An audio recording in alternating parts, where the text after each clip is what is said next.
welcome to the 2024 PMSL SEA Fall League. And I'm your host Windy, and I'm so thrilled to bring you another electrifying weeks of competition here in Surabaya, Indonesia. Last season, we witnessed BOOM once again seize the championship, defending the trophy and honor. With 4 championship titles now under Indonesia's belt, the stakes have never been higher as these teams return to defend their national pride on home turf. We also saw other teams stumble in both league stage and the final stage. But now, with PMSL SEA Fall 2024, these teams have a chance for redemption, a fresh start, and another shot at their share of the $200,000 prize pool, as well as qualification for PUBG Mobile Global Championship 2024. Today marks the beginning of the group stage, where 24 teams will go head-to-head over the next 3 weeks. Their goal? To secure a spot among the top 16 teams who will advance to the final stage, set to take place from September 6 to 8. So, the question is, can Indonesia teams continue their reigns and uphold Indonesia's pride, or will a new challenger emerge to claim the spotlight? Let's dive into the action and find out. And now, let's introduce the 16 teams from Group A and Group C who will be competing today. And for the first team, we have TALON Esports with 1,009 points. They are now in 3rd place in the PMGC ranking for Indonesia. BIGETRON Knights with 962 points. They are now in 5th place in the PMGC ranking for Indonesia. Can BIGETRON Knights and TALON Esports close the gap with Alter Ego and Boom Esports to secure their spot and represent their country in the PMGC? And next up, we have Team PANDUM with 790 points. They are now in 6th place in the PMGC ranking for Indonesia.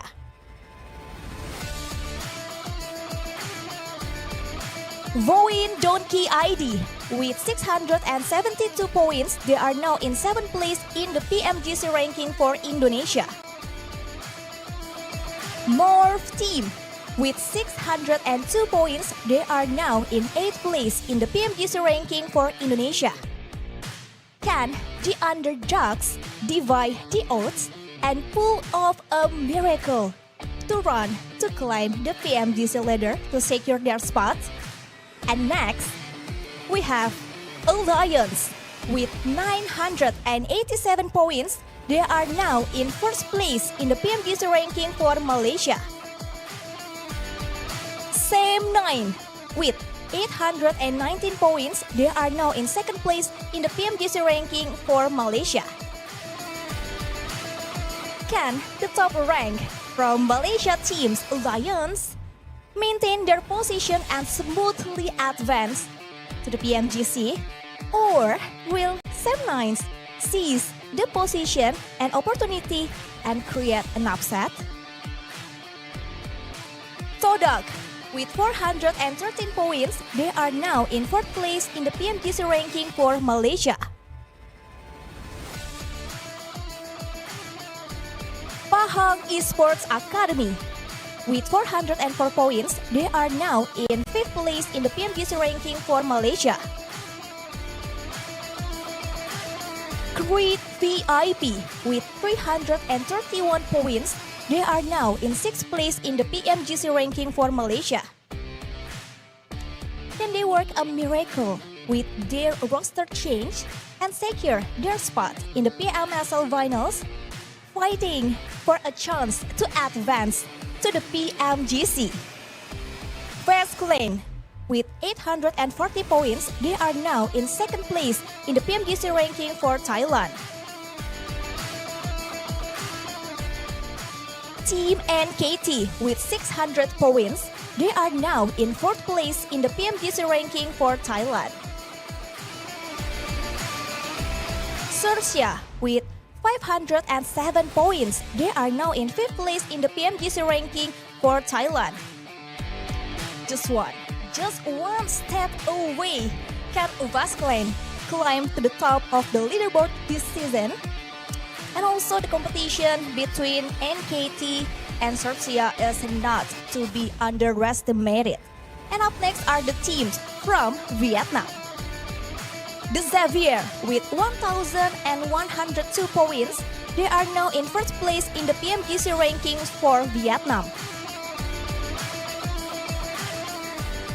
Team Flash with 894 points, they are now in second place in the PMGC ranking for Vietnam.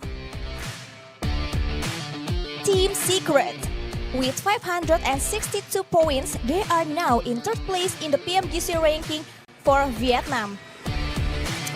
Will the ranking of the top 3 teams from Vietnam be reshuffled this season? Or will the Xaviers defend their honor and get the chance to represent their country at the PMGC? Let's find out together. So everyone, these are the 16th team who will be competing today. Let's look forward to their performance, and now let's toss it to our caster for the very first time.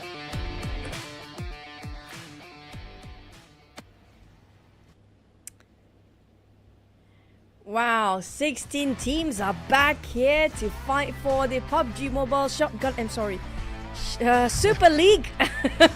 Well, that's not wrong. Oh, it's always gonna be shotgun, but hey, you know what? But it's down to the last season here, Cloud. With me, Chu and Cloud, as always, gonna be your favorite duo of the day.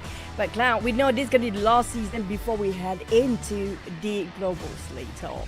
Yes, and but it won't really be the last season that we see more shotguns, for sure. We'll see a lot of them later on, ladies and gentlemen. So, yeah, I mean, it's a new season. Some of the teams made their roster change, and this roster change is very much necessary because it is the ticket to PMGC. Because not only through the country points, but also the top 5 in the grand final will have a ticket to PMGC as well. Basically, for Southeast Asia, there's a lot of slots. 5 teams, and that 5, we do know each of the region will represent their number 1 teams here for each of Vietnam, Thailand, Indonesia, and Malaysia. But who will be the 5th team? Now that's the bigger question. Will be also coming up from Indonesia because they are one of the top teams here right now. Well, looking at the teams that will be participating while we discuss that, Group A, we do have TALON, PEA, BTR Knights, their new name, NKT, Team PANDUM, XERXIA, TODAK, and Team Flash. And the one that will be competing today is Group C, MORPH, SEM9, VOIN, Donkey, Spaceman, Alliance, Xavier, Crit VIP, and Team Secret. And whilst this is going to be Group A versus C, Group B will have to stay low for a bit, but the schedule starting off today, 16th of August till this 1st of September will be the league stage.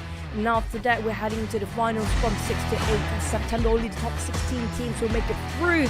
But for the group stage, it's going to be from Wednesday to Friday. A bit unusual for this week, by the way. We do have our last chance on Saturday and the Super Sunday, the day that will be the most important of them all. Will be that one particular day. Yeah, the Super Sunday. You've seen it before. It's pretty much the same this time around. But in case you forgot how it works, this is how it is, ladies and gentlemen. So we'll start off with the group stage.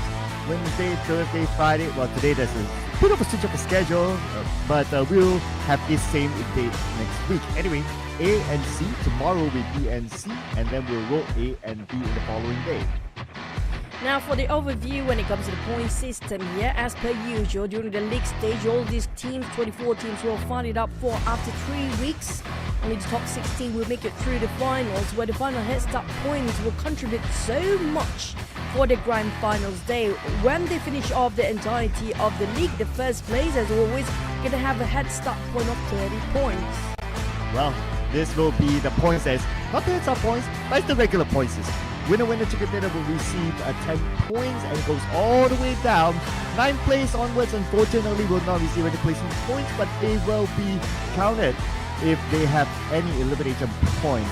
And they're all eyeing a $200,000 US prize pool.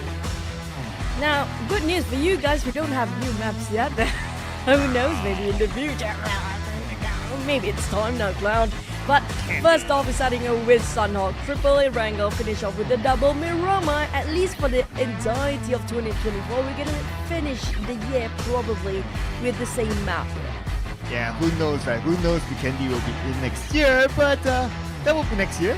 We'll need to wait and see. But for now, yeah, it's the same. And the timing that you see on screen here is GMT plus 7. So wherever you're watching this live stream, whether it's GMT plus 8 or plus 9 or wherever in the world, you gotta tune yourselves with the timing there. But the map secret is gonna be the same. And we're gonna have a 1 break in between game number 3 and game number 4. So that will be our only break for our show and also for the players. So you know when to kind of time your popcorn gathering moment. Yeah, we don't really need that much breaks, guys, because the game, it's going to be fun, it's going to be interesting, and it's going to be super exciting. As we know, this is going to be the last push for the team to gain themselves more PMGC points for the final season. Now, speaking of which, we talked about before, a lot of teams will try to eye out for Boom since they got themselves almost the entire year of championship by far. But can Alter Ego get that momentum back again? Will be a different region entirely. I'm waiting for the ties. It's been a long time. The Thais, the Vietnamese, the Malaysians, I mean, all the other regions, waiting for you guys to put up the pace, you know, kind of give some challenge to Boom Esports because they have been dominating, like what you said, right? 2 back-to-back championships this year. If they win this one, I mean, they are kings of PMSL undoubtedly. I mean, technically they're already the kings because no one else can get 2. But if they get 3 of them, then, well, I wonder what else should we call them then? Yeah, it's pretty stormy here, by the way, guys. I'm kind of worried for for our state right now here. Now, for speaking of champions, right? Alter Ego did it before the back-to-back, but we never had a 3 seasons straight before ever. So this is going to be the entirety. They are the kings of 2024 and will be if Boom can secure the entire year-round championship under their belt. But the question is, are they ready to do so? We've seen a lot of switching up of players during the off-season. Yeah, not for Boom though, so they are sticking to what they believe in, the players that brought them the championship last season, so they're bringing it to this season as well. So let's see what sort of changes will that impact them, especially with the changes that came with other teams. So many of them for us to talk about, right? Even Quick VIP, who's playing today, they have made significant changes to their roster as well. Boki is no longer in the lineup. They brought some players from the PMCL, okay, PMSC, okay, there's just so many right now. PMNC, right? I think that's PMNC. It's from, okay, I'll fact check that in a little bit because there's just too many PMs happening at the same time. But it's not, it's definitely not PMNC. Okay. Don't PM us, that's it. Yeah, don't what a PM us, prediction of the day. BTR Sam 90 Xavier's Pandum PA Team Secret for me. Now, we definitely have very different flags flying around, but I love your prediction on Sam 9, especially with Boo Boo coming in as the RGL for Sam 9 now. Yeah, so Boo Boo Hoo, the new IGL, if I look at the performance during the off-season tournament, does look pretty promising. So I do look forward to see how they will perform later on in the actual tournament. So yeah, that's one. BTR, they do have a significant change as well in the coaching staff, and also some of the players have changes made towards the players. Luxy is no longer playing. So yeah, I mean, even a change of name. So something for us to look forward to. Too many changes, yeah, it's going to be the same player, but they're just jumping the ship depending who they favor when it comes to the season. Now, also speaking of which, Team PANDUM used to be known as Big Me back in the day. So this could be the same team, but it's just going to be different band this time they're fighting for. Whilst the team of PA, there's going to be a lot of drama behind the scenes for these teams, but definitely they are vamped up with addition of a couple of players coming in for this season, but it was their old teammate as well. Yeah, some familiar faces in case you guys have followed the PUBG Mobile Professional League series back in the day. Names like Frankie is back in the lineup as well, so it will be interesting to see how he performs in this stage of the tournament after being away from the professional series for quite a while. And yeah, I remember right now it's a PMCS Conqueror series. So some of the new names that came from there, from TODAK and also from Pripyat. Feels a bit unusual for me to see Boo coming into the Malaysian lineup this time, but I love the fact, it's mix and match. It's not about where you came from, it's never about what background you have, it's about the entire club, the entire organization, how you work around as a team. Speaking of which, another team that has been always up there, but not always hitting the cream of the crop, which could be FAZE Clan. What will they bring towards us this season? I'm worried the fact that Vin Torres just woke up. Hopefully he has been practicing in his sleep, that moment of sleep that he had. But anyway, but anyway, FaZe Clan is one of the teams to be looked forward to, if you ask me as well. They always turn up when it matters. They turn up when it matters, but never finish off as the one that holding the trophy by end of the day. Now that's a next level painful. It's heartbreaking to know we're almost there. It's always just almost in every single season for FaZe Clan. Yeah, that's the thing, right? They do qualify to the next round, but like what you said, lifting that trophy have always been a struggle for FaZe Clan almost every season. But qualifying, as long as you have like multiple slots below the championship place, then they will always kind of find their way to make it happen. So we have another team here, Team Secret. They did well in the first PMSL, and the second PMSL wasn't that great. So hopefully this round is a bounce back for them. Coming up, Team Secret, this is going to be another one, a very long history here. We're talking about a lot of old players as well, but coming from some of them from BN United, even from Box Gaming, and then some of them from SLD, and it's a mix and match. You know what? We're up to the point we cannot keep track the players jumping in and out of their routes anymore. No, the one that is not jumping in and out is Alliance. They're still sticking with the same roster. So no changes for them. So a lot of fans will be expecting them to be able to put in the performance, but it's no longer Alliance. It's now Alliance now, just to keep everyone updated. Alliance, always one of those teams that always almost made it, but still not able to. So hoping to put in a good performance this year. It's going to be a big struggle for us for this season here, Clown, because there's so many changes of org name here, including for Alliance, which we used to a different name entirely. Like for so many seasons, so many years, they actually have put up with that name. But I agree, when it comes to Alliance, they're one of the most Malaysian consistent teams out there. But can they finish strong when it comes to the last season of this year? Because right now, they are running high, they are running on momentum, but will they crash when they finally need to go for the push? Yeah, that's the thing. Mentality will be something that these teams will be challenged, since it's going to be a month-long tournament for them, and they have to be able to keep up with the pace. Same goes for PEA as well. Keeping up with the pace is one thing. Adapting to the changes internally with the new IGL, with new players, is going to be another thing as well. So, ladies and gentlemen, we'll be heading on to game number 1. This will be played inside of Sanhok. Sanhok, the most iffy map, as I always call it, very circle dependent. Let's see who will be favored by the circle. Let's go, Sanhok.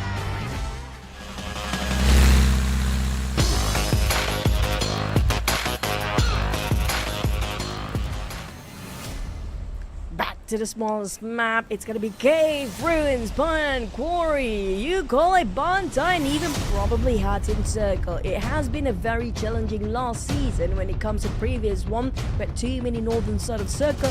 But this season, a different new story entirely. Will they set it up a great start up for the teams here when it comes to day number 1? Cloud is always about marking the territory. Oh man, I'm so excited for this season and so excited to see who will be marking their territory, like what you said. That will be significant as we go throughout the days, the weeks, the month even. And so you guys know, the group will shuffle next week based on the team's performance by the way, after the Super Sunday. But checking out on the drops, looks like we will not see an early clash, but we're going to see some familiar drops here. Xavier, they love Basement, they love Bootcamp, and yeah, and Alliance, man. I always have a tendency to say the older name. I tend to like a Camp Bravo. It's very tempting, I agree, yes, because it's just habit, you know, it's just something that our muscle memory just kind of remembers. So hard to rewire our brains for that. But so far we can't be seeing this for the habit of the players. They do got themselves in the most comfortable zone, so nobody will try to breach out or just cross the line early on, so you're gonna have a very peaceful start for the day. Yeah, I noticed Sem9, they drop around the era of Ruins, so that used to be Vampire is the slot, and since Vampire is not playing today, they're in Group B, so Sem9 will take that slot instead. That gives me a feeling that Sem9 will be playing the nomadic role depending on which team is playing.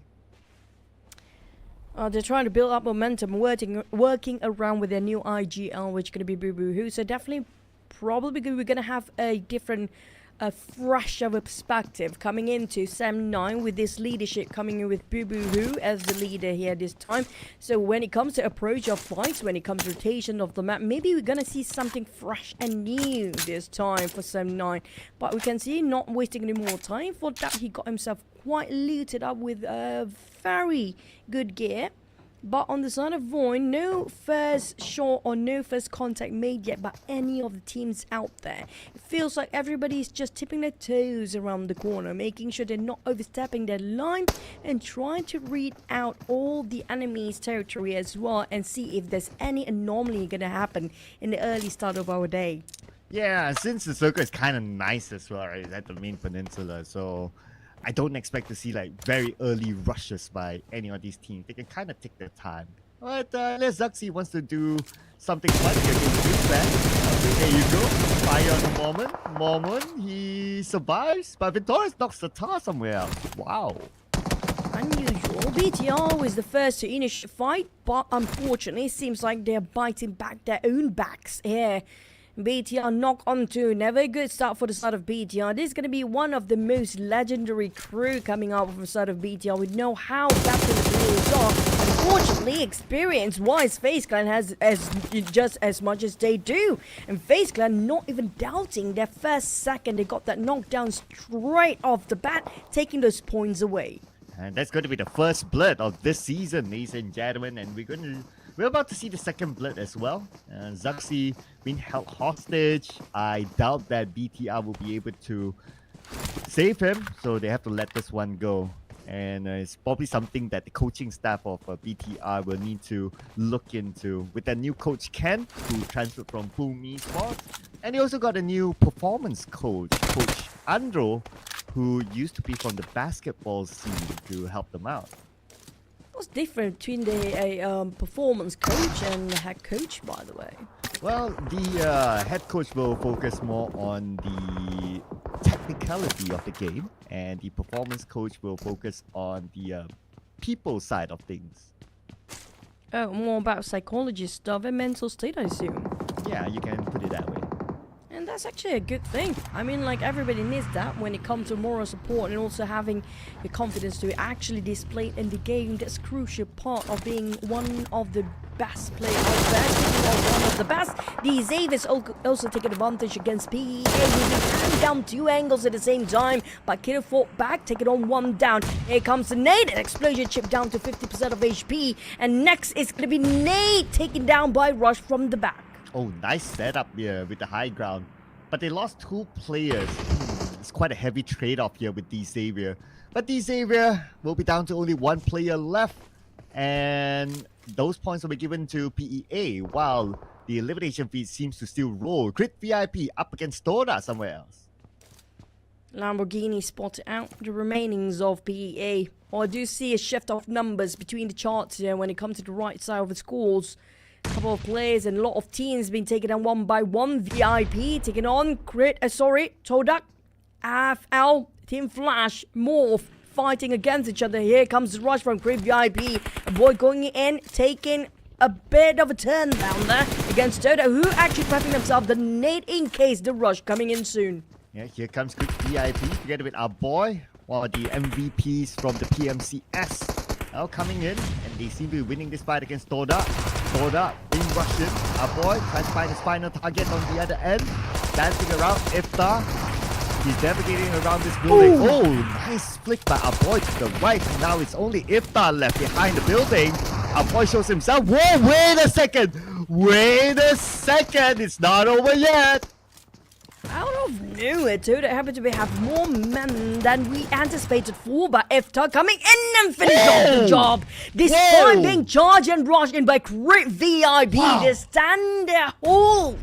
Their fortress strong for the side of TODAK. Left with 2 players, have a bit of a reset, but we're not done yet. As the Lions just happen to popping their hats, taking the advantage and being the cleanup crew. Oh, come on. I mean, Alliance, they had to be the party pooper, right? We were just about to celebrate the fact that Iftar came up with a clutch just to be eliminated by Alliance. Man. But hey, you know what? This just shows that in Bahasa Malaysia, we call it otai masih berbisa, How do we translate that? All still poisonous? Yeah. Oh, they always say all is gold. All is gold. Oh, yeah, all is gold. Yeah. So that's Iftar for you.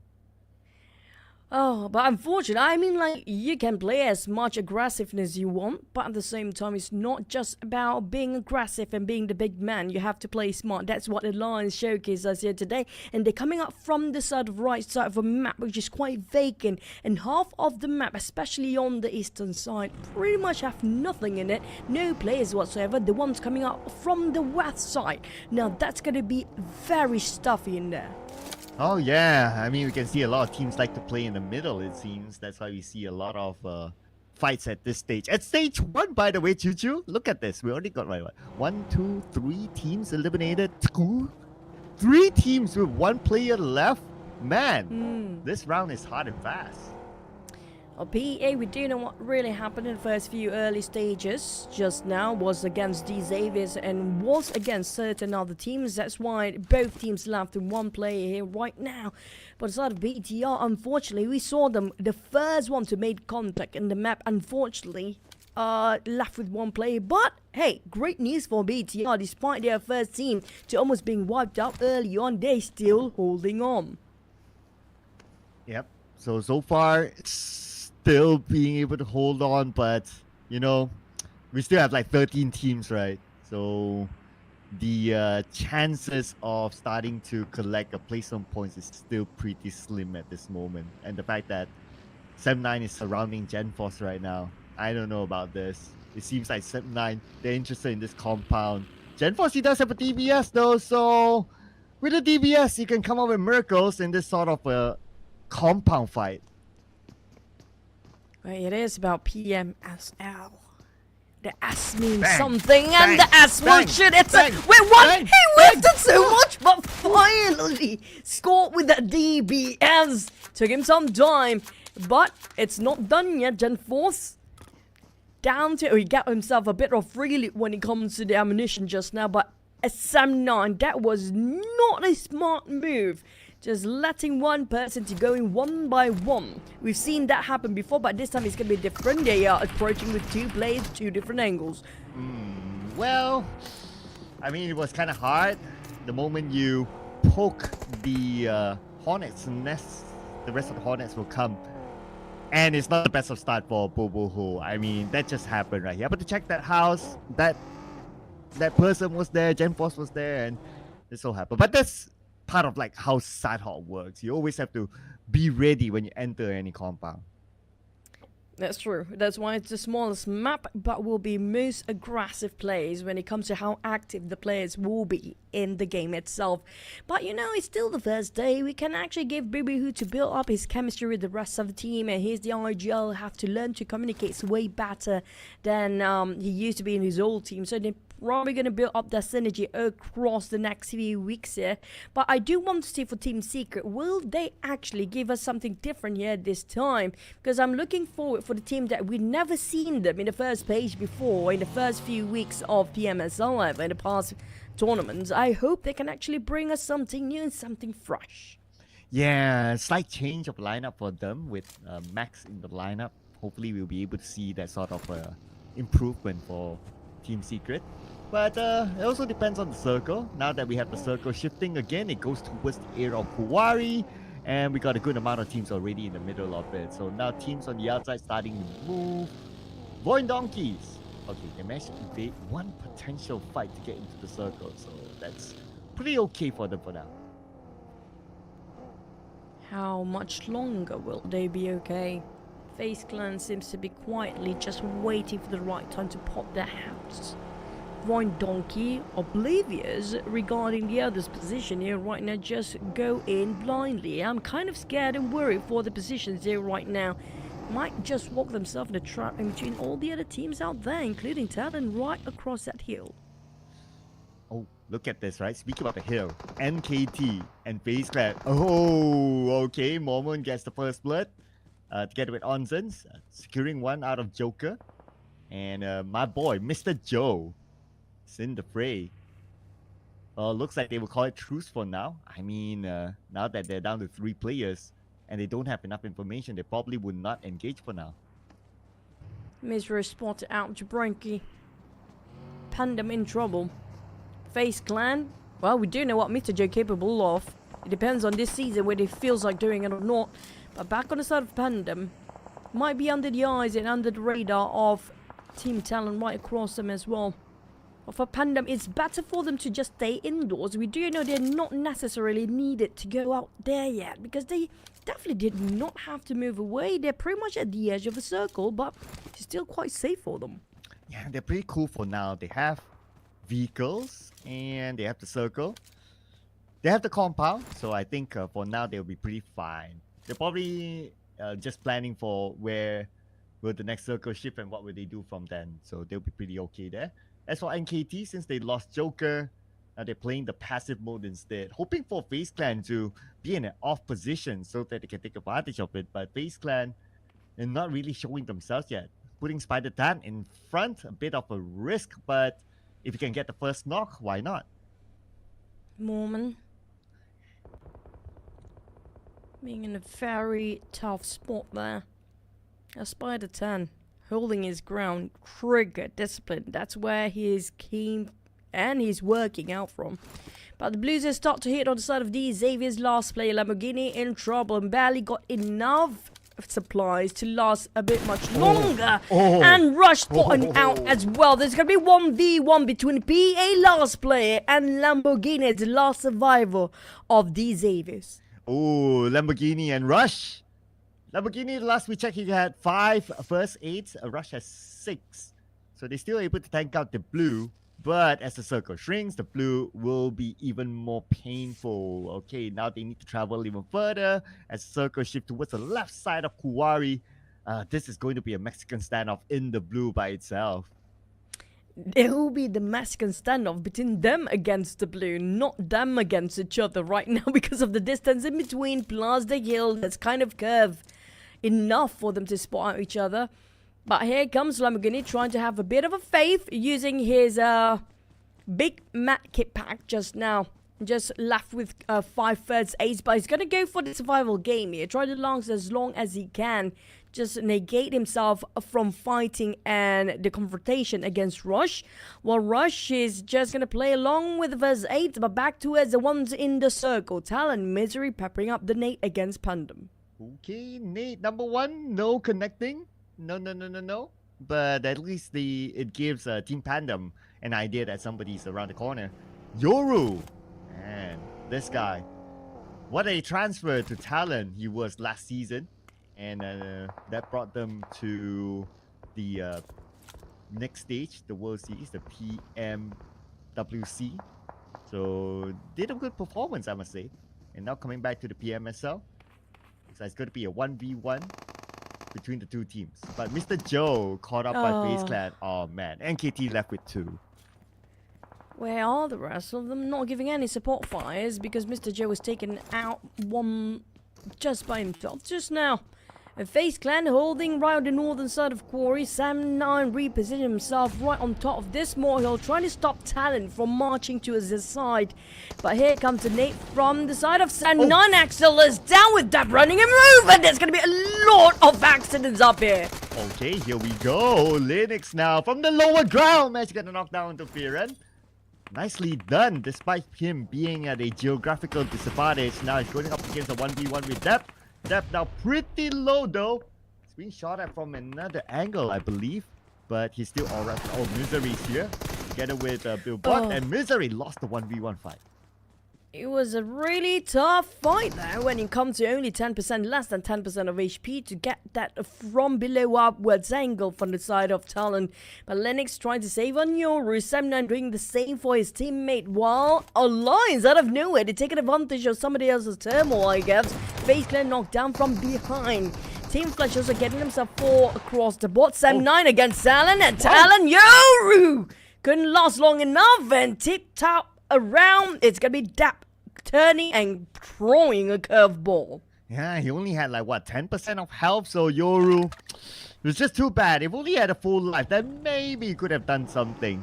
But a great comeback there by Sam9 to gain 4 points. But now it's only left with Dep as well as their new signing, Firen. So they have to deal with 23 more players in the battleground. Spider Time from NKT. Still locked in with FaZe Clan, and the worst news is that Choo, he has only about 10 more seconds left. Times is his worst enemy right now, and worst case scenario he's in at, and currently from worst to the graveyard. I have to say, even the flat plane will not cover him so much, but he actually got it anyhow. Oh, that's going to be thanks to the side of XERXIA on the other end of the circle. Just now actually helped Spider Turn to actually live just a tiny bit longer. Wow, this guy has been so sneaky for the longest time and finally punished a FaZe Clan. Now Alliance! Looks like they're going to execute their plan against XERXIA. As XERXIA now with 3 players. Here we go. Nui, long range spray, but Nui counter-fired. Nice, off angle by Oleo. Kwang trying to find himself where the shots came from. He couldn't actually spot them out just yet, but he got quite an awkward angle here. Trying to find any entry in by any other players across, but thing is, it's just a bit towards his left that the shots coming up from. He couldn't actually spot them out just yet. Kwang repositioned himself, trying to see across the warehouse where a lot of nades being exchanged of hands between Alliance and XERXIA. Well, XERXIA bites the dust. Well, there goes XERXIA at number 8. So now Alliance, 5 eliminations dominating. Team Flash though, 2 players left, Gosu as well as Kwang. While we look at the next phase of the circle, it goes towards the left side. And Sam9 is part of the circle, so they have a second lifeline with the circle on top of them. Kwang. Kwang is playing a very, how do I say, a very comfortable and safe strategy here. Nobody here, but okay, I'm just gonna go out a bit and back to my original position because it seems that nothing is going on. But back on the side of Spider 10, now this is gonna be tough for him. NKT, last play against 2 of Alliance coming in from left and right. There's no way out, and NKT last player will have to resort to the 7th place. And the sneaky Spider 10 finally falls down flat.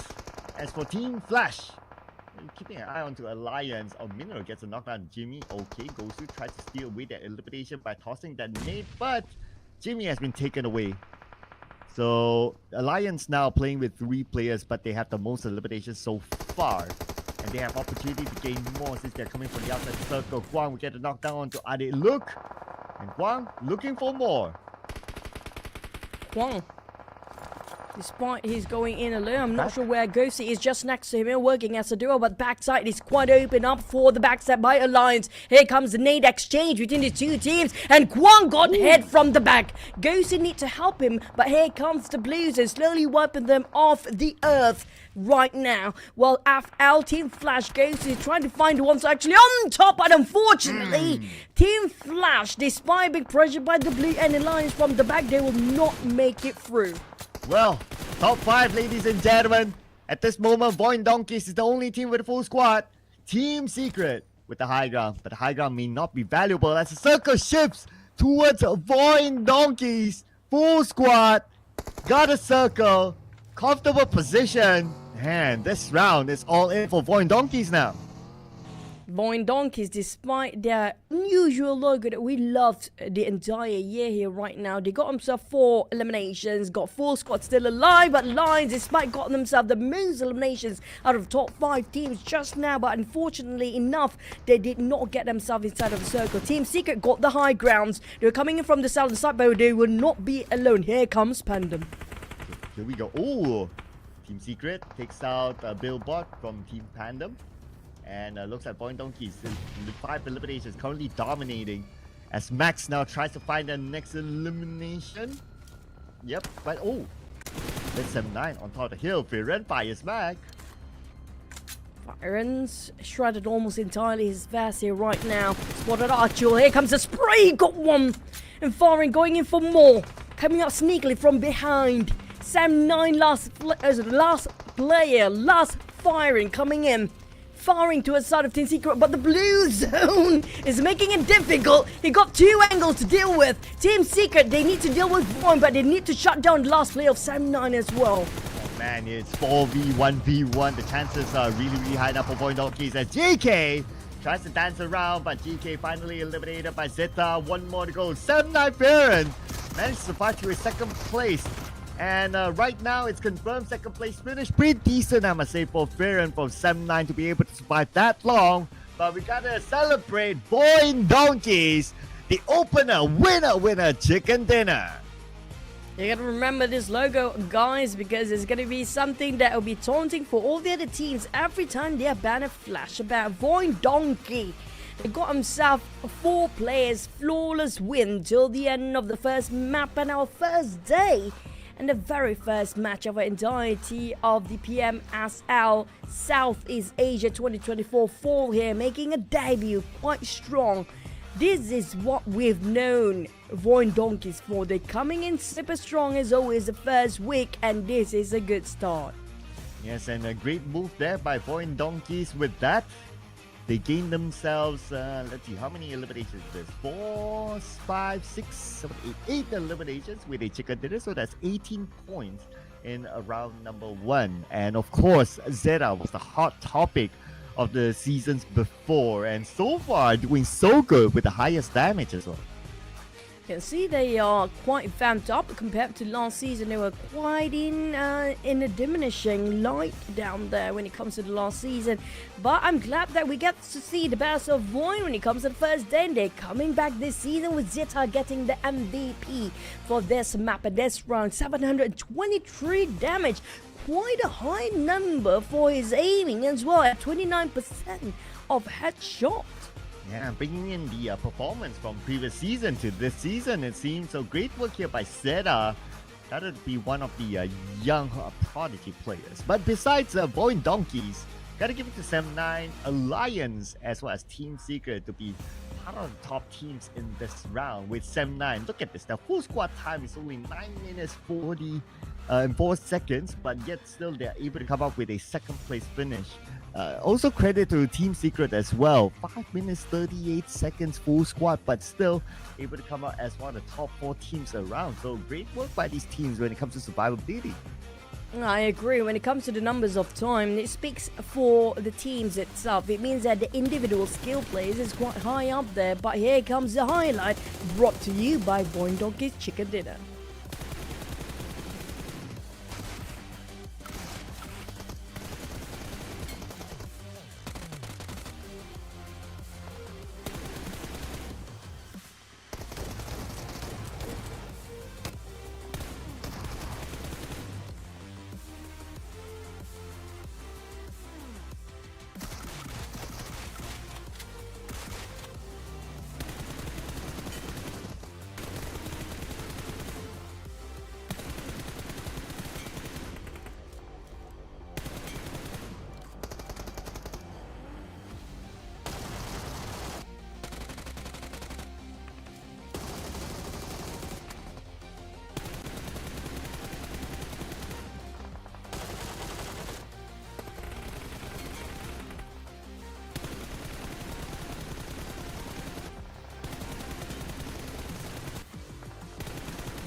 Well, one of the furthest travels around, but they still showed up towards the end. VOIN Donkeys, 18 points.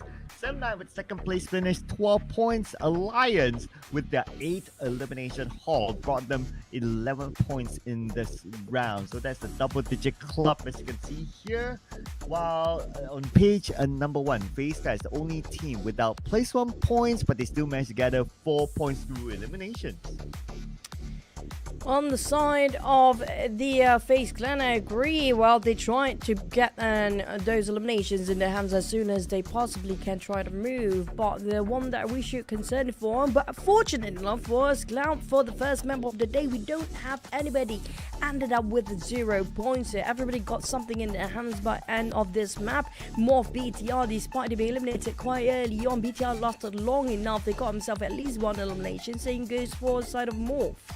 Yeah, it just shows how much everyone really wants this, right? Considering that it is a small and tough map in Sanhok. But of course, we're done with Sanhok. But before we head on to the next match, gotta compare the head-to-head between these two amazing players. Zeta, who was an MVP previously, compared with Leons from Alliance. Zeta coming in with 4 eliminations by himself, and naturally that comes in with a little bit more damage as compared to Leon. He's also a team player, comes in with 2 assists, but when it comes to overall team contribution, Leon had it a little bit more.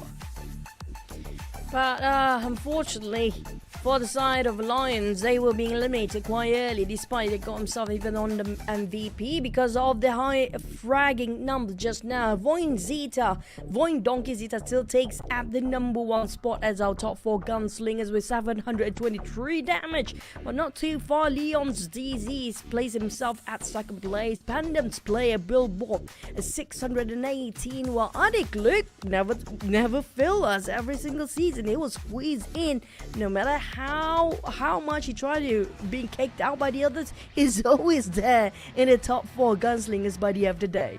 Yeah, and this guy in one of the posters of PUBG Mobile Esports, it was touted as the uncrowned king. Well, true enough. I mean, he has not lifted a major trophy yet, but who knows? We're only done with game number 1, ladies and gentlemen, where VOIN Donkeys scored the first chicken dinner. And we're going to head on to Erangel next week, in which we're going to play 3 Erangels back to back. But after these 2 Erangels, we're going to take a extended break. So for now, we're not going to have any break at all. So make sure you guys stay tuned with us, because we're going to jump into the next match real soon. Yeah, and speaking of the next map here, by the way, Erangel, the usual and the best map to watch when it comes to players, their best players and also their worst players possibly will be in this map here as well. And speaking of which, we've seen a bit of awkward synergy between the teams that actually do have new players swapping in and out. It feels like they're not that comfortable yet. They're not making a bit more proactive approach of certain fights or even try to actively move about. They're a bit more careful. In the first map at the first week, we can anticipate this, where a lot of teams will have a slower pace of rotation or try to move as a 4 instead of try to go something flashy plays or something that we hope to see. In the first week, it's pretty hard to get. Yeah, perhaps so. Just like some of the earlier eliminated teams, right? Like TODAK, like GEEK VIP, for example. They had major changes into their roster, and we did see a very good show by IFTA, but Elias had to just, be the party pooper. But other than that, I would say TODAK played it passively, and not only passively, they failed to defend against GEEK VIP at that very, very early stage. As a team, that is, until IFTA showed up, there were probably some things that could have been done better from the position that they had, since they had the compound first anyway. And also, speaking of GEEK VIP, there was unprecedented failure or attempt of taking the compound away from TODAK's hands before, because they were the one that actually rushing in and things get really haywire. It seems that they need to work out the communications or how do you want to just approach a certain fight just to take over certain compounds. They should be the one that actually managed to successfully taken out TODAK in that position, because they are the one that actually rushing in, and surprisingly TODAK, they defended it well. But like you mentioned before, Lions actually do have a bit of over the edge over these 2 teams, because they know best timings for them to actually take into certain fights, they take advantage of their situation, which a lot of good teams and top teams aim to do anyways. Yeah, third party is definitely a thing, right? And we have seen that time and time again, even from previous seasons, even from the PMWC and so on. So having the right moment to come in, and when you come in, you also need to make sure that, oh, there's no other enemies around. It's not only about putting focus onto that one team that is in that area, but also it's like, okay, if we go in, like, is there anyone else that's watching us? So that's the thing. And that's why some teams, they do set up like off angles, so that in case they're being rushed in by another team, like the Alliance case, for example, you have somebody from the back like trying to slow down Alliance until the team is able to reset at least. So there are a few ways that can be managed. But I guess from the start, if you were to go down to the root cause, then it's just to know where your closest opponents are at least in the area. I mean, like, these guys have been playing for like, what, 6-7 years by now. I've been here 6-7 years, almost 8 years for next year anyways, because we almost reached the end of the year of 2024 now. But speaking of which, the teams that actually do play that long, they know every nook and cranny, know every curvature, every geography, every terrain of every single map. But the problem is always about whether they got the perfect timing and do they have any intellectual information regarding another team's position. That is because sometimes, even though you know this direction will be approached by these certain teams, but the problem is the timing is always going to be off, because you cannot predict when a team will start to move or when they try to back off.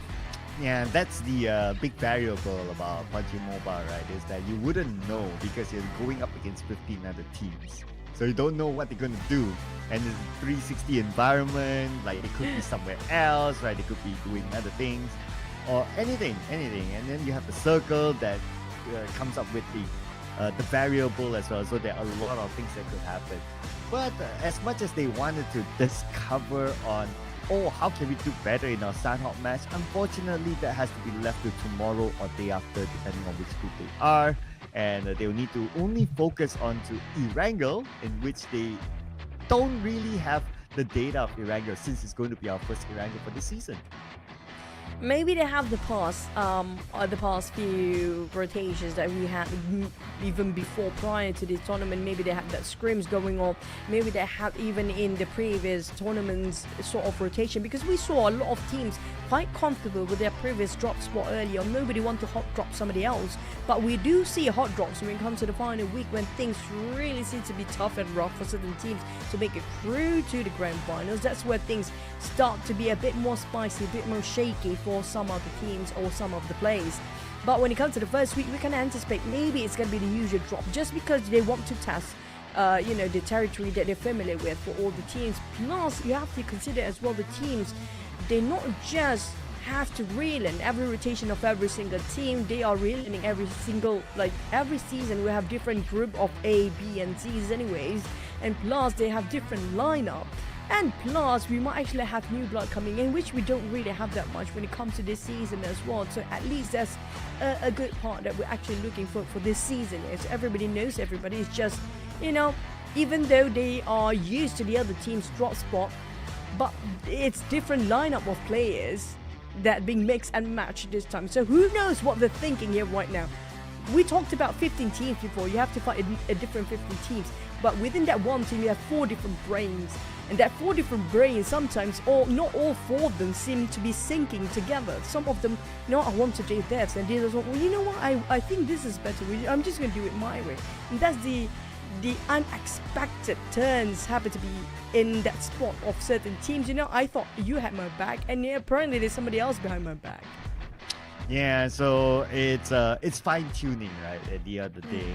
So as much as you want to fine-tune, like during off-season tournaments or scrims, you probably don't get the 100% feel and the 100% commitment from all teams in the lobby. But now you're going to definitely get 110% commitment from everyone else. So this is where the opportunity to fine-tune is the best. But because it's already tournament time, so they have to do it real quick. So we're going to start the next match real soon here, and we do have some interesting stats. Grenade eliminations. So Leon's came up with the most, that is 2. So that probably is a stat that we need to keep an eye on. If you can keep up with the 2 grenade eliminations that add on to that as one of the most grenade eliminations, that would be pretty sexy, since grenade eliminations are not easy to come by. We're waiting for the next match to happen. I agree. Well, this also speaks something. A big volume of hand grenades seems to be the... You know what? Never mind. Let's fly into our first Erangel of the day.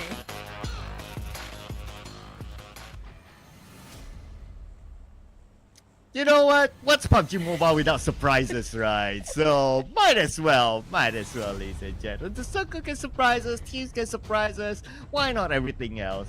Let's head on to our first Erangel for this season's PMSL. So, it's been a while since, I know it's been a while since our last PMSL, but it's been a while since we get a base circle. And it's been a while being scammed on PUBG Mobiles.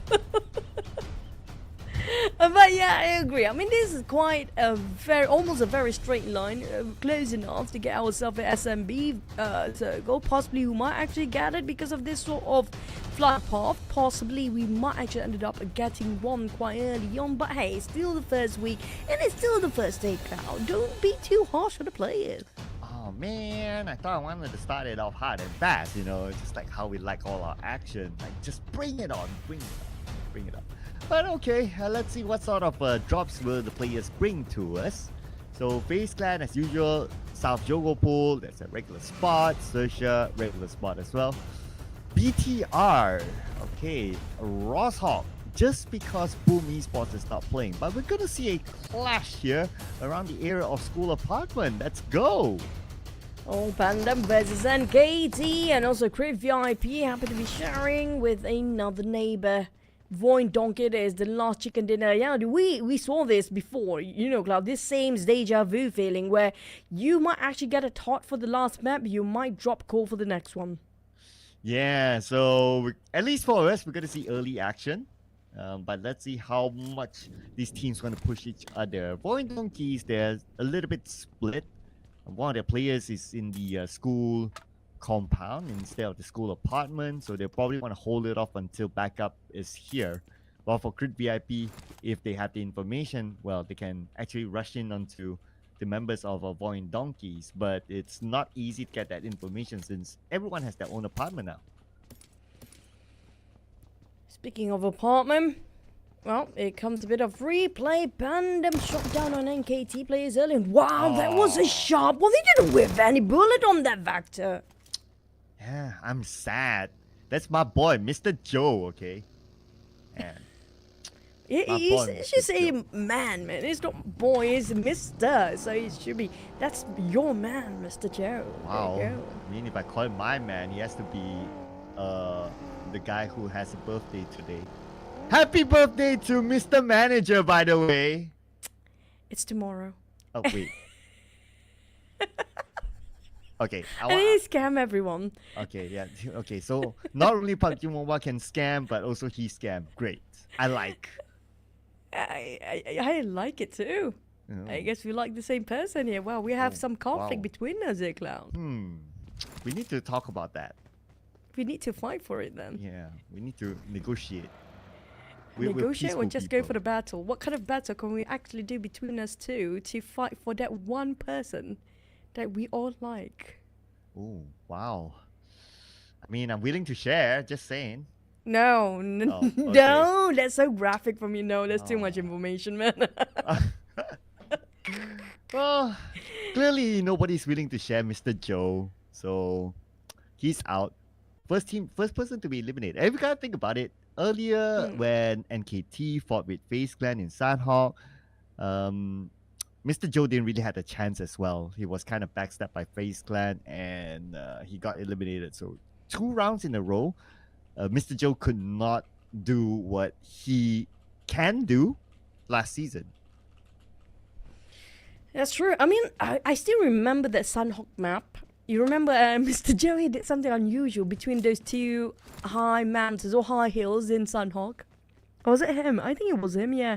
He did something unusual on Sanhok, man. I was hoping for him to be a bit more flashy this season. But for Mr. Joe, I think he's just trying to warm up to the game, you know? If he's gonna play it humble, he's just gonna be a down-to-earth, low profile at first, not taking a spotlight away when it comes to the first day. Yeah, I'll take it as that, right? So, you know, as every other gamer, right? Like, if you don't do well in the first few rounds, you'll be like, we're having warm-up rounds. It's okay, right? But when you do well, there's like, yeah, that is the Mr. Joe that we know of. That's the Mr. Joe moment. So I'll be waiting for that, Mr. Joe. You heard that, Mr. Joe? Waiting for that. He always comes up with amazing moments, right? Even like in the first PMSL, the second PMSL this year, like there's always that Mr. Joe moment. Okay, I know I'm like overhyping Mr. Joe when he's not even in the game now. I mean, that's what fun things about Mr. Joe. He livened up the scenario when everything seems to be quiet and suddenly he did something so unusual that a lot of us have this big question mark what just happened. But back to us, what just happened? Elton spraying over the moving cars of VOIN Donkey. Seems like they're not that happy about their neighbors. Zeta in problem still, but they're not spotted out the players of VOIN Donkey yet. Unfortunately, Potato, the rest of the team of VOIN Donkey, they want to go and save Zeta. Oh boy, Helton going in. There you go, and Helton gets his knock and gets his elimination onto the MVP Zeta from VOIN Donkeys. Now VOIN Donkeys, okay, 2+1 left, and they should be able to pick up a Potato who transferred from Alter Ego last season to join VOIN Donkeys. So now playing as a trio, I guess, and I don't know if they'll be able, if they will still want to pursue the fight with the Crypt VIP. Seems like VIP wants them so bad. VOIN Donkey doesn't want them so much. Rejected, but still pursuing for the love of their life. Here comes Crypt VIP. Putra taking on Potato next. And Crypt VIP, a boy, Iron Pro, repositioning himself. Spotted out. Mineral. VOIN Donkey, they're being squashed down, but Vaxi seems to be fighting back. Crypt VIP, we saw this happen before. Like, how they did against TODAK. It's always going to be the finishing a bit of a problem for Crypt VIP. Well, hopefully our boy is still able to survive this, but they need to finish up the job first. Can't seem to find a good angle against Mineral though. Nice position by Mineral. Holding our boy hostage at the same time. Finally down by Putra. Okay, with this elimination, they could save our boy. So our boy should be back up soon. Crypt VIP, there's no way they're gonna flunk this one. Oh, jumping down, Putra trying to just finish off the remaining members of VOIN Donkey. We do know this because we definitely are very familiar with it. VOIN Donkey just had that chicken and now that chicken is going out cold. Ooh, but there's another team watching school from the top of the hill though. Wondering which team is that. Okay, VOIN Donkeys. Okay, they are one of them on the vehicle, but not gonna make the big moves. Totally understandable. I mean, you have the circle, you don't have the manpower, you're gonna let this one go for now. So VOIN Donkeys from a chicken dinner winning team. Unfortunately, now only one player left. But speaking about that one player, Yuhai being chased down by Team PANDUM.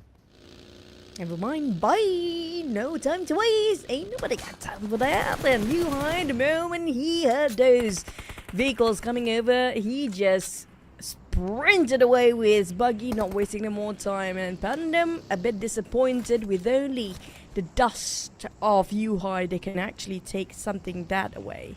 Choo-choo, golden question.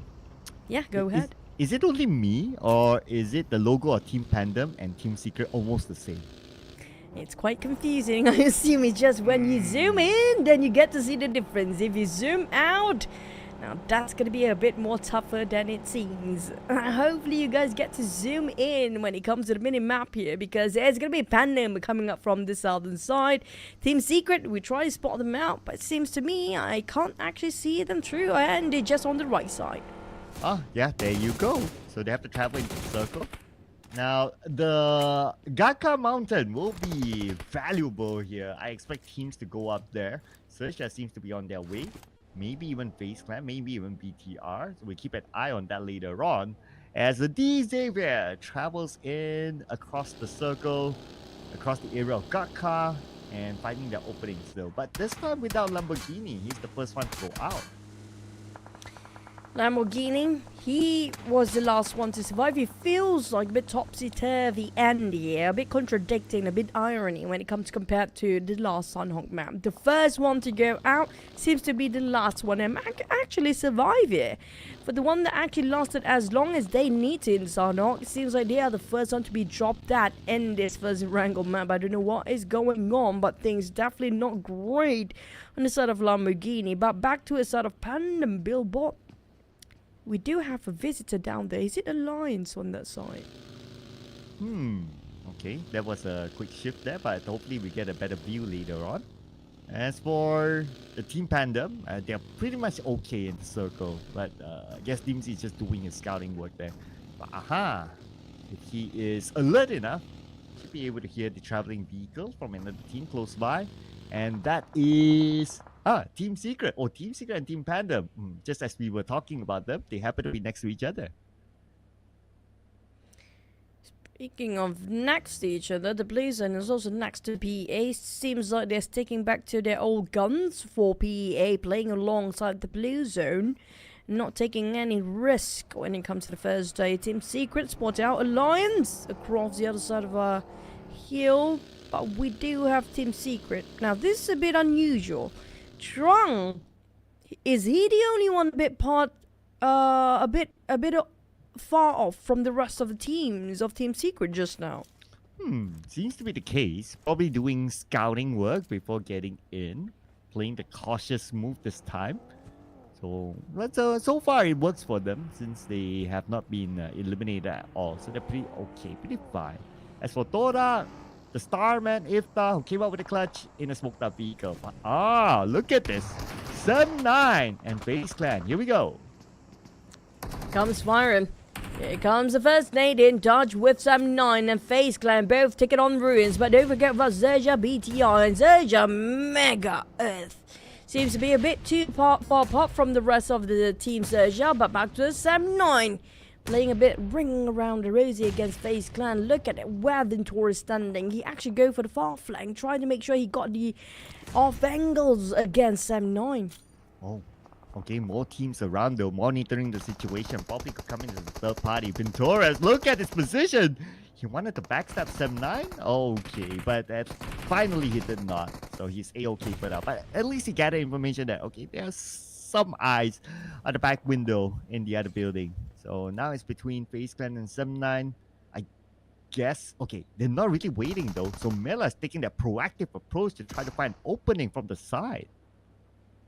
I'm surprised Ventura's left just now. Back to his the trench fight.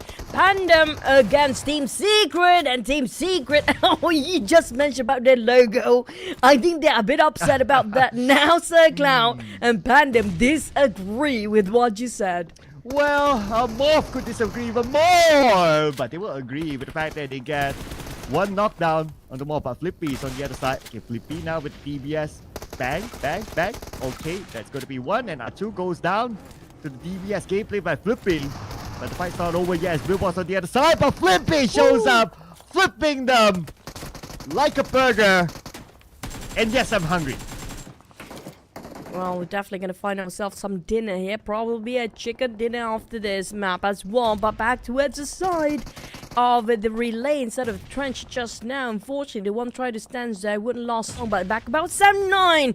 They're down to only you. Height remains. PEA taking advantage from afar. But it's just a bit too obstructed by those vegetations in between. Could have got the perfect angle. But unfortunately, too many vegetations in between. Oh, okay. Not able to steal away any eliminations.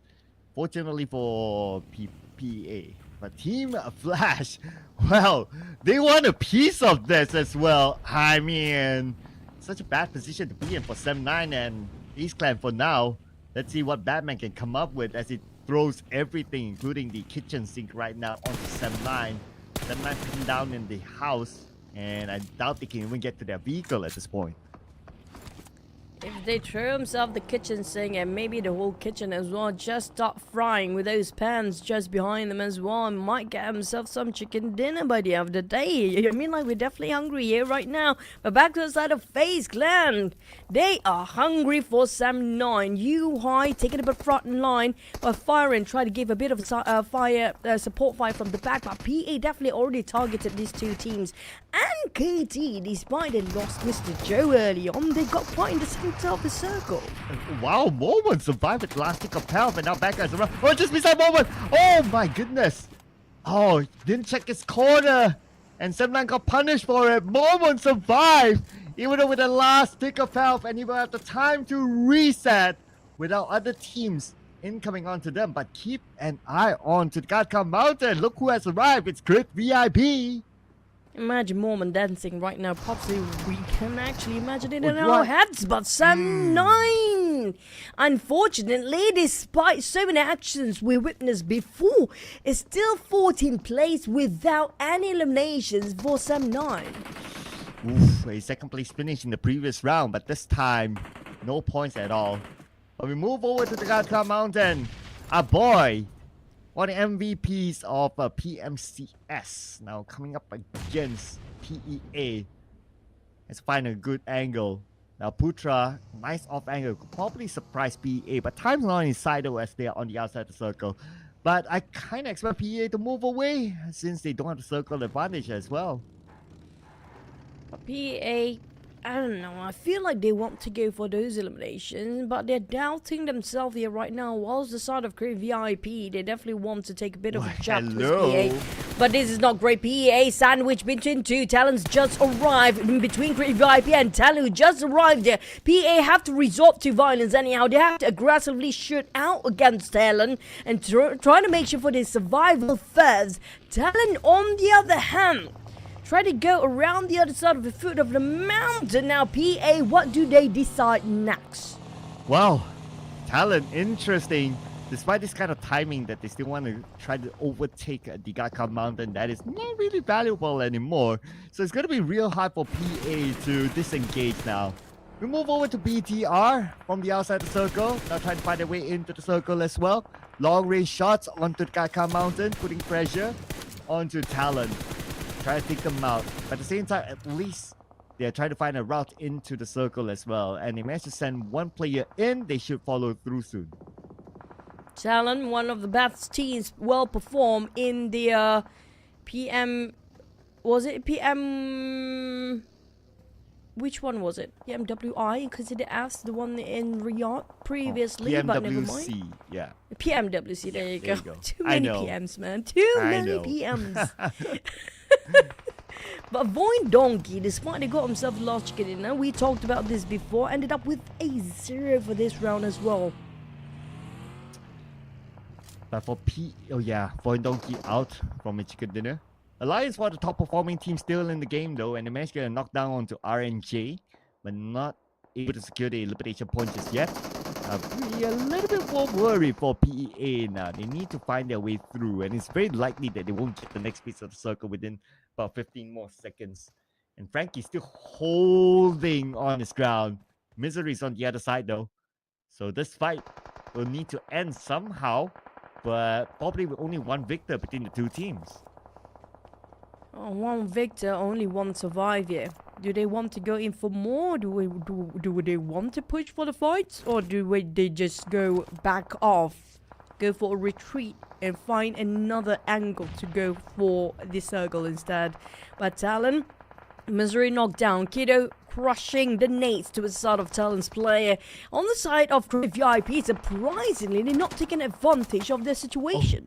Oh no, Yoru knocked down, pretty much out in the open. And Rushdell tries to get his target, Putra just right below him. They do not have the circle. FaZe Clan now dominating with 5 eliminations. So far, based on the previous round, the only team on page number 1 with the most eliminations without any place on points, that is. But for PEA, they have the chance to collect more place on points, but they have to survive the circle because the zone will start to close now. But for Venturas, this is quite a bit of a risk here. Kiddo spot him out. There's going to be pits of shot just below the eye level of Kiddo just now. And back to the side of Linux. Talon shooting it from the side. Flanks BA. Their guards down. And they did not expect this coming up from Talon. Shooting back from behind. In the blue zone. Linux still trying to make a comeback for the team. But unfortunately, he's in a turmoil himself. How to get out from this blue zone? Yeah, with 2 first aids left. And not sure about this. Probably going to give himself up to the blue at some point. As for Frankie, well, frankly speaking, he's not going to let Crib VIP go now. They are pretty much locked out between each other. Let's see where will Frankie go. He has to leave rush by himself, and Iron Pro being fired back. Iron Pro last stick of hell. Iron Pro managed to make it behind the tree for now.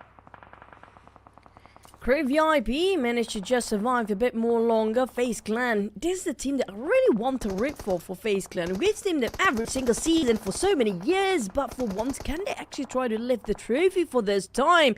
But Venturas, Mormon, there it comes. Can he jiggly jig his dance again?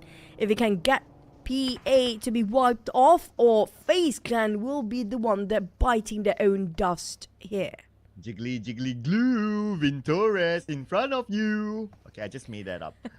Oh, that's nice. Yeah, not bad, yeah. I'm trying. But let's see if Ventores can try to shoot a shot. Oh, nice shot shooting by Ventores. Can he get the second one? Kiddo is now the only one standing for PEA. But Ventores does not have Mela, and Mormon get it in as Ventores goes in. Tries to get that elimination point by taking out Frankie, but now not able to get it yet. Venturas, oh, we saw that flying right across our cameras there just now. Venturas coming in to go in for the shots. He got one for BA. BA, they have to bite and taste a bit of their own medicine just now. Venturas managed to just hold it on much longer for the rest of the team, while BTI coming in with a strong nade flying over on the backside. Well, that's Venturas for you. All is gold, they say. Now, let's see if Ade Luke can pull off the oldest goal right now up against Adi Xavier around him. All alone, 50% of health, but the name will knock him down. Only down to one last player from Alliance, and that's going to be Oleo. Support player for Alliance, but coming up against the trio of Xavier. Not sure if he can do much about that situation. VTR, Crib VIP. Seems like on the side of Crib VIP, at least it lasts long enough just now. Unfortunate for the side of Crib VIP, they love those skirmishes so much. They love those, you know, aggressive plays and try to force out the fight towards all the different teams. But unfortunately, it's just not working out well for them when it comes to closing the fight here. Oleo, on the other hand, playing quite a game here to be nurtured, one with the nature. And he's going to be camouflaging himself against D. Xavier's player. Barges spots him out. I don't know. I think so. Yeah, there you go. Okay, to a certain extent, I thought that RJ would have missed him. Not gonna lie there. I'm not blind, Parajan said. Yeah, I know how to see you now. But you know what kind of helps them to see each other is the Finding Nemo helmet. Finding Nemo helmet?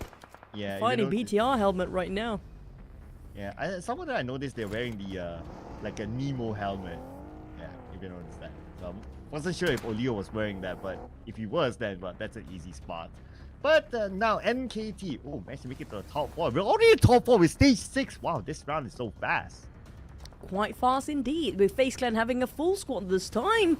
And I mean, we might want to root for them, but FaZe Clan, the thing is, when we have a full squad, then a lot more eyes will be focused onto them, because DZAV just shot one of them down. And it was a what headshot. Here comes Nate, what a spray! Wow, from that distance, and TODAK tries to take advantage of it from the side. It's going to be Lynx. Tries to secure those elimination points. And looks like FaZe Clan, just as you mentioned it, they're down to 1+1. Yeah, there you go. If you have full squad, then all eyes on you. And back to the side of NKT. Unfortunately, for the side of FaZe Clan, they barely got enough covers. They got a couple of those haystacks. And plus, maybe 2 or 2 vehicles. But Parja, look at determination, committed to this fight. just willing to take whatever risk he can actually have to spot down the rest of FaZe Clan players, but he has to just extra careful against NKT. But the bigger question is, where is that last player of TODAK? Yeah, where is he? Lynx. Okay, I believe it was Lynx, the last player. He was somewhere close by the FaZe Clan. Okay, but hopefully we get a visual of him later on. But for these Xavier, have a good clear shot right now. Yep, Levi's. Oh, wait a second. Spider just stole one away out of FaZe Clan. Man, NKT really has something against FaZe Clan. I mean, whatever they actually can work with, why not? NKT, one of the most sassiest team here when it comes to day number 1, taking a bit of advantage of this misfortune of the others. Yeah, these Avis Purgeon reposition himself, but I still try to wait for the last player of TODAK. Will he willing to take any risk? FaZe Clan Mela do got himself that circle, the center of it even, but it's Mela we're talking about, the legendary player. He actually can go against the entire crew of all the other teams out there. It's not impossible. This is Mela, if he got enough hand grenade, of course. Yeah, I mean, not wanting to put the caster's curse on the Mela, but I do love Mela. He played for so many seasons. Let's see what they come up with. Lynx finally spotted out, and TODAK is out at number 4, but he got a whooping 8 eliminations for a 4th place finish. Not too bad, I must say. And KT still slowly not willing to part ways between the partners, not willing to open up the angles, but different case for the side of these Xaviers. They're just fanning out as a tree, but with that one Mela, everybody's kind of worried. I don't know if they know that's Mela, by the way. Well, if they were to count, then yeah, but probably to players it doesn't really matter. I'm looking at the God though, he's out of bullets. He only has 4 bullets in his M4. Now, throw that M4. Yeah. Try to just fly over to Mela. Yeah, just fly over to Mela and punch him to the ground. You can do that is. But he's well protected though, look at this. He has like 2 vehicles blown up as a bunker on the side. Together with the haystack, man, he's in a good position. The God. That 3 bullets better mean something, man. At least get a Paragen. You know, Paragen is just trying to confuse him as well, but got no covers whatsoever, and the Blues have stopped closing as well. He needs to decide whether to go in or not. Definitely regretting the taps going into FaZe Clan Mela, because it's not getting anything, it's Paragen getting him back. Well, the God went down. Not like he could fire back with 3 bullets left, so that is pretty much it. But NKT, they still have the sneaky Spider Tan around the corner though. So it's more like a Wolverine Deadpool season. Spider Tan has to make his debut in the PMSL. Well, not really debut, but has to make a show in PMSL. As for Mela, well, he's really happy just staying there all alone. He got the circle again. Mela, all he needs to take him out is gonna be that one single hand grenade is enough to toss right in the center, where Mela actually proning down and just making game stuff to happen here. And these Avis, Levi and Paragen a bit insecure about Spider-Tan's position, because they're not really clear about NKT's last player's position here. But Levi and the rest of these Avis will try to just take a bit of a chance against FaZe Clan Mela. But Mela, like you mentioned before, he's heavily guarded by so many structures. Yeah, even if you want to try to land a nade onto Mela, it's not going to be that easy. Might as well focus on to trying to get Spider-Tan up, I think. But let's see. Spider-Tan seems to be ignored for now, and a lot more focus onto Mela. Come on, D Xavier. I mean, you got 3 players. If only they have a vehicle, they would probably rush in, but because they don't, so the gameplay towards the end will be a little bit more tactical. Too much tactical, perhaps. Overthinking here is going to be the main cause of their loss if the Xaviers cannot clean this one up. And the Xaviers, despite, I think they do have 1 vehicle, that's the thing. I think the vehicle still's working. That they said they just caught himself inside of smoke just now. Levi actually spotted out Mela, but he knows it's gonna be a different angle for NKT play, but definitely doesn't know that he's gonna be NKT. Maybe he's thinking, are they actually in the same team here? That's why they're a bit cautious about taking a bit of a next step for the side of these Avis. They are unclear. There's gonna be 2 different teams they're dealing with here right now. Yeah, that's a possibility, because obviously to them they wouldn't know like how many teams are still in the game. They only know like how many players. So they're taking the cautious move in case those two are teammates and one of them is in an off-angle position. I'm looking over at, okay, Spider Tag's pretty low as well. 30 bullets plus 5 in the chamber. And there you go. And it's gonna be one more to go for the Xaviers. Now they're finally rushing in, knowing the fact, that was a different team entirely. It's gonna be one victory. And Mela hold on long enough to get himself second place. It's gonna be winner chicken dinner for the Xaviers. What a patient game they has displayed just now. And as usual, the Xavier is the team that celebrates the least of them all. Yeah. There you go. They're like, chicken dinner, just another day in the office. So, congratulations to the Xavier coming up with the second chicken dinner today. So, game 1 was by an Indonesian team. Game 2 by a Vietnamese team. Who knows? I do want to see all different regions getting their own chicken dinner today. Why not for day number 1? But it's going to be this MVP who will be... Lamborghini definitely was frowning just now. We know for that he didn't actually get to play as long as the rest of the teammates. He was watching and observing most of the time. He got taken out quite early just now. But here he comes. When it comes to damage output, Levi got himself the most damage out of all 4 players. Yes, so got to give it to Levi as well. He was at the rooftop, so there was a prime position for him. Besides only Levi, okay, let's see. How many in total here? So that is 10 eliminations with a chicken dinner, so that's 20 points. So far, the highest eliminations that we've gotten in a round so far. And of course, we got to award the MVP to Levi himself with the 4 eliminations, 623 damage, and also a 32% team contribution. Yep, 7% of a headshot. That's going to be the normal amount of percentage that we've seen across for the entirety of the tournament per usual. But the last one we saw on Zigtown, it was quite a high number, 29% before. But when it comes to survival time, now this can be a different when it comes to each of the team. Now, despite they got themselves the chicken dinner, but they actually have one of the most least amount of survival time as a full squad coming up from the Xaviers compared to NKT. I mean, Mr. Joe didn't last over, not even reaching 2 minutes just now. Yeah, he got eliminated the moment he landed, so it's unfortunate for Mr. Joe. But gotta give it to the Xavier as well. 8 minutes 50 seconds with a full squad, and they still managed to secure this chicken dinner. I mean, it's a great one there. But let's check out the best moment here, brought to you by the Xavier's chicken dinner.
When it comes to the numbers, that's where things really matters. The Xaviers, they got themselves 20 points in total, and that's going to be our highest point for the day and for the entirety of the league since it's day one. That's going to be the number you guys have to memorize. FaZe Clan, 17 and 12 points for TODAK for the total points.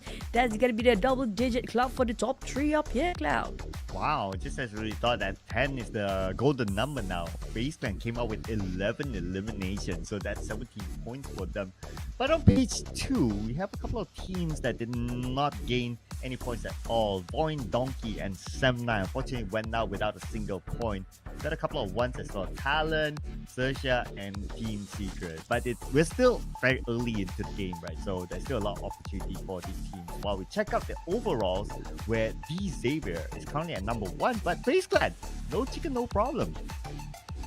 Hopefully they can maintain this momentum because, you know, it will be a history broken for the side of FaZe Clan if they can finish off the entire season holding the trophy and just being the champions for once.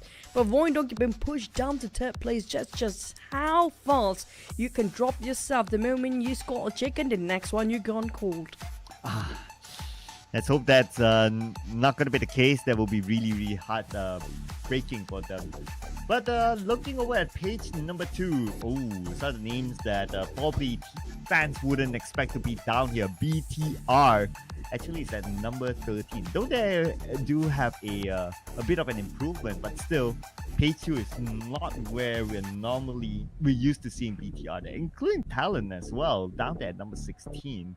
But checking out some of the top 4 fragging teams now, FaZe Clan holds the best number, that is 11.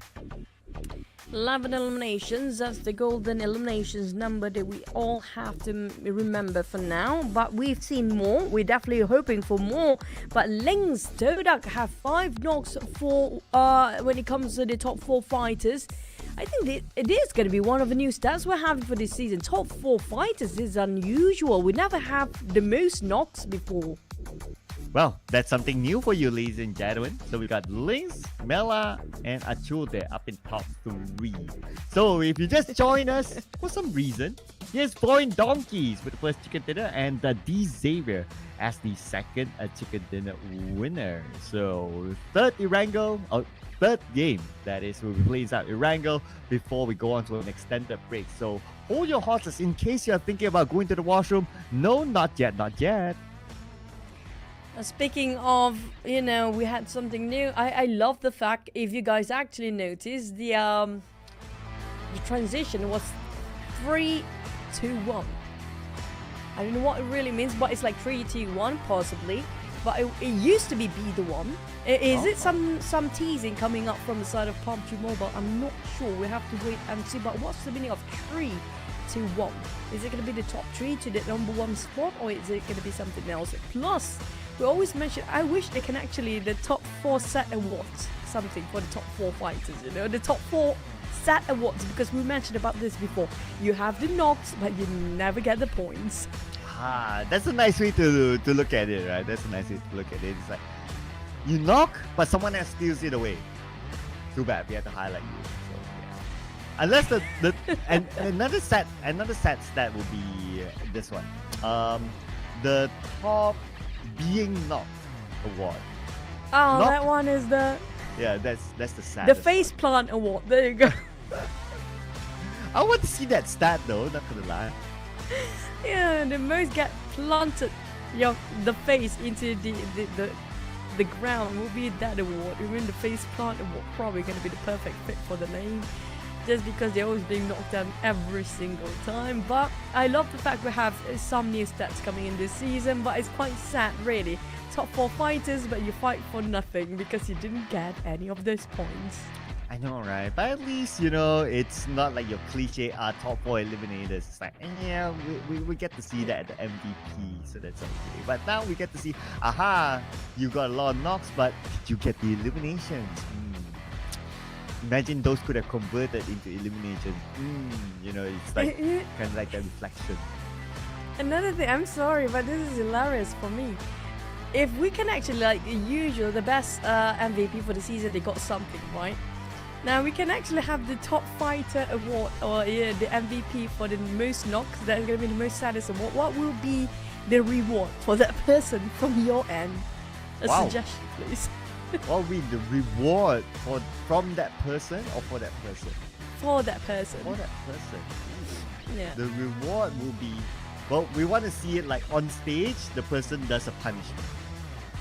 No, punishment is not nice. I mean, like, punishment is like, man, you know, how about like you get a fake money.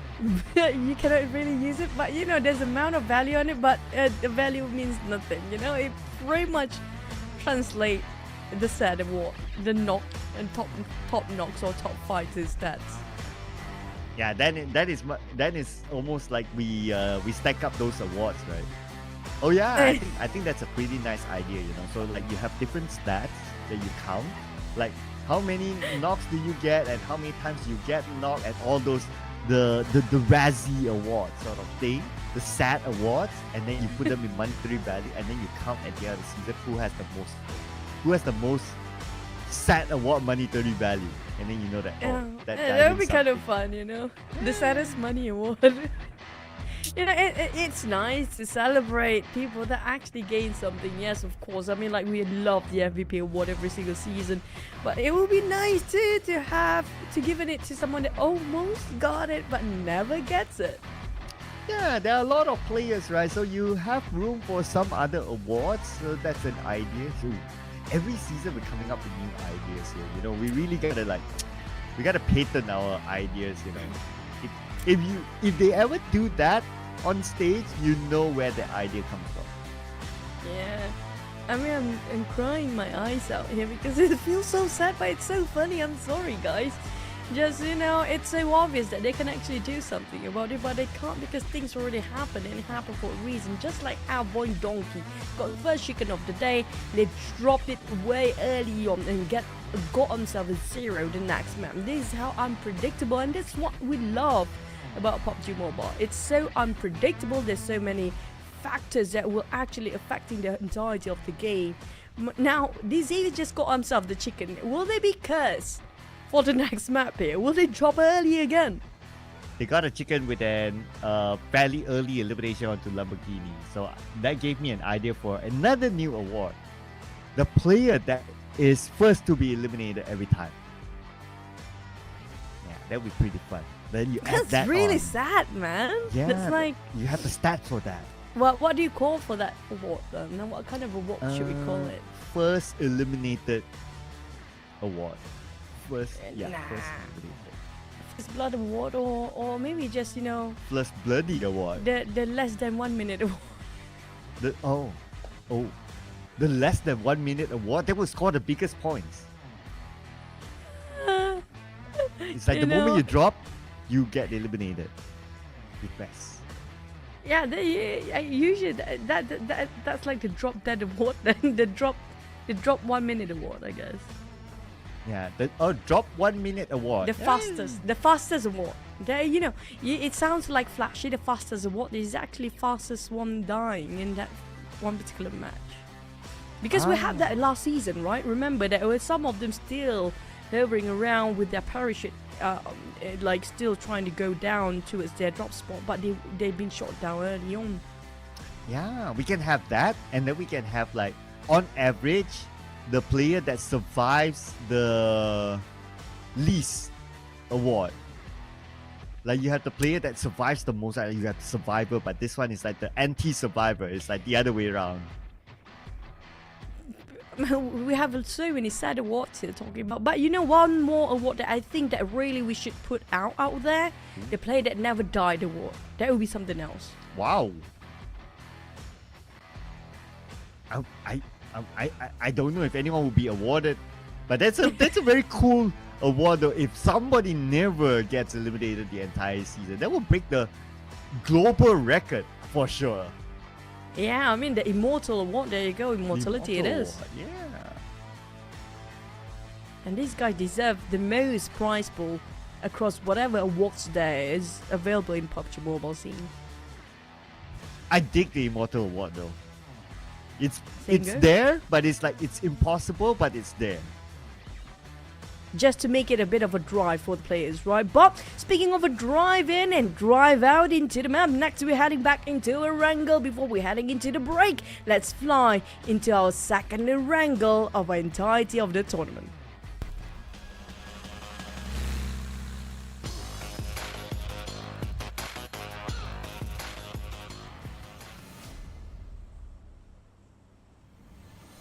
This is going to be Erangel, number 2 of our PMSL this season, ladies and gentlemen. We're going to see a different flight path this time. Early on, it was like diagonal, but this time we're going to start from the south, mid to the base, up onto Kameshki. So teams who like to drop on the left will need to travel a little bit more. Teams like XERXIA, teams like FAZE Clan who likes to drop around the area of Jogopol. Whether they change their drop spot, we need to wait and see. But I do kind of notice that maybe Sem9 is doing a bit of a switch up here.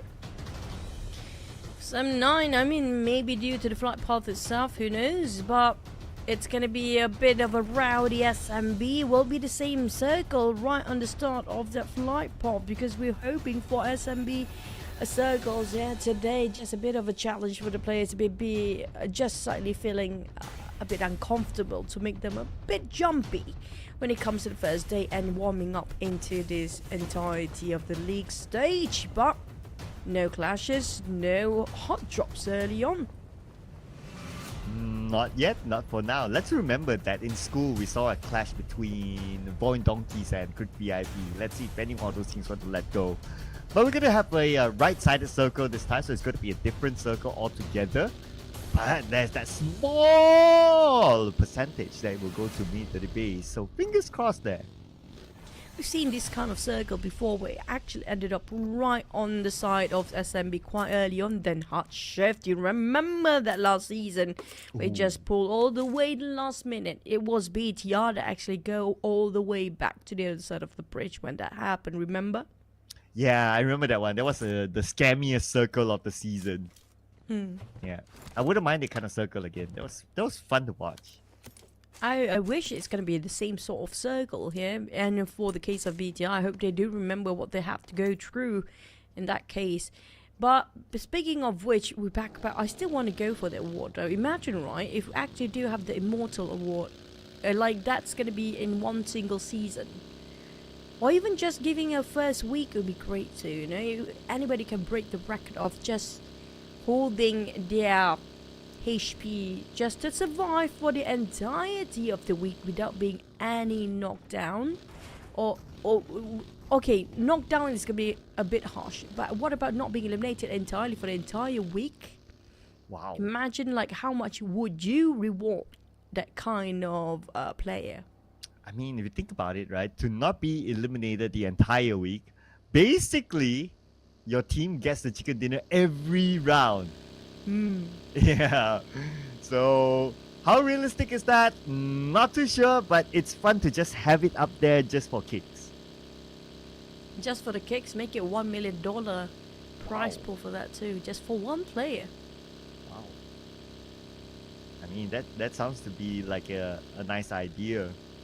Then you see Very nobody tempting. takes fights. Everyone's like, Yeah, fight? that's the fun Nah. part of it. But that's the fun part, you know, because the blue zone is there. And since the prize up there will be very tempting for individual players too. So everybody will be a bit selfish sometimes, but at the same time, they don't really have a choice. They have to fight because the blue zone start to squeeze them in. Yeah, super tempting. Gotta agree with that.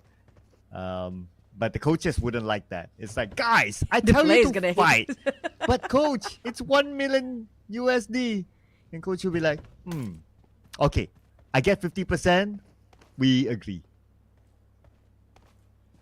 I don't think even if 50% he can actually hit the spot though. Like you said, I mean, like it doesn't necessarily.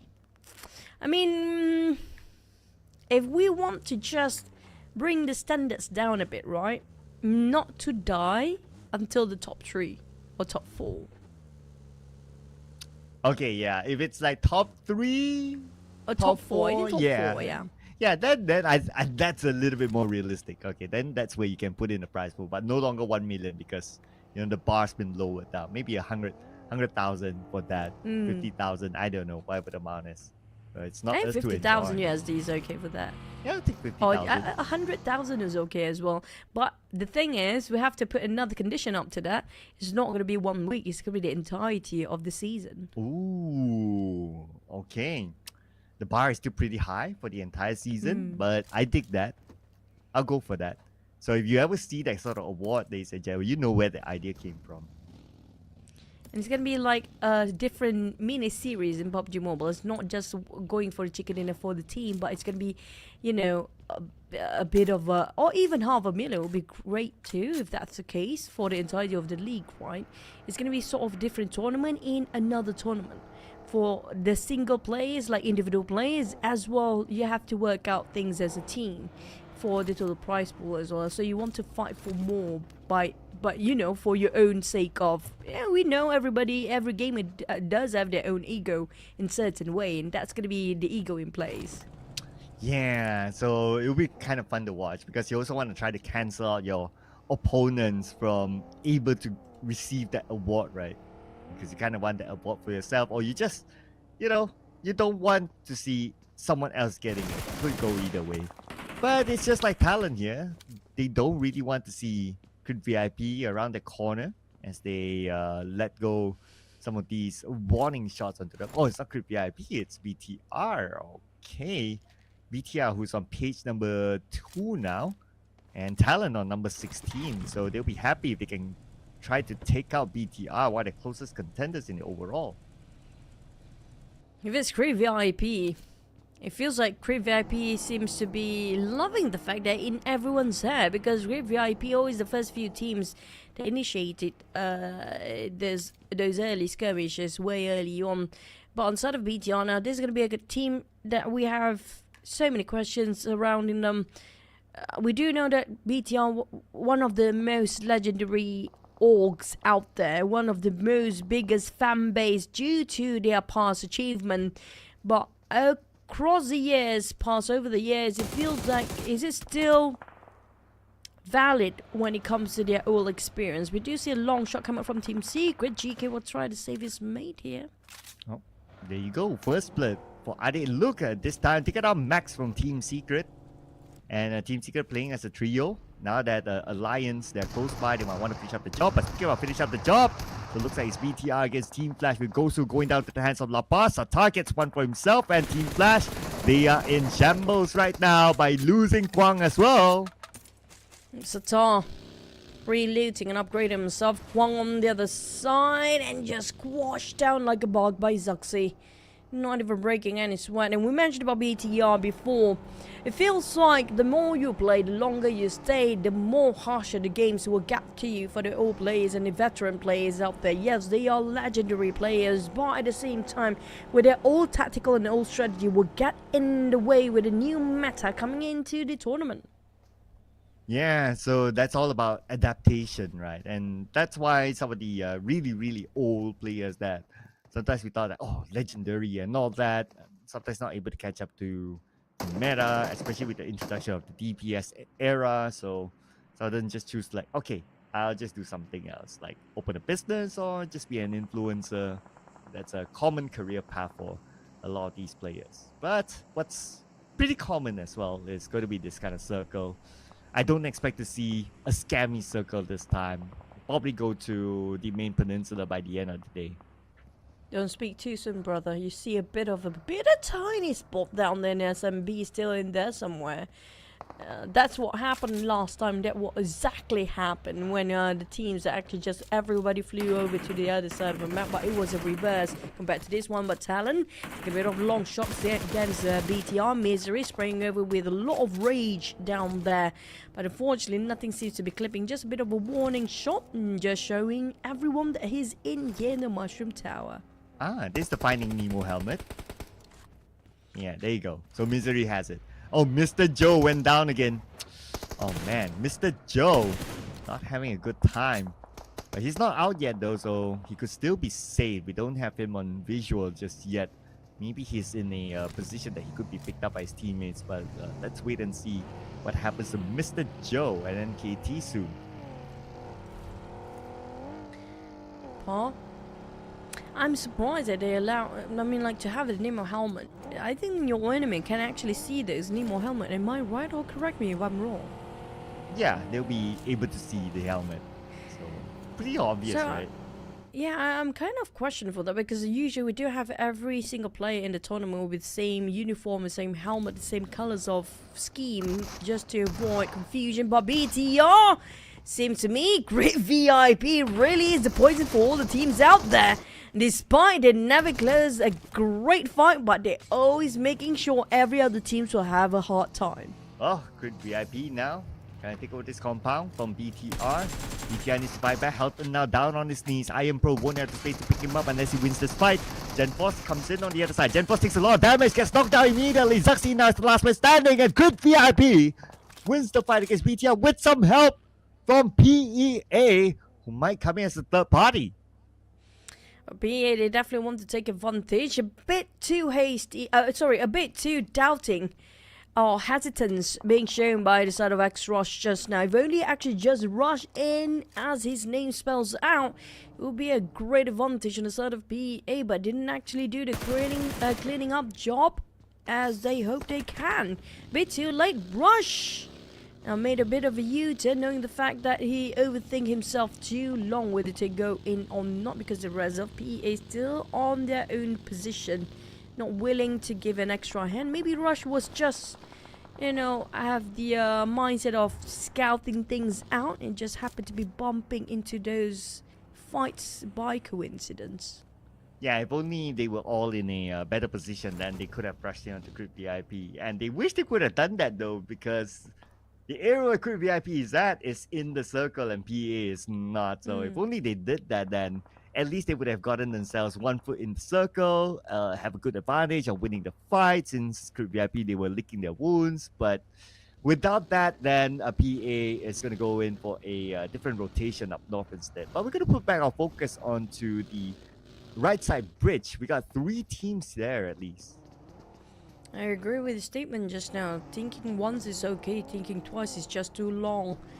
And if only they actually did what we hope for them, there is actually a bit win for the side of PA, but they couldn't see what we're looking at right now, as FaZe Clan definitely have an eye set onto its D Xaviers. Paragin taking himself in the compound and Mormon slowly creeping up and just closing the distance. But PANDUM, we've seen this exact angle before when BTR almost got obliterated as well, but Jimmy 99 gonna run. Ooh, Jimmy Olio knocked down by Achul.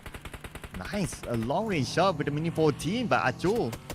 But he should be able to recover himself now that they have retreated and reset. As for Team PANDUM, okay, Billboard is going to go in all by himself. He needs backup though. Oh, Billboard definitely taking a bit of a courage, going a bit of a U-turn. I'm surprised Elias just let him pass by like that. Billboard squeezed it through, but he didn't manage to hold his ground. Unfortunately, he went in without backup, and he's out just like that. Now, Alliance, they'll be able to reset themselves to defend their ground against PANDUM. Achul went down as well. Dimzy down, and that is it for Team PANDUM. Oh, one more left. Jobranki is still in this game, but it's going up against the entire squad of Alliance. And Jobranki, there's nothing much he can do about this. I mean, if only it was a little bit more well coordinated by Team PANDUM, then they probably stand a chance against Alliance. I agree. If only they have one more player, just one more behind that huge grenade being tossed by Jabranki to follow up, they're probably going to be them winning over the Lions just now. But unfortunately, I don't know what happened. Billboard just going in solo. And I'm even surprised with Billboard going in unscathed, cutting across so many players of Alliance. They allow him to just follow behind, and that was something surprising to even survive that. The rest of the side of PANDUM just now, a bit of desync from the rest of the team. I don't know what really happened when it comes to the communication, but we do have something else going on, and KT seems to be a bit of in a skirmish, possibly against TODAK, or was it against XERXIA? Well, looks like it's a XERXIA there. One of their players knocked, but it should be picked up easily.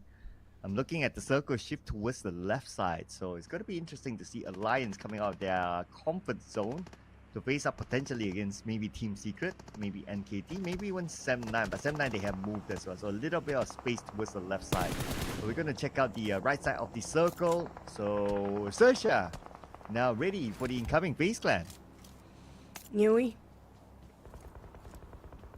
Trying to find the rest of players of NKT right across the horizon, but TODAK just arrived. TODAK just rushing to Mega Earth, but the spray from who? Wasn't new? It actually knocked them all of them down. Mega Earth, clutch the entirety of TODAK by himself with the help of Mormon from FaZe Clan and also Nui sprays from afar. Who would have thought Mega Earth safe within that small shack? Well, Mega Earth, aka Earth C, well, he got a big help there from either his teammates or from FaZe Clan. I mean, wow. But it was unfortunate for TODAK. I mean, they had a plan. They saw one person in that shack. They want to try to take him out, take over that area. But little did they know that a lot of eyes were on that shack. So that just had to happen to them. So TODAK, they're out. Unfortunately, this time, no points at all. First time in this season, at least, that TODAK went out in the round without points. We're not done yet, and another team's happened to be just firing himself up in the kill feed just now. It was TALON. XERXIA's Mega Earth. I mean, I don't know how much longer he can actually save by this small shack. I don't know, is it just luck or pure skills by him to just outplay all this team to try to push himself up. PA just knocking on Heaven's Door with FaZe Clan and not taking any warning either. 2v4, let's go. Let's go! FaZe Clan with the full squad here. But look at the amount of teams around them. Good start off with Mela knocking out Kiddo and looking for more targets. Mela is still with the DBS will secure the elimination point. Mizi will be taken out as well. EEA falling apart. Mizi, there you go. Eliminated by Onzens with his nade. The other members of PA on the other building not able to continue on. FaZe Clan still holding their fortress strong as a 4. The only one without any eliminations is going to be Venturis, but XERXIA taking on that crit VIP. Helton's on the ground, exploded midway through. Venturis scouted out by Purgin. A bit of a warning shot away. Venturis just to reply to his call before. Talon Misery, Team Secret. Throng going in the mushroom tower by himself. It's going to be 2v1. I'm not sure if he knows it's actually 2v1 there. Axel Throng down on the ground next. Is quite out in the open. There was nothing in between him and the rest of the other teams outside. But Axel, Talon spotted out the rest of Team Secret. They're just willingly giving their body 1-2-1 break. I don't think he will survive that long. Oh no, you're absolutely right. He did not survive. Misery got that one onto him, and Team Secret is out at number 12. Only 1 point collected this round. Now, Talon, we got Linux here, and he has to deal with MORPH in front of him. Pretty much all alone. Circle though moves up north, so at least he has to circle together with him. But he needs his teammates to join up with him because MORPH is surrounding Linux now. And MORPH surrounding Linux, or Linux trying to bait out where MORPH is at right now. Because look at Laxo and Misery, they try to reposition himself. FaZe Clan again, they got himself the center of the circle once more. I don't know how to predict it, but it was deliberate even on this map. Linux and the rest of Talon tried to play around MORPH zeros on the ground. We thought MORPH surrounding Talon just now feels like a bit of a reverse control to the side of Talon. Well, nade after nade sent across onto MORPH, not allowing them to advance at all. So this allows the time for the other members of Talon to join up with each other. As Misery is the only one left behind. Probably expect him to join up with Linux and Axel soon. MORPH not able to advance. They don't have enough information thanks to the rain. But look at the elimination feed. D Xavier and Alliance again at each other. Round 2. It's going to be Leon Deasy put himself name up high there against D Xavier twice in a row. But I do know there's going to be the last player remaining as well for Leon. These are the last one standing for the Silver Lions because the rest of the members being knocked down just now. And KT, Mr. Joe got himself the towers, but back to the side of the XERXIA, they're being parted ways due to the pressure coming up from NKT. Living Mega are still in the small shack, but Talon also being eliminated next. It's not 77, it's actually, I don't know which number was that supposed to be. But we're down to only 9 teams. With these Xaviers dominating, seems like they're not actually cursed at all. These Xaviers, they are in high momentum this time. Well, 5 eliminations now for D Xavier. And they just took out Alliance. Wow. And with this compound, so far, so good for them. They are the inner side of the circle, and they can even play with 7-9 later on. But Crit VIP now trying to stop their opponent and KT from coming through. Mr. Joe gets knocked down for the second time this time around. Iron Pro gets Joker. Iron Pro knocked down by Spider Tan. Now Helton tries to find more out of this fight. Blind spray through the smoke.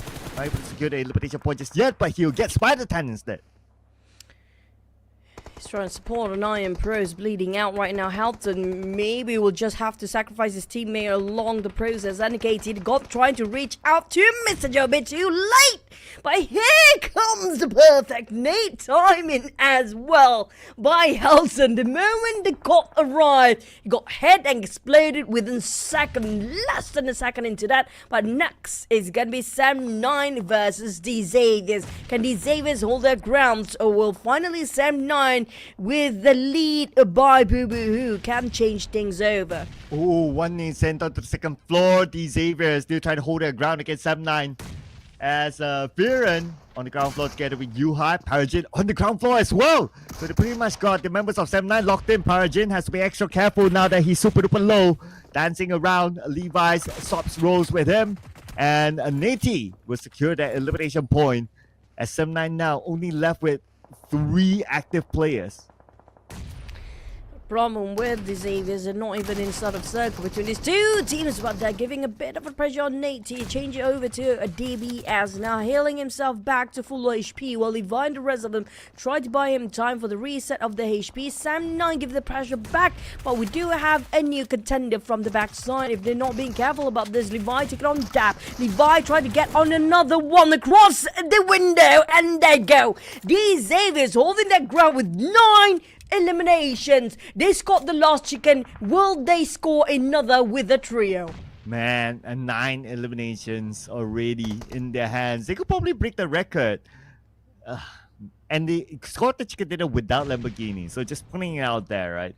But anyway, moving over to VOIN Donkeys now against MORPH. So both of these teams pretty much on the outside circle. They need to cancel out each other before able to move in, and they seem to be pretty interested in doing so. You see the movement there by Flippy. The D Xavier, they have some other teams in their hands as well. So I guess there will be a few more fights that they need to take to get in fully into the circle. You know, the circle is really a bit crowded and rowdy on the southern side. Same goes for the northern side. Here, VOIN Donkey Potato just locked himself 1 nade to clear his path, just in case somebody tried to hide themselves in a small shack, that roofless shack in front of them. VOIN Donkey now taking charge, going in, advancing towards the circle, but MORPH moving in parallel motion as well, mirroring whatever VOIN Donkey is actually doing here. Zero just relay the information back with the rest of the roster, saying, hey guys, now might be the best time to get your guards up, because VOIN Donkey definitely wants our position here right now. PA out at number 6 with 1 elimination point. And now D Xavier unstoppable with 10 eliminations. They just need to collect 2 more eliminations and they'll be able to break the most eliminations in a single round record. It shouldn't be too difficult for them as a trio squad. Now for VOIN Donkeys, it looks like they're going to try to avoid that fight with MORPH, and understandably so. Focusing on getting into the circle is more important. But Momon from afar getting knocked down, and let's see if Mela can secure that elimination point. So many trees in between though for Mela. He's hiding himself quite in an awkward position sometimes. The thing is, FaZe Clan, while they're tapping it away against VOIN Donkey, they have to be extra aware against these Xaviers. They're slowly closing the gap, very close indeed. And they saw himself a bit of an extra airdrop in between them and FaZe Clan as well. Now for Nate, he definitely spotted out the rest of FaZe Clan. I don't think only one person of FaZe Clan actually watching their back right now. If not being careful, lucky enough for them, I think it's Mormon watching over this side and giving the information back to the rest of BARUZ. There's also SERXIA on the other end too. Yeah, he sees everything now. Just waiting for the circle. Might as well, right? And here we go. Circle goes all the way up north. So these here, for sure, they need to take that fight against FaZe Clan. Assuming FaZe Clan doesn't move away, but not much space for them to move, so they need to prepare to defend against these Xavier. Potato, I think this Nemo hat is a bit too obvious, isn't it? In the sun even. And it's quite in the open too. Barely got any structures in between except for those of vegetation, a bit of a bump of the hill, and that's it. It's quite obvious if you can actually see them from afar too. Yeah, I know, right? That's like a shoot me indication there. So I don't know, maybe something that they could consider in the following rounds to probably swap that for something less obvious. But for these Xavier, they're going to do the obvious now. They're probably going to crash it onto FaZe Clan. Okay, here we go. Oh, wow, are they going to make that long rotation? Okay, they're going to go to SERXIA instead. See, here we go. Oh. Flat. I mean, Mega Earth, he played alongside with his luck too many times. His luck running out of his fingers just now. But back to the side of these Xaviers. He's going to cram it in with this vehicles anyhow for Nate Levi. I don't know what were they thinking, but they couldn't hold on much longer. They had enough with the patience game and they just threw it. They just done with it. Only left with one player down there. I don't know what were they thinking. I mean, I love the idea of the long rotation by the Xavier. If they were to go straight and try to fight with FaZe Clan, even if they win, getting out will be kind of hard. So, yeah, I mean, it was a good attempt by them. But yeah, they're still in the game though, whatever it is. Now, the fight between MORPH and also VOIN Donkeys. So it looks like MORPH and VOIN Donkeys pretty much 50-50 at this moment with Zero now down on his knees. And both teams exchanging nades with each other. Zeta, now it's the only man standing. Should be able to pick up a potato in time. There you go. The revive is happening. Not everybody willing to take the risk and the chances just like the Xaviers did just now, living with only Paragin. We still take it out Mormon. Flippy with a Vaxi, and now Flippy spotted out the last player of VOIN Donkey just now. It's going to be 1v1. V1 with the Xavier's last player down to only 10% of HP, just back to 80% of HP up. Even though FaZe Clan have the most players out here, but we do know FaZe. The problem is when you have the most and all eyes on you, they're down to 3 players in no time. Ooh, nice name there by Flippy to knock down Mineral. FaZe Clan, oh, they have the circle. The circle is shifted towards the south side. That means teams on the high ground will need to come down. They need to deal with FaZe Clan in the process. Paragin now has an angle against Mela. Mela now pretty low, but Paragin not able to get knocked down to Mela just yet. But for Flippy, he'll finish off Zeta, and that's going to be 10 eliminations now for MORPH. Ooh, Mormon, that was a sharp one coming up from Paragin. Didn't even whiff one single bullet, didn't even show any sort of hesitance in that display. Now MORPH, having 3 players, still trying to secure this chicken dinner. Or FaZe Clan, despite having full squad just now, down only with 2 players here left. These Xaviers, Paragin got himself caught in between small rocks, but the problem is there's no covers for him. FaZe Clan, Mela still trying to survive as long as he needs to. Always the last one to remain for the side of FaZe Clan, but at least this time he's working out as a duo. But Paragin, these Xaviers, despite they have a bit questionable moment with that long rotation just now, he lasted long enough by himself here. Oh, what a ninja Paragin is. So far, so good. And you guys look at this. MORPH is not really paying attention to Paragin. Onzus takes out Hazel. Zero almost knocked down. Mela will land the final blow to him before he gets knocked. Now leaving Flippy alone. Paragin wants to go in to secure the elimination point. He sees Flippy on the other side. Paragin takes a bit of damage. And Mela will shoot from behind. And that is it for these Xaviers. So now it's either FaZe Clan or MORPH. FaZe Clan down to 2v2, but Zero's bleeding out Flippy. Can he hold the high ground? Here comes Onzen starting out the nade. It's gonna be 3 seconds away. Here comes an explosion, but didn't actually clip on Flippy. Flippy playing wrong side with the cloud and the smoke. Flippy going in, taking the fight head on, but unfortunately, it's a no-no as FaZe Clan scored a chicken for themselves. Well, Ventures and co have woken up and now they score the chicken dinner. So it's no longer the no chicken, no problem for them. They have scored the chicken dinner. And another new region to take over the chicken dinner in this season's PMSL, or at least for today, that is. With a winner chicken dinner to FaZe Clan from the lower ground.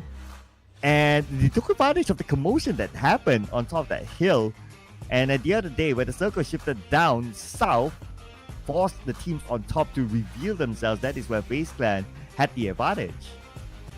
Not just that, just now we also witnessed a lot of double-digit eliminations for certain teams up there. For the side of FaZe Clan, they scored themselves an 8 eliminations, plus the chicken in it. That's 18 in total for the points. But keep your eye out for the side of the Xaviers. Will they be back as the champions after it's long overdue for Vietnam region to finally lift the trophy up again? Because just now, they had still quite a momentum. 8 eliminations for FaZe Clan, and Onzens is the MVP for FaZe Clan with 3 eliminations, 559 damage, 279 damage received, 24% team contribution, and the maximum survival time of 27 minutes and 7 seconds. We've definitely seen more eliminations in this round by other teams, so we get a good overview later on in the overall charts. But for now, these are the other top performing teams besides FaZe Clan.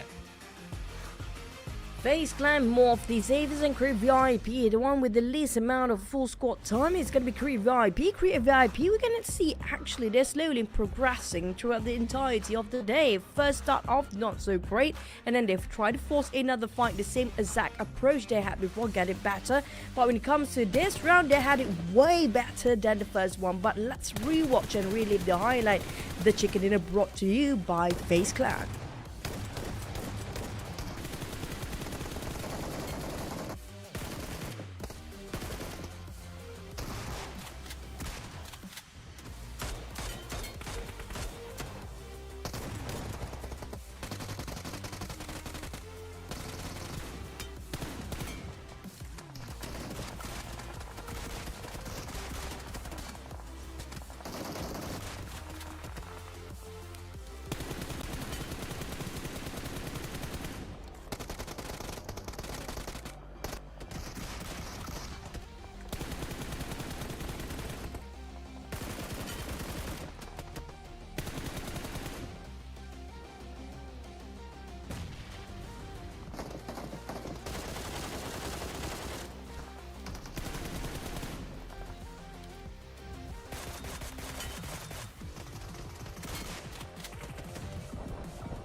Well, although it was a long drop for them, but they still went back to their regular drop spot and made their way into the circle. So FaZe Clan, 18 points collected this round.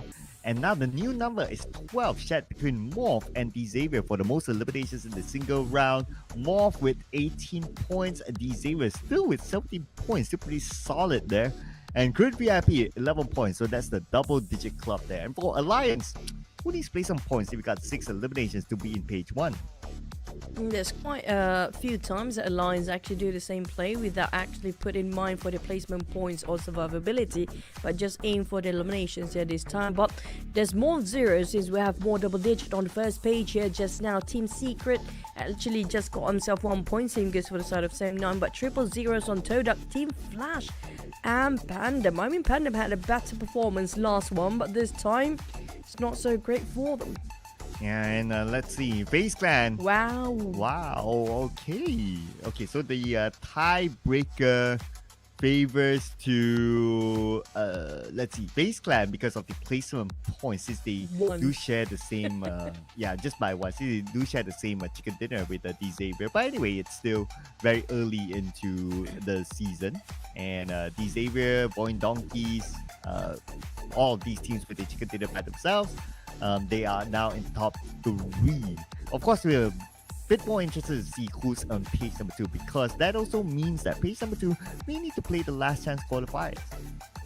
Well, the thing is, there's so many flags that are flying differently this time. We're talking about Thailand, Vietnam, and Indonesia got themselves all the chicken dinners. Will Malaysia be next? Who knows? Because most of them in the top 8, and second of the top 8, which are going to be 5, 6, 7, 8 just now. But for TALON, didn't have too much progress compared to Team Flash, and BTR seems a bit struggling. Try to get themselves the warming up to happen the first day here. Yeah, now it's a race to which team is left behind when it comes to double digits, right, in terms of points collected. So now we're looking at Team Secret, BTR, Team Flash, and TALON, the last 4 teams here. Let's see if they're able to get out of that. But interesting enough, for placement points, TALON has yet to get a single placement point. At least other teams, they have a mix of between the two. So it's probably something that the TALON can look at these stats and reflect to themselves on something that they need to work with after we come back from the extended break. Now, it makes me wonder how much placement points come out from the side of Alliance, because they also did not seem to be focusing on survivability at all, as well as TALON here. And surprisingly for TALON, after the PMWC tournament, they had one of the strongest team in the PMWC coming up from the Southeast Asia region. But unfortunately, they just dropping the ball when it comes to the PMSL. For the top 4 smoke specialists, we have the ass players, which are going to be smoke specialists. FaZe Clan with 48 smokes being used. There's going to be almost more than 10 difference between MORPH and XERXIA and the Xaviers, despite not having smokes as much as the others, but at least they still scored quite a huge amount of points overall across the board. Yeah. So, I mean, they're also like equivalent to like the longer you survive, the more chances of using utilities, right? So FaZe Clan is just coming up with the stats that equalize their placement. So, but for Xavier, interestingly, even though they got the chicken dinner before and they do score pretty decently, now they're at second place, although same points with FaZe Clan, but they only use like 22 smokes. So, a different kind of a situation that they are being put in. Probably more direct fights for Xavier in this case. But those are the top 4 smokes. We'll definitely see more stats, or maybe even the SAT award later on, since we already saw one of them with the fighter stat that, you know, makes it sound kind of nice. But we all know what it means. But you know, when it comes to Xavier's, back to the stats just now, I think they're playing more hand grenades than smokes in that case, because we saw a couple of nades being tossed around by the players of the Xaviers, and most of them do prefer nades over smokes. But I do notice that Thai teams especially, they do prefer the smokes over the nades, except for probably player Mello. We do know his nades are crazy accurate in certain scenario. But when it comes to the teams next, we don't know, because we're heading into the last Erangel of the day later on. But we're heading into the break first after this, I think so, Cloud. Yeah, we'll have an extended break after this. It's in January before we come back for the second half. So in the second half, we will be having, let's see here, one Erangel, and then we'll end the day with 2 Miramar. So that's going to be the sequence. It is pretty much same as before. So make sure you stay tuned because one more Erangel for these teams to adapt themselves so they have more time for them to discuss on how they're going to do better in an Erangel that has been played twice with the same lobby. Yeah, but we don't want to waste any more time. Everybody need a bit of a toilet break. Let's head into the break right now. See you guys right after this break.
everyone, welcome back with me, Windy. And now we're gonna do our first interview for today. And joining me on stage, we have one of VOIN's player, which is Potato. Hi, Potato. Hi. Hi. So, Potato, you haven't played for 2 seasons, and now you're back as a player because back then you're as an analyst for Alter Ego. What have you been doing lately to regain your performance?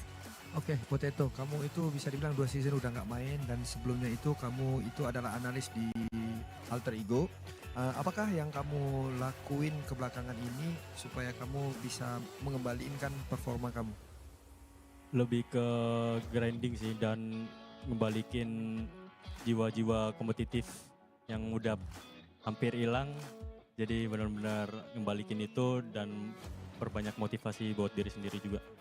Okay, so I've been doing a lot of grinding in terms of the playing games, and then I keep talking to myself. I keep motivating myself in order to find the competitive spirit back then because it's almost vanished. But then I keep motivate myself to pursue my dream as a pro player.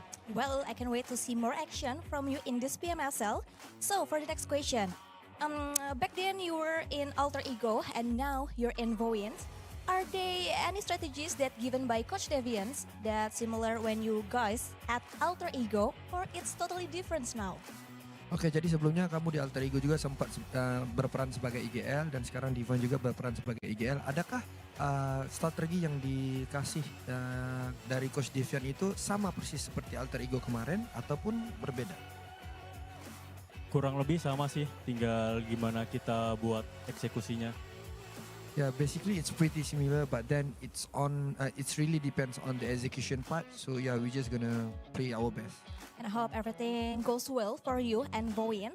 And for the last question, as we know, VOIN is a rising team and Alter Ego has been the PMSL champion twice.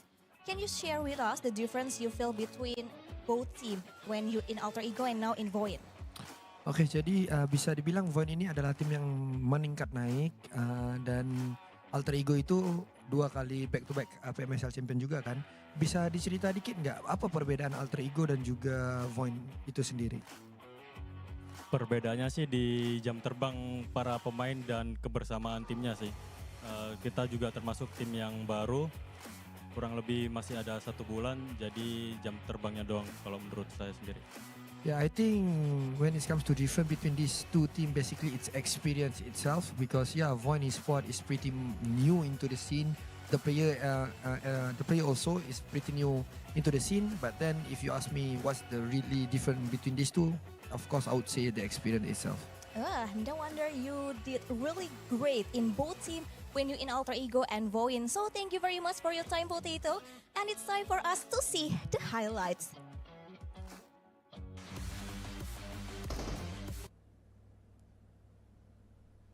Wow. Potato has a very sexy voice. It's a very radio-ish voice. I do appreciate that. It reminds me of Batman from... we do know Batman is not here anymore. Not Batman that we have in as the player, the Batman, was it? Oh, yeah. As in like the facial features, right? The facial features, this is more kinder looking and a bit more soft looking. And I can assume that he will definitely build himself a big fan base as well. But I love the interview just now. I love the fact that actually the questions was right on the spot and right straight to the point, saying that what was the biggest difference between Alter Ego, because we do know Alter Ego is one of the big team, and it's quite a rare scene to see players or even analysts in this case that leaving a big name to join in a different team entirely. Yeah, so for him to find back his groove after a couple of seasons not actually playing and still being able to play at this stage, I mean, that is something that you gotta give it up to him. And here are some of the stats between VOIN Donkeys and FaZe Clan, where VOIN Donkeys is currently sitting at number 3, FaZe Clan at number 1. But obviously, because FaZe Clan is at number 1, stats do favor them. But this is quite a rare scene to have the top 4 rate pretty much the same for VOIN, Donkey and FaZe Clan as well. And we do see the rise of Zeta. Compared to Mela, he always survived the longest compared to all the rest of the teammates of FaZe Clan here. But we're done with the halfway through of the day. We have 3 more maps remaining, which gonna head over to the last Erangel of the day. But speaking of which, you know what, that interview, the takeaway from my side is going to be, it feels like Potato just now, right? He was not playing when it comes to Alter Ego lineup. He's just the analyst on that side. It feels like this time, like whatever he has the idea for Alter Ego, he feels like, you know what, let me do it this time, but with a different team. Ooh, it's like, okay, let me show you how it's done. Yeah. Instead of like, let me tell you how it's done, right? Yeah, I like that idea. I like that idea. But Alter Ego is not playing today though. So it will be fun to see like if VOIN Donkey and Alter Ego play together and we see Potato versus Rosemary 1v1 for chicken dinner. Wow. I want to see that. Oh, there's gonna be a lot of story to tell. It feels like so much drama if that actually do happen. But unfortunately, we have to wait it out. Maybe wait. Let me recheck the group because it seems that we do have that VOIN Donkey. It's gonna be in Group C, and Alter Ego will be in Group B. So B versus C will be tomorrow. If that's the case, then we might actually have that a bit more earlier than we hope it would be. Yeah, and who's your new friend there? Can you introduce to us? This is an old friend. He doesn't have a name, but I call him Shy, I think. Shy? He's like, you know. We always have that kind of emotion when I actually do cast together. It's like, we always like, moments between us. Yeah, this is exactly the emotion that, or if we have that emoticon, this might be that emoticon. I don't think we have this emoticon in emotes, do we? Yeah, you don't have a shy emoji, so maybe it's something that we can think of, right? Or whoever who's doing emojis to think of, and you know, just pay us royalty for the idea. As always, Yeah. You know, we're always down for money. Dialogue. And put a dialogue on top of it. It would be like taunting teams and all the others out there when they died in front of you or something like that. But speaking of dying, the teams that are really dying from their used to be very bright light, should we be concerned about BTR right now? Ooh, 9 points only collected by BTR. So, I mean, it's still early. Whatever it is, no teams will be eliminated from this sort of stage because they're still the last chance qualifiers, but nobody wants to do that. But we're looking at some of these swaps here. So, Adam is coming in for PEA. So, this is where we start to see teams will make their changes. As usual, that's what happens if you have the halftime extended break. That's where you can discuss and decide on whether you want to make certain changes or not. It's like Mr. Joe, who haven't had a good day today, so Triple F's coming in instead. Now we can expect a lot of this happens when it comes to day number 1 and week number 1, just to let the players test out their best lineup and their best chemistry as a team. Now on the side of VOIN Donkey, I don't think they have any swaps going on, but they definitely have a good lineup so far. VOIN Donkey, VOIN, when they before have that donkey as their sponsors as well.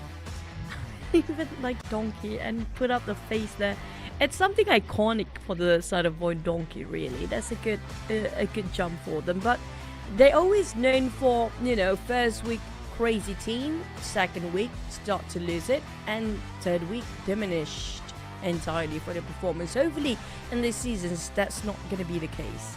Yeah, that's also a thing called the home ground buff. Obviously, they are now playing in Surabaya, ladies and gentlemen. So the Indonesians are playing in their home ground. They have their home feel, sort of groove sort of thing running through them. So maybe that gives them a little bit of a psychological advantage to a certain extent.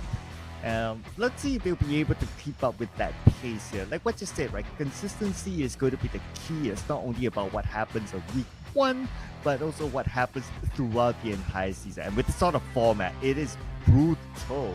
You have to perform every single day.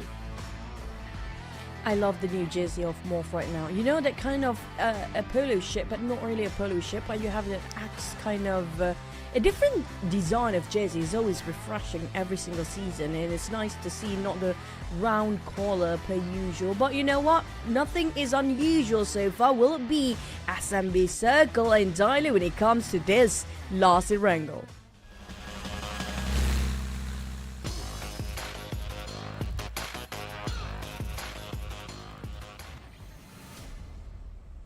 Well, speaking about new jerseys, I do like BTS new jersey as well. So, ladies and gentlemen, let us know in the comment section which team's new jersey do you like the most. We'd like to hear your thoughts as well. But we're gonna get a different flight path this time. Well, almost like before, but this time we're gonna start from the top to the bottom instead. So expect similar drops as compared to the Erangel before the break. So even like teams like FAZE will still go back to South Jogopo, irregardless of how far the flight path is. Now, speaking of New Jersey, I do hope when it comes to the Grand Finals opening, we have like all teams opening with their new jersey design and also the old design, just to compare, you know, to see a bit of a difference when the players walked in. Just to see, you know, a bit of an upgrade here or not, or some teams don't really have an upgrade, like it's okay as well, as long as they're happy with what they're wearing and very comfortable, because comfort is always going to be the most important thing when it comes to being a player, because we do know home buff is a no joke, because when it comes to hometown, your host country, and also you are close to your loved ones, there's going to be a lot of moral support.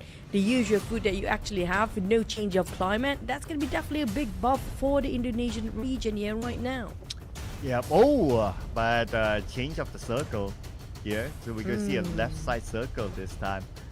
Maybe we'll end up in Gaka again, we don't know. But this kind of circle, first starting off, is pretty interesting since we do have like, what, 30% of water? So that's going to be the starting circle.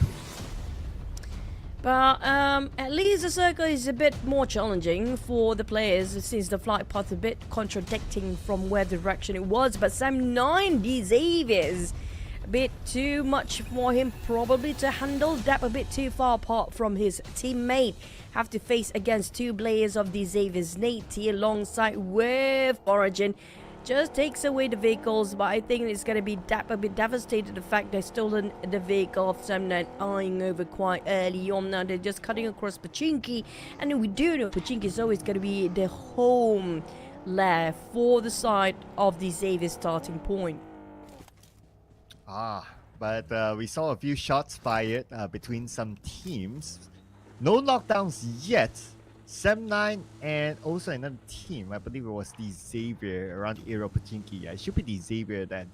So it'll be interesting to see if Sam9 actually wants to challenge the Xavier for Pachinki, because, well, no one has ever really challenged the Xavier Pachinki before this. I do want to see a team wants to do that, just to you know, have a bit of something different. I mean, we barely get or hardly get any hot drops early on. Here comes a bit of a stats for you guys to feast your eyes on. Levi, average 3 eliminations, 454 damage, is still quite a high-end player. You can actually see his handworks when it comes to in games, how many fingers actually playing. Probably going to be around 5 in this case. But yeah, I mean, I do want to have some hot drops sometimes, just to see if the players want to challenge another team straight off the bat. Oh, well, you asked for it and you got it. Sam9 challenging PANDUM as they will open up their account, and the new hire, Firen, scores his first blood in this round and looking for more. Team PANDUM now leaving this area. Billboard running away, and Firen is still chasing. They are hunting people early on. It's UI and Fear, and we do know UI, given the opportunity, he will say yes to the chase every single time. But this time a bit more discipline on the side of 79, not to overextend their stay, knowing the fact it will try to bite it back later on if they just overextend their stays here. That's a wise decision coming up from the side of 79. But for the side of PANDUM, having a bit of a loss, Jubranki, as always, it's going to be one player out. And first blood done by the side of PANDUM, losing one player early on. Before it was Billboard, this time it's going to be Jubranki. Yeah, so unfortunately they'll be playing the rest of the round with 3 players, something that they need to manage. So moving on to Quarry, they should be on the clear since the flight path is on the right side. Don't expect many teams to be there. We're going to see a replay on how they got their first blood. Wow! Check that out. Between the trees, moving vehicle. Man, that is sharp shooting by Viren. Not just that, there's a good drive by Yuhai too. This duo seems to be one of the deadly duo, possibly a potential deadly duo throughout the entirety of the tournament. We probably should keep an eye out for these two players of SEM9, but TODAK also seems to be trying to hunt down loot so far, actively trying to find their second checkpoint next. Lynx, sorry, I forgot Linux and Lynx as always. It's going to be quite confusing between those two. But we do have NKT. We do also have the swap of the player, Mr. Joe, being taken out. It's going to be Triple F this time. Will it be any difference instead of NKT? But definitely something different from Creep VIP. Or will it be the same story again? Well, looks like it might be a different story here for Crypt VIP now that Helton is down, but our boy follows up nicely with a Bison, and he will take out Yol, and that is it.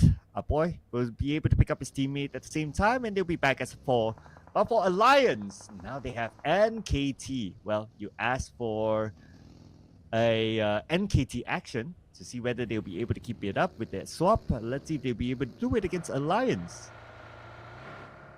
Now NKT, the team that sometimes did actually display their potential at full, but there are times, most of the time in the case, they're always running away from the fights, even given the opportunity that presented itself right in front of their eyes. And I feel like maybe because they don't have enough supplies yet for the side of NKT, that's why they backed out and backed down from that fight early on. For the side of Create VIP, this is a team that really don't think too much to initiate any sort of fight. As long as they got something, even a pistol in their hands, they start the fight anyhow. And that's how they lost a man early on in the previous map. But this time, they're at least having a full squad, still well and alive.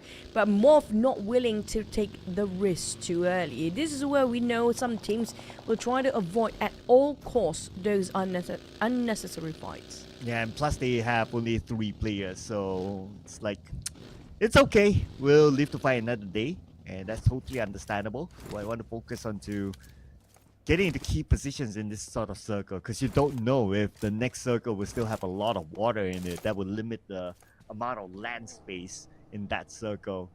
As for TODAK, so now we do have a pretty overall still okay campaign for TODAK with 16 points at number 7. And again, the objective here is that at this stage is to maintain themselves in the top 8, so they go straight into Super Sunday. If not, they have to play the last chance qualifiers. TODAK is one of the teams that are always going to have a bit of up and down, not much growth. Personally, I see across the entirety of 2024. And this is the team that a lot of people say they have the most growth across the entire year, PEA, but this time they have different players coming in. Now, before we have a different lineup, but they're adding in 2 more players that they used to have. It was NC, if I'm not mistaken, the players from NC before. And then now I don't know what happened to NC these days, because we don't see that too many often of them. But the players coming back into PAA, and this is one of the players that used to play with the coach Aduka. So I do want to see when it comes to the old and new how they mix and match between each other. But the circle will not make it easy for them.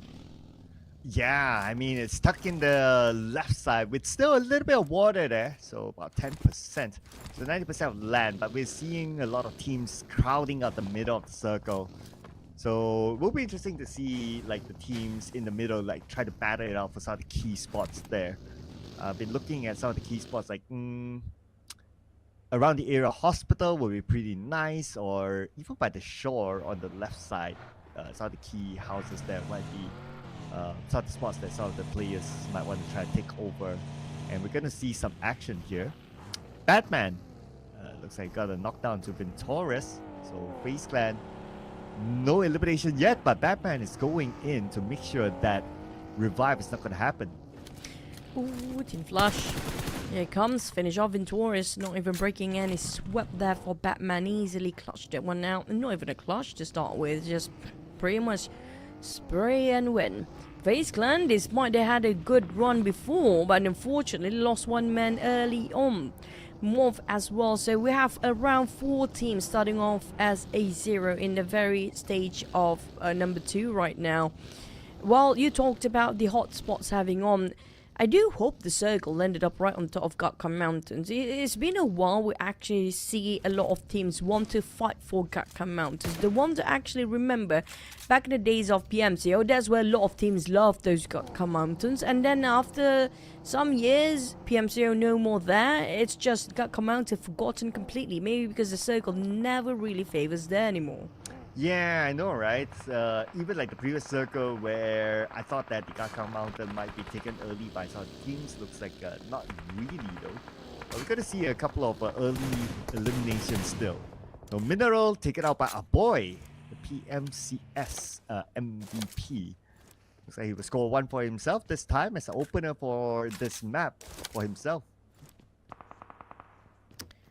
Joker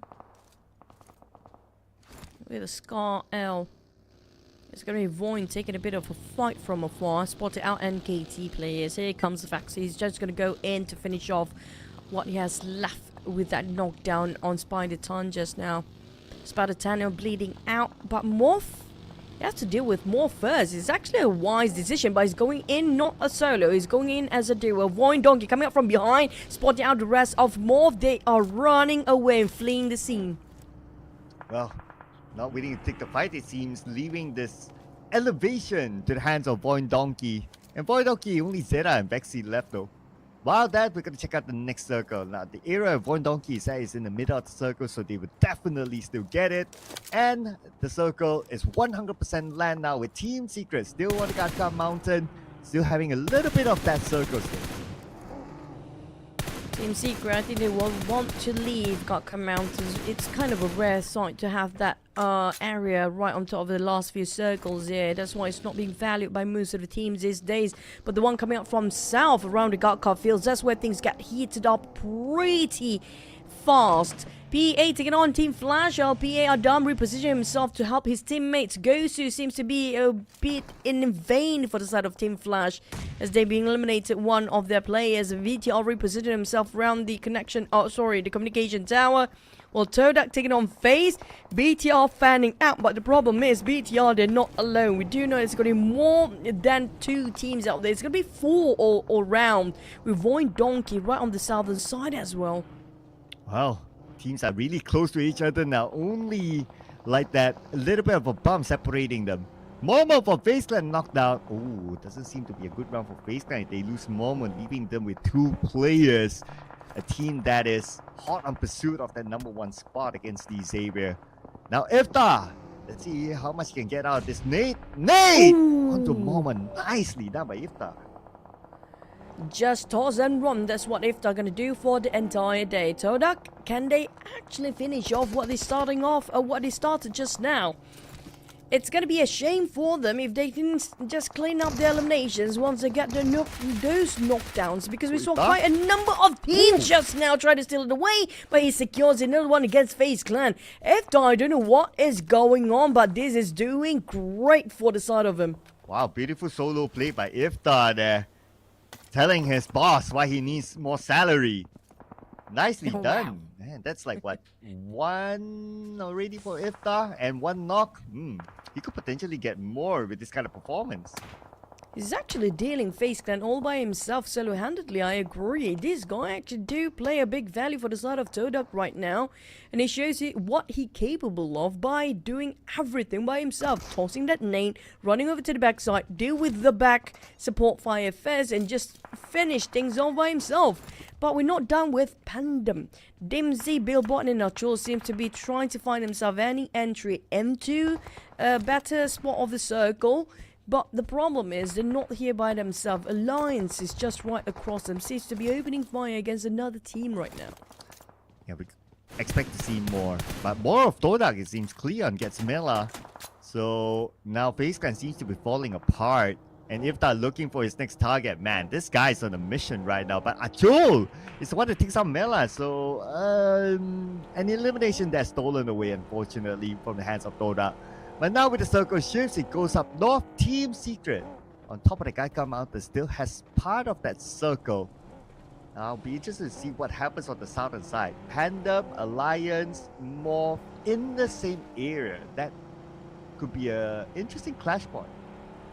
I think Team Secret might actually see a bit of a value from the high grounds of Mount Gakko. Maybe it was these Xaviers who finish off the players just at the foot of the mountains. The problem with having those Gakko mountains is great view up there. Definitely you can see a wide field of view from above. But the problem is they don't have any place to reload or, you know, replenish their resources in case they are running dry of them. And they cannot overuse their taps and sprays from above, and even can't overuse their utilities up there because there's nowhere for them unless somebody else climb up that mountain, try to challenge them, and they can actually topple them off, and they can have those death boxes laying around. But next, Sem9 eyeing out on TODAK. Okay, here we go. There's going to be one knockdown, but Deb could not finish up the job. 9 counters fire onto Deb, knocking him back down. Bobohu now on his way to save Deb instead. But the rest of Sem9 looks like they're going to crash in onto TODAK instead. And now TODAK has played the defensive role. TODAK links pretty low. And links will be knocked out by Yuhai. Sem9, would they just take over this warehouse right now? Seems like there's no stopping the duo. And Yuhai, that Nate saved by the vehicle itself. Almost completely being shut down. But Yuhai now being forced to separate along his duo. And he has to deal with this by himself, going into straight the warehouse. TODAK trying to just split this formation of the duo and making them scatter about. 9 with a pit stuck gun. Here comes the rest of Sem9 and TODAK. Will they want to back off? Will they force it out anyway? Here we go. Nate sent across and 9 gets knocked down by Firan. Iftar left. And Iftar pull off a big clutch here again. So now this is going to be a big one if he can. Alright, looking at his utilities, he has a visor, he has 1 first aid, so he can still recover himself. But then again, he's up against a full Sem9 squad. It's going to be a tall order here as Iftar gets eliminated. TODAK out at number 16 with 1 point.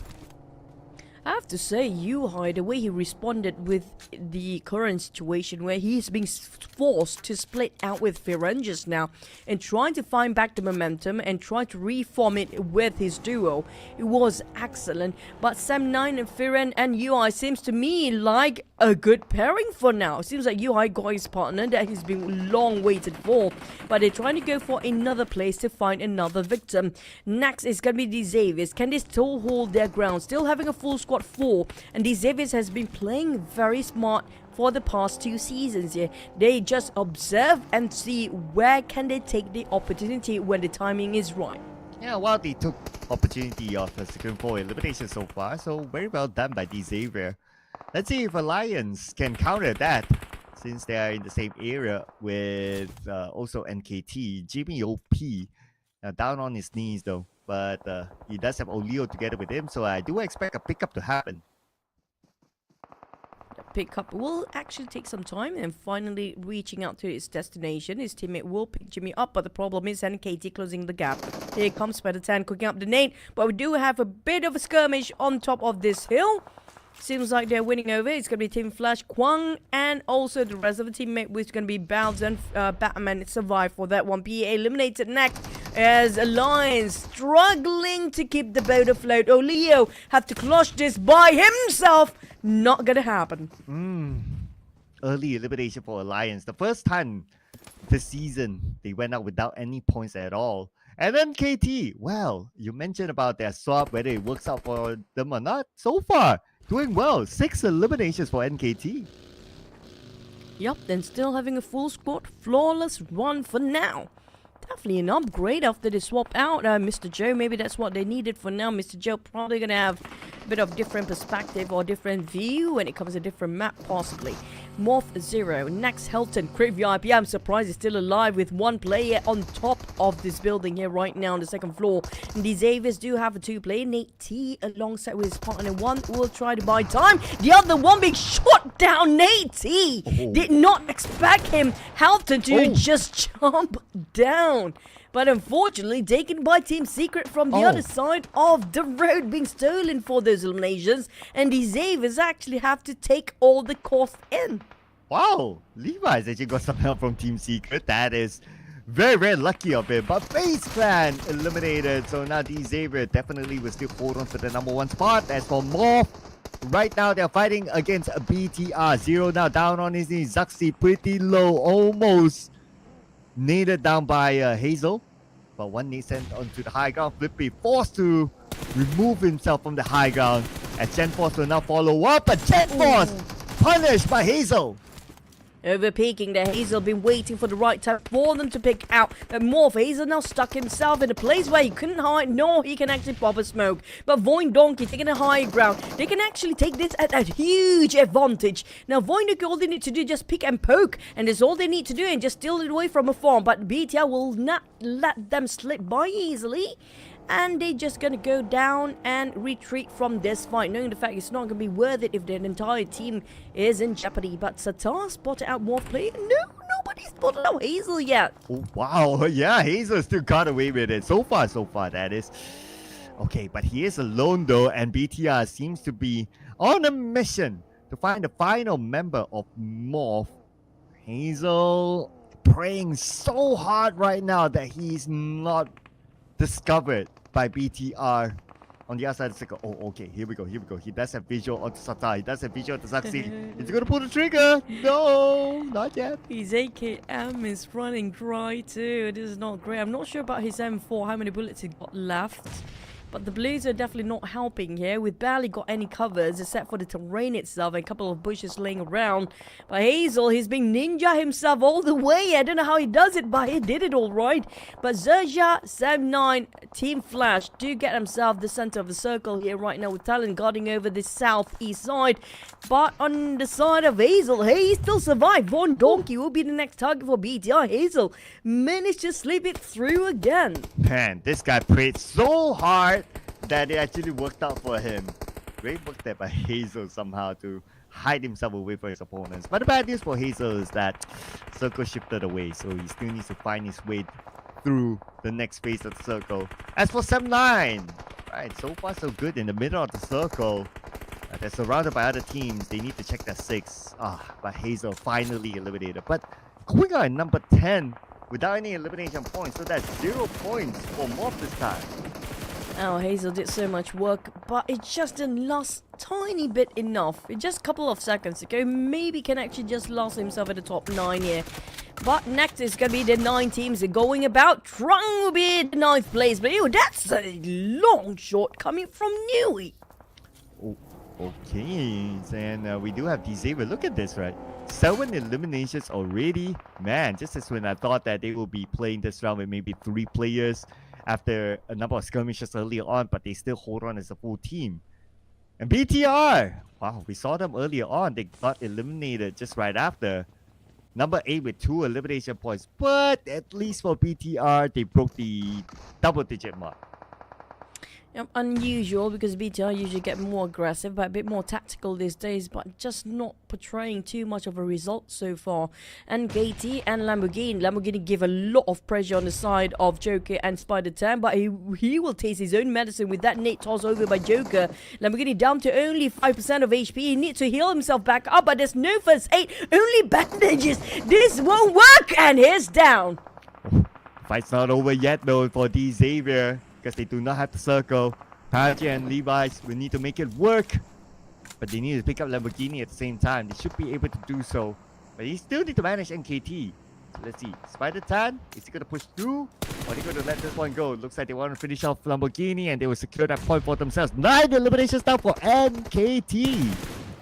This is going to be an open warfare for the side of D Xaviers and NKT. Nothing in between except for the curvature of the hill itself. And Spider-Tan being pressured by the blue and also being pressured by the screaming of his teammate. Joker definitely screaming, try to back me up here, buddy. And he will try. He's trying his best. Carry over his teammate to the other side of the hill. And there you go, Joker. You're just going to stay there for now. I'm just going to use this buggy and try to deal things with myself. But Kwang spotting out on Virgin is down on his knees. TALON taking a bit of compound mission here with just pushing Misery and Linux to the front just to scout things out on what's happening on the side of KT. And the Xavier's Levi make a bit of U-turn. Here comes the rush from TALON against NKT.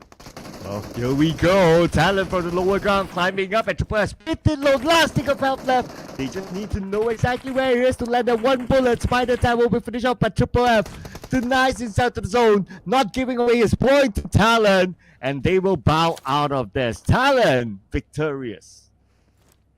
But Talon, for how much longer? The problem is, yes, it's great to have your four walls to take covers from. The bullets are actually being spraying over this side in this direction. The problem is, bigger issue. Yeah, it's going to be the blue zone plus the circle's quite far away from them. It's not too far. It's within their reach, but the problem is, it's quite near to us. Another team that's going to be 7-9, Deadly Duo, UI and Firen. But we do have Zeta. VOIN Donkey, last player. He has to be super sneaky. He has to learn something from MORPH Hazel just now. Just ninja himself into the center. Slowly but surely he can actually do it. But with Nemo Head, I'm not so sure about that. Huh. Quite a tall ask, considering that there's a lot of open space in front of him. Well, let's see how will he do the ninja. Okay, no longer ninja now that he released a couple of shots onto 7-9 on the left side. Zeta, 2 first aids. Probably just going to wind it down and deny himself to the zone. Oh, never mind. Yuri spotted him now. Talon next. XERXIA with a full squad now. XERXIA has been quiet the entire time, but actually they got himself eliminations by now out of nowhere. Mega Earth scored himself 4, and now New he's got another one with Mega Earth alongside Kwang and also Team Flash been obliterated, taken out of the equation of the top 4. It's gonna be a flying nade. There was a zigzag, very confused nade coming in from RNJ. 7-9 in trouble. They squat down to 1, and now is none. Man, that one nade to rule them all. Follow up by Exo's shot onto U-High. And 7-9 have been eliminated. And we're now down to the top 2 teams. Talon and XERXIA. It is a 4v4.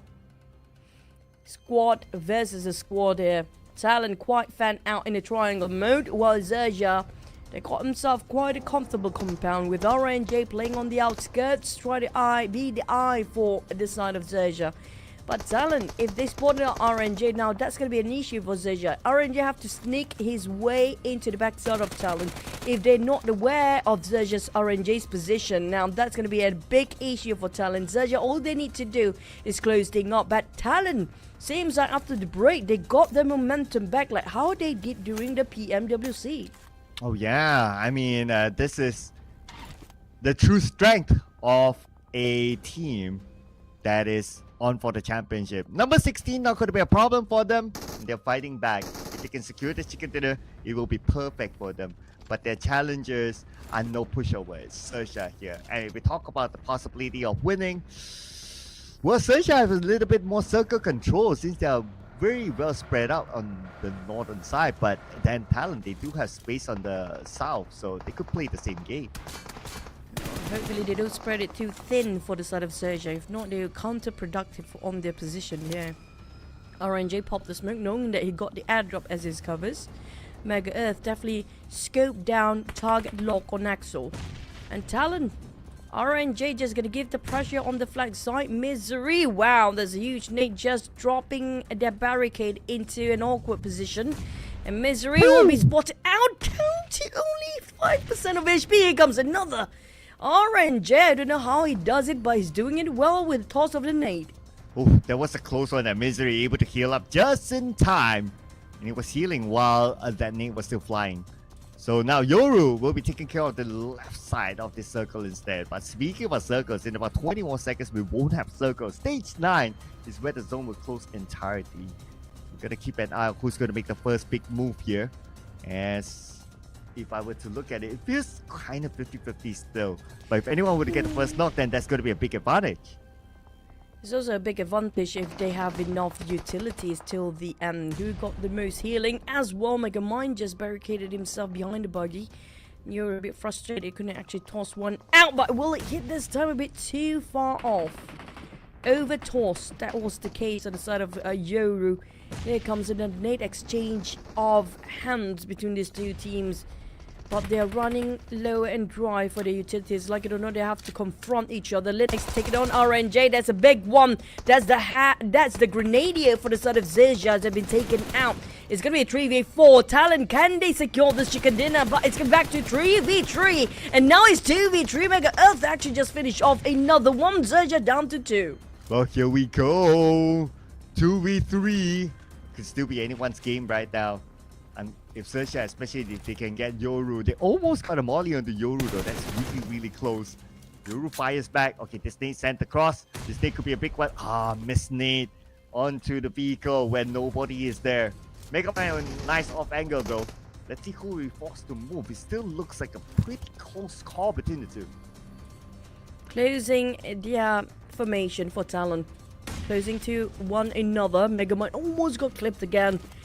Down to only 60% of HP. Mega Earth and Mega Mine a bit split apart.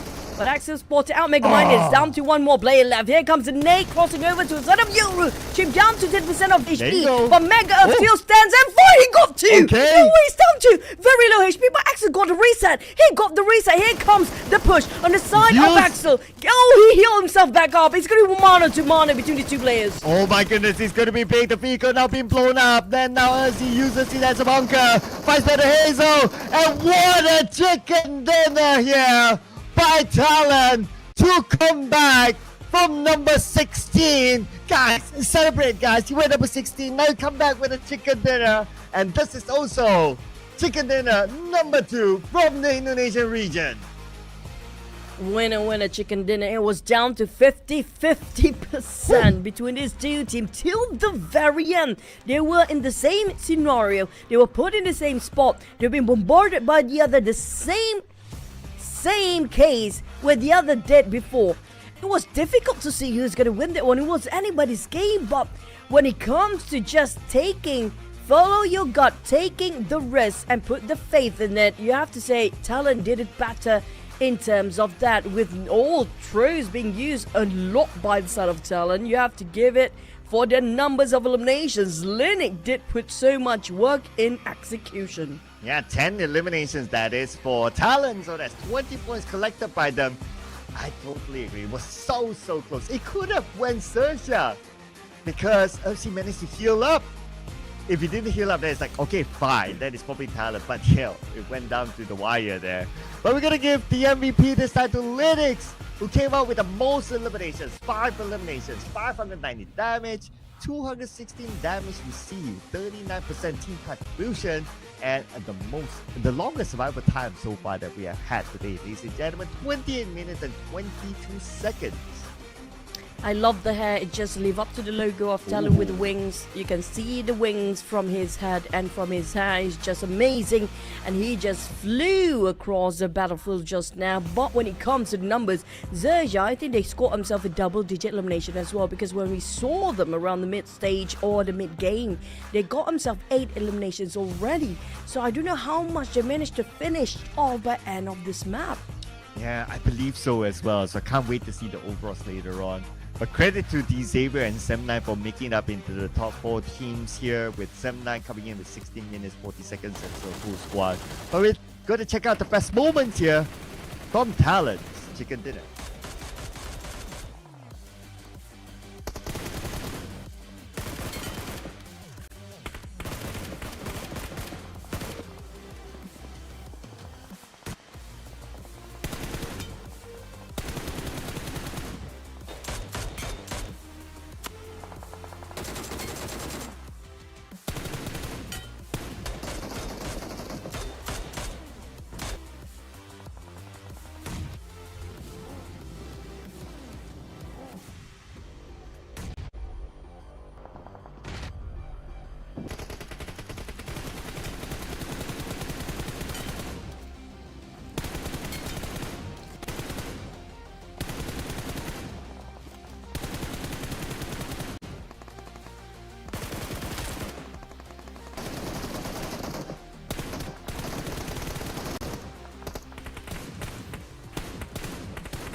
bittersweet chicken dinner for the side of Talon just now. The moment they actually got themselves that chicken, we can see a bit of a hi-fi slap between the players, but Talon's got himself 20 total points, with 4 teams getting themselves a double digit, including XERXIA 12 eliminations. That's the highest elimination by far.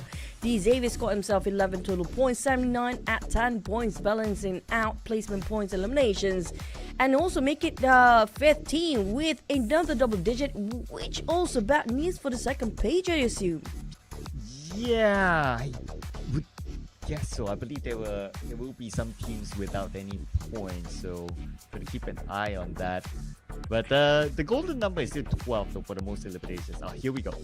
Alliance, FaZe Clan, and MORPH. Out of the 3 teams, 2 of them are top teams. FaZe Clan and Alliance not getting any points at all. So this will sort of change like the top on the page 1 of the overalls later on. That's where we'll need to look at how big of a change it's going to be here.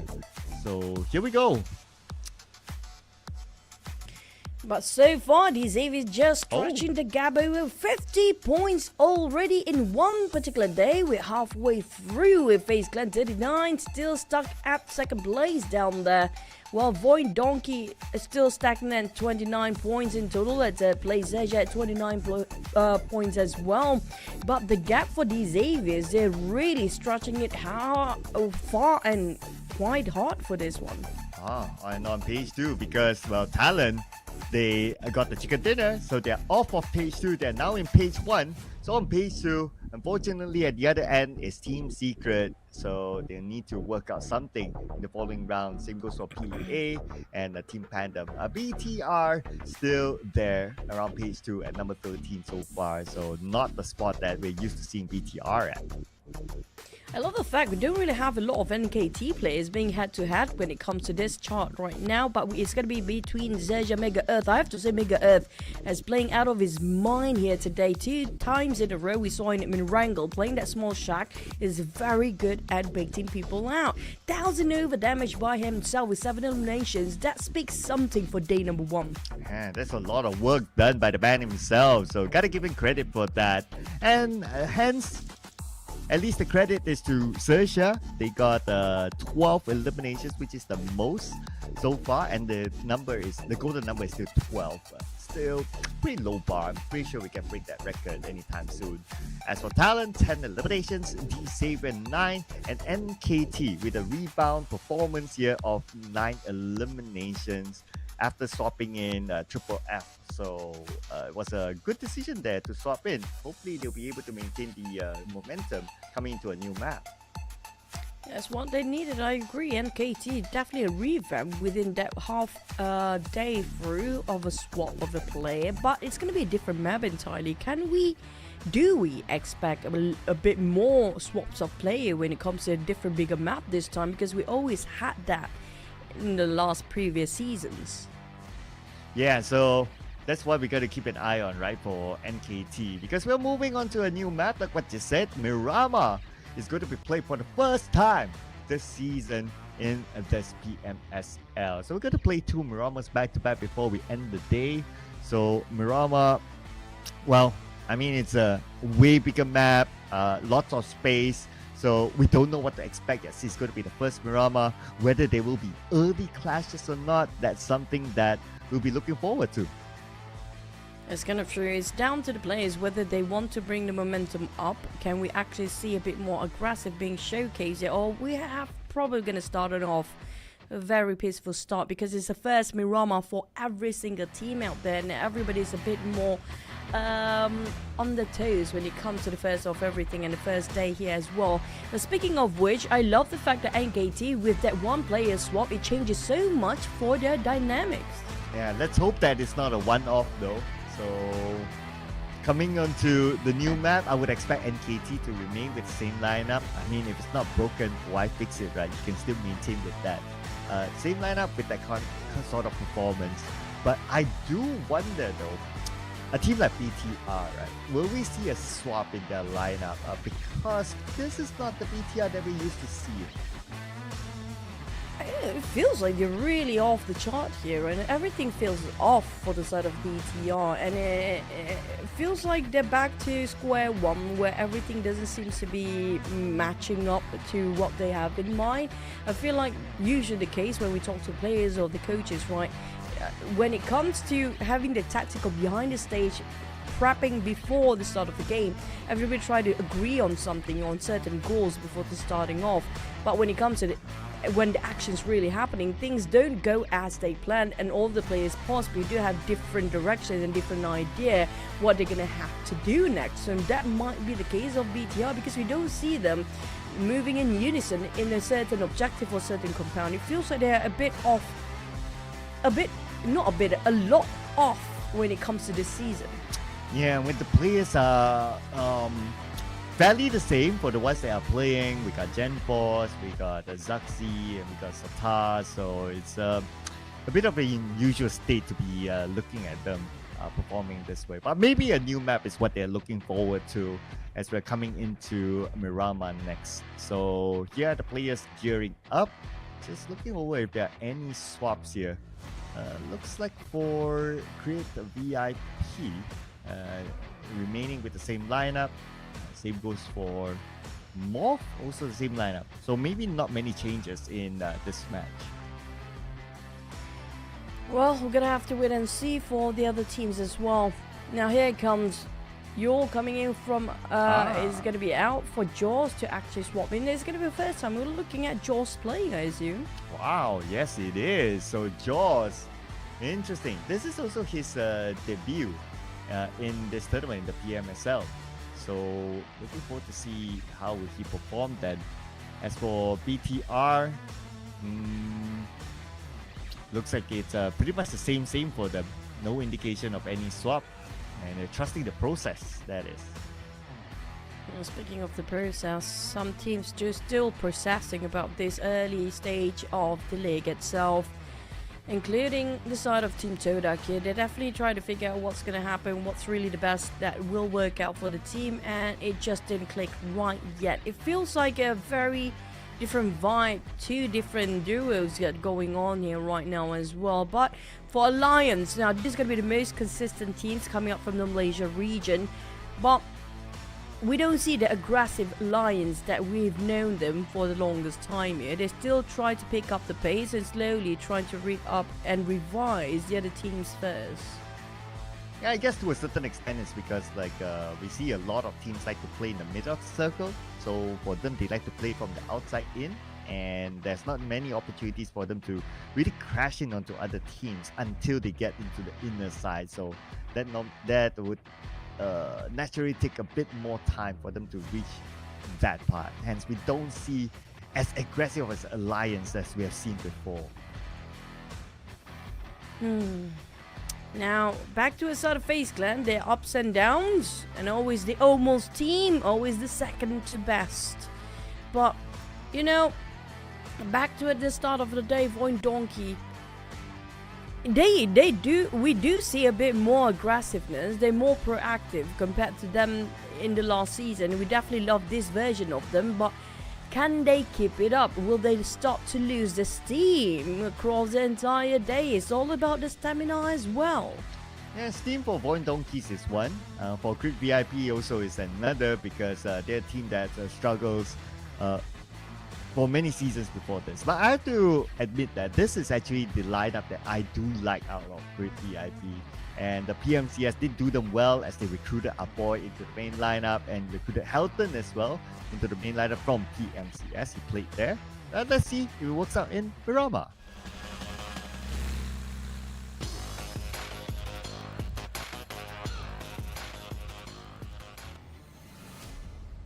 Here comes the biggest map of them all, with almost 90% of land towards sea ratio. Don't tell me we ended up right on top of the middle of the sea when it comes to the circle later on. But it would be nice to have something to shake things up a bit, because it has been a very graceful and very nice circle and flight path for the entire day, including for this one. The flight path seems to be very generous in the center of the map as well, quite balancing on the north and the southern side. Nice starting flight path for our first Miramar this season. But of course, hopeful for a interesting circle, in which we'll know a little bit more. But expect some regular drops with this sort of flight path, I guess. Expect like Picado to be probably like FaZe Clan, and then you get NKT will drop around the Era Ruins if they like to play a little bit later. And inside of Lost Learners, you have teams like Alliance there, probably going to share it with another team. As normally inside Lost Learners, you can house up to 3 teams. So I don't expect to see many changes with this sort of flight plan. Now, for first week, usually, I mean first day especially, we don't see a lot of players will try to resort to Patona and even Minas Desto because they don't need to. They definitely, everybody have their confidence level at the very top right now, but it will start to diminish once they try to fight for the same compound for the multiple times for the second checkpoint. As when they work out, things will get changed when it comes to the second week. But we do have quite an early drop nearby to each other, XERXIA and PANDUM player Billboard. Billboard, the thing is a bit of a solo player compared to all the others we saw early on today. So Billboard, he might actually do something that's unpredictable aside from his team here. He might actually just go in for XERXIA. Well, maybe it's because like, oh, that's Billboard, or he's going to go in for us. Oh, XERXIA left. They'll be like, no, not Billboard, no. Okay, they'll be like, no, not Billboard. We just go somewhere else. Okay, you take that spot. It's fine. It's Billboard, let's run away, guys. Billboard. Because he's Billboard. He's so unpredictable. He's crazy sometimes, like so scary. It remind me of Red Face sometimes. Speaking of Red Face, TALON still have Red Face on their lineup, right? We don't see him playing yet today. Oh yeah. Even though they didn't make that swap, but they still able to bounce back. So I guess they could stick with the process then. So far, no big reason for them to make that change, unless if it still goes down in a spiral then. And it's a different conversation altogether. But, you know, that team that probably needs to make a change is probably BTR. Since they now have a small gap between them and TODAK.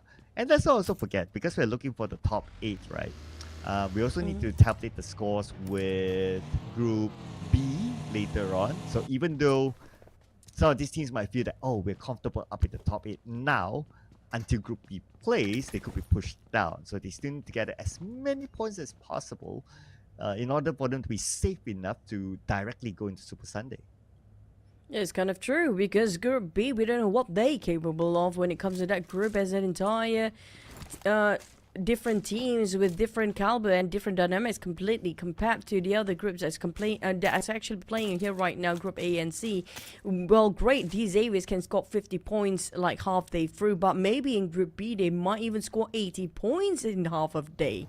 So that might be the case here as well, because the big names that we do know like Boo and Alter Ego have to be in the same group as well. Now that's something else.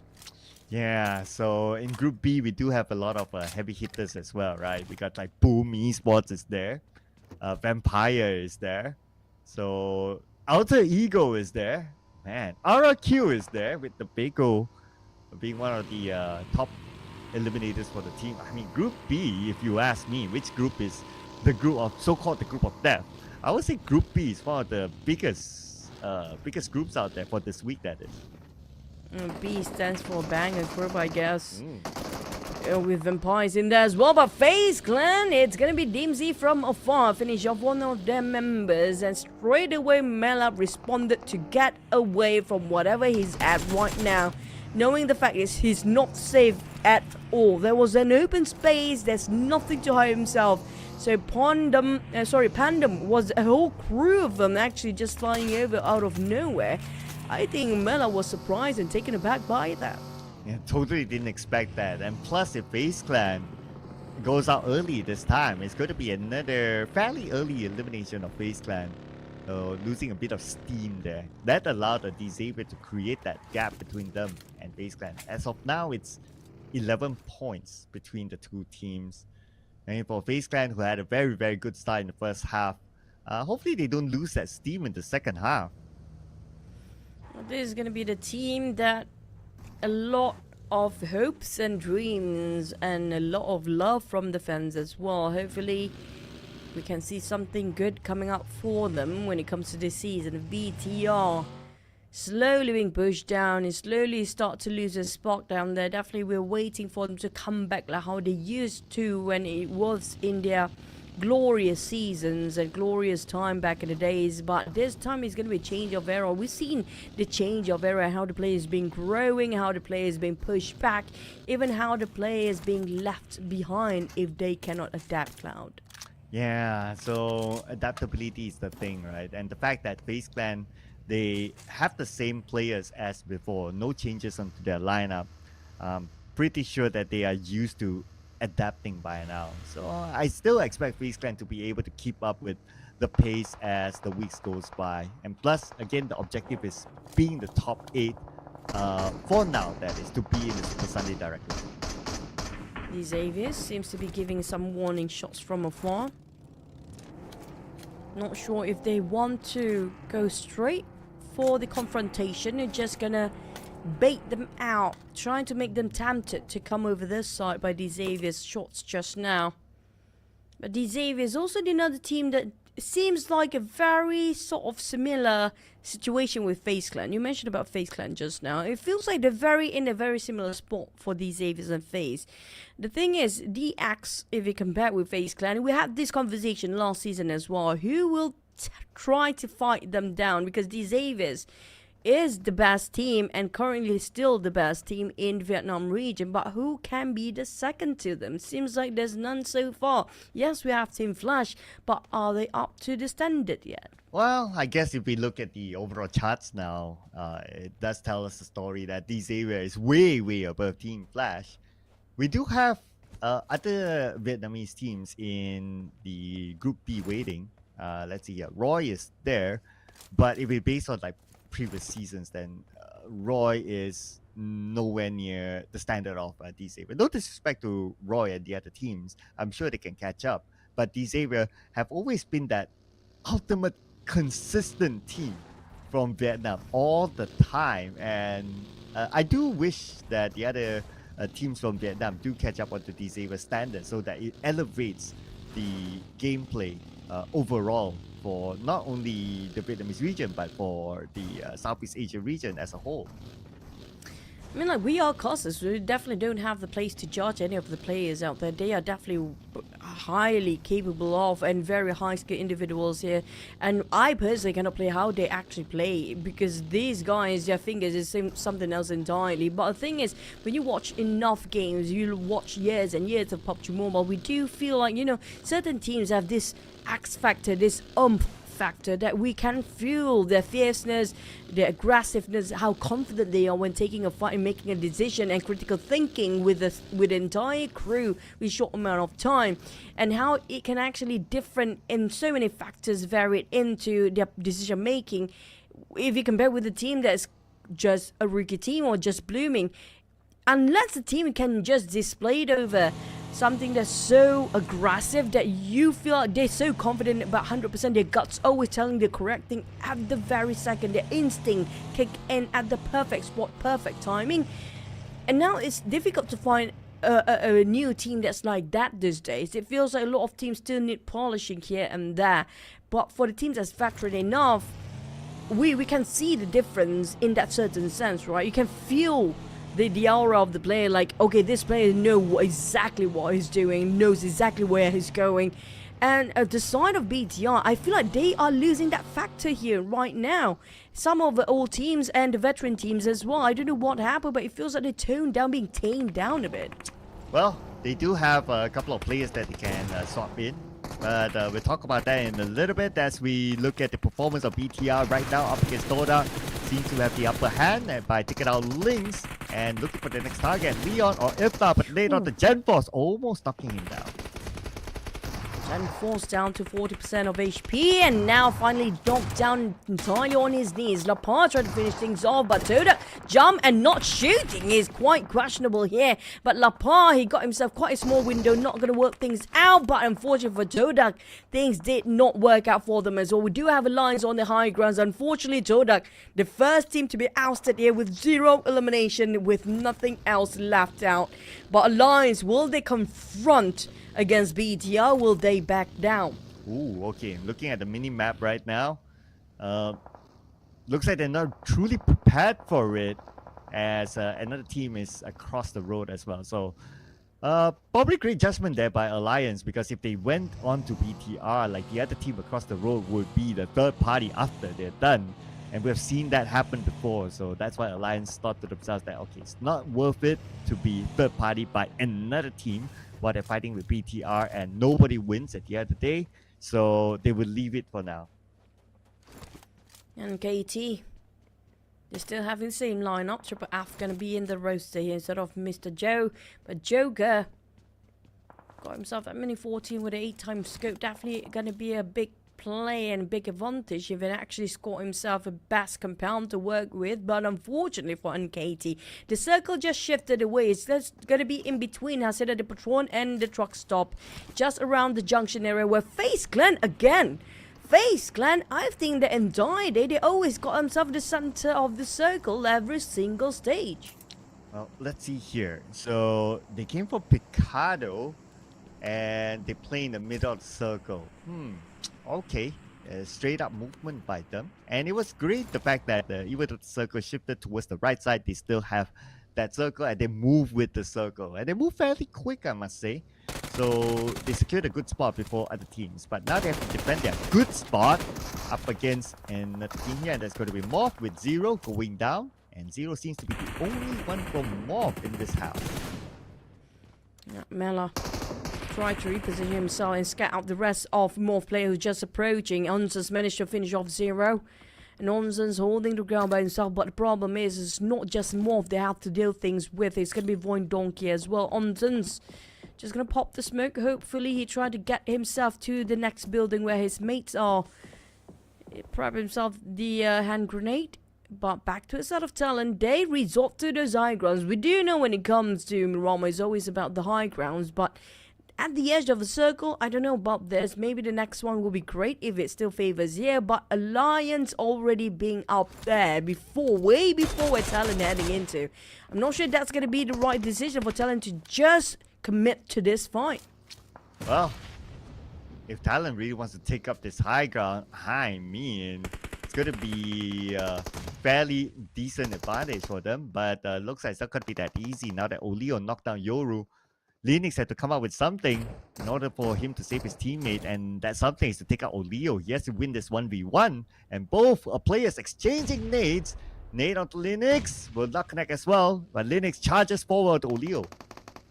And it looked trying to finish off Yoru, but Yoru managed to slide down, but Linux got himself some covers with the rocks that will blinding Oleo for a bit. Not going to see that through. Leon's waiting on the other end. Just waiting if he can actually secure the angle. Axel's got out on Jimmy.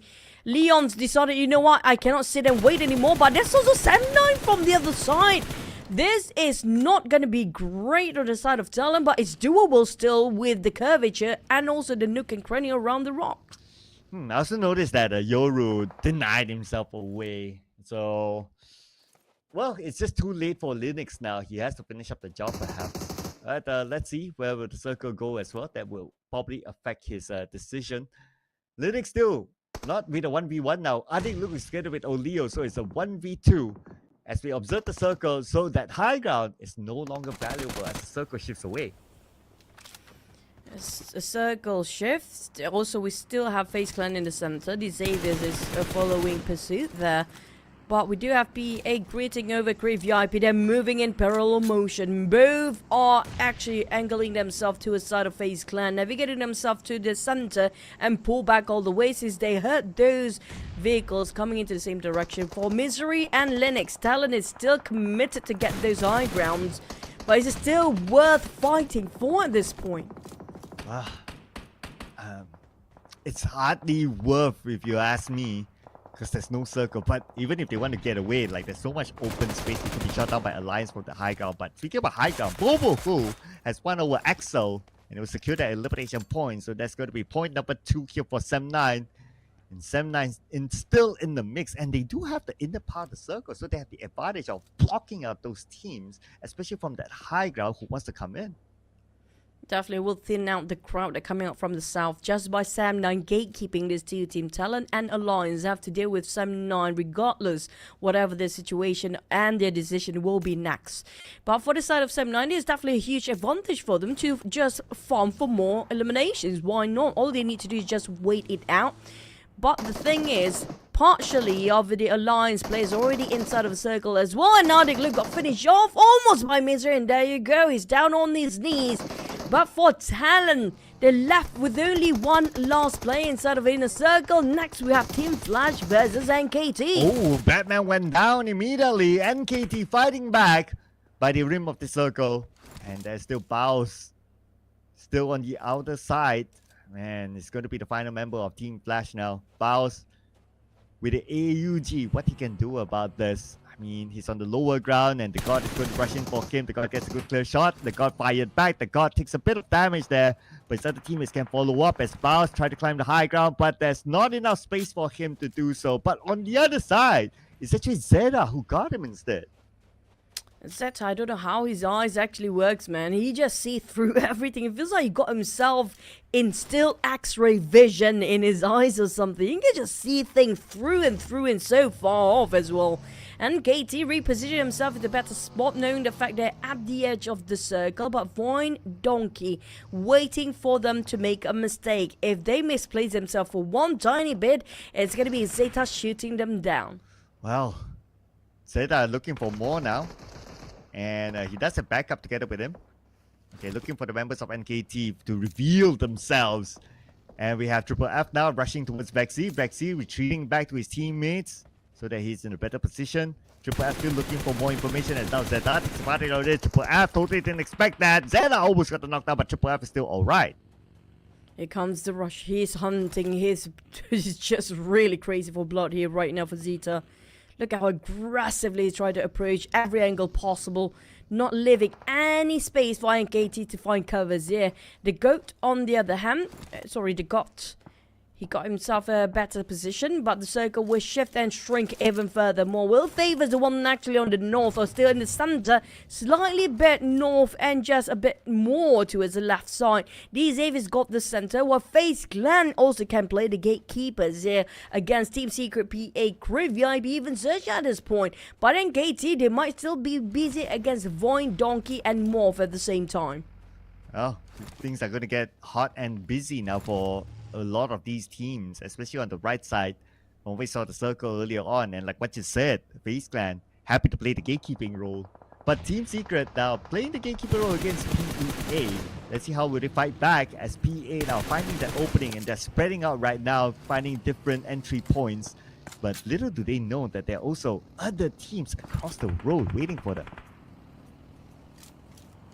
One of them is going to be Measy. Frankie PA coming in. Spot out Team Secret. They docked themselves at the point of the higher ground advantage. Just pulled over right across Team Secret. But at least Team Secret, they have a bit of a valley in between. There's trench where they can actually hide themselves there. BTL coming off from the side, but break the moment he tried to hide himself in the trench. He got shot down by Measy. And Measy, he doesn't have those hand grenades. It will be a big advantage if he actually does have those in stores. But Kiddo coming up from behind, but Measy got naded down by GK. Nice nade by GK into the face. And now Kiddo tries to follow up. Kiddo now pretty low. Kiddo immediately punished by GK again. GK is really being pain for PA right now. But Team Secret still got eliminated. Nice follow up by PA, but they need to recover quickly because other teams are coming by. Especially Crit VIP right now is going to follow up. Will they follow up or they fall out entirely? Feels like they want to back out instead of Crit VIP. Spot out the rest of FaZe Clan. Kind of creeps out Helton. He tried to back out and try to find himself a better spot there.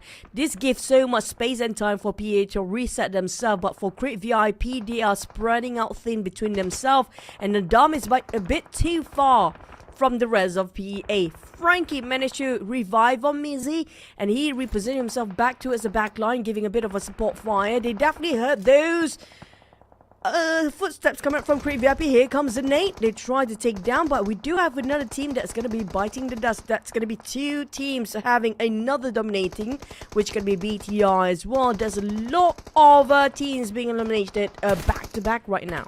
Well. BTR, so far so good for them. With 5 eliminations in hand by now. Let's see if XERXIA can add to their eliminations. They only got 1 so far. And they need to block off Quick VIP. Quick VIP finding their way through. Now checking their options. Whether they want to take the south or the north side. As for TALON, out. Unfortunately this time. Not able to secure any more points other than the 2 points that they've collected through eliminations. But for Quick VIP, here we go on the PEA. VIP not wasting no more time, just gonna go in against BA and put your spot now. And here comes the finishing touch on the side of Create VIP, executing the plays being knocked down before translating to 1 point, leaving PA with only 1 player left, which can be easy. Now, said the Patron will be the next last few circles. These Xaviers will take the center, and PA last player finished off by XERXIA just now, alongside with Create VIP, giving the extra fights as well. 3 teams at the outskirts of the blue zone on the a bit more towards the right side of the circle. Make it 4 right now. All of them touching the rim. But the one that's going to be the hardest one to get in is going to be XERXIA right now. Yeah, I mean, right now, I would say that one of the hardest ones to get in is also Quick VIP. Because there's so many teams still around them. Okay, XERXIA, like what you said, is hard enough as well for them. Now that they're being rushed in by Quick VIP, only Megamind left. And it's going to be a 1v4. I doubt you'll be able to get out of this. And that is it. XERXIA eliminated at number 9. 1 elimination point. No other point other than the elimination point for them this time.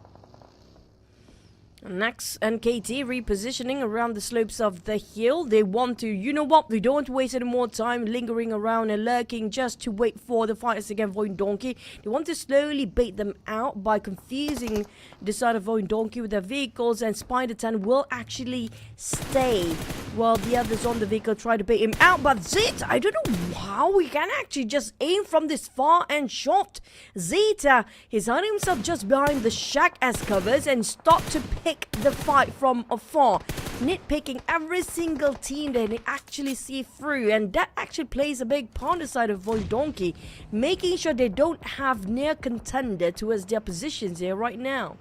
Yeah, I know, right? Even from our bigger screen, it's like, hey, that's so hard to spot, but he's still able to land the shot. That is definitely something by Zeta. But let's see if SEPT can pull off something here. Yeah, up against Team PANDUM on the other side, and it's going to be a 4v4 by the edge of the circle, so it's pretty much 50-50 between the two for now. And it's very likely they need to cancel each other before they can move into the next phase of the circle. And speaking about the circle, the zone will be onto them real soon. In about a minute more, stage 6 will close and we'll move on to stage 7. So at this moment, let's see who will make the first big move. And both sides seem to be still in deadlock. No. It cannot be in that tangled up situation for 7-9 and also PANDUM at the same time.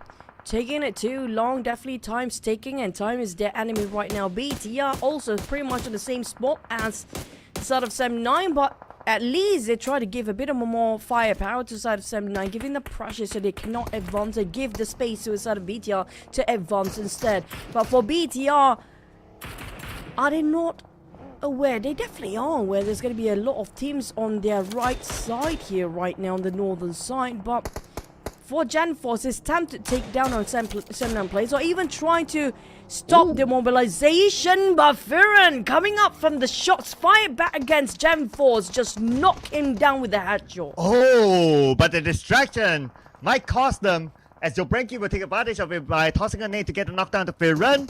And now this could be an opening for Team PANDUM. But Team PANDUM still playing it slow and chill. They're not really committing to it, perhaps because BTR is on the other side and they could be the long-range third party, so they want to take this chill for now. But they have about 30 more seconds before the zone starts to close again.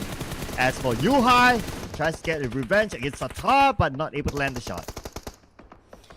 Yuhai standing up, going back down to the barricade car. He doesn't have any more utilities for the side of 7-9. They're running dry with the resources and barely got any death boxes laying around for them to reloot themselves. And KT taking on VOIN Donkey.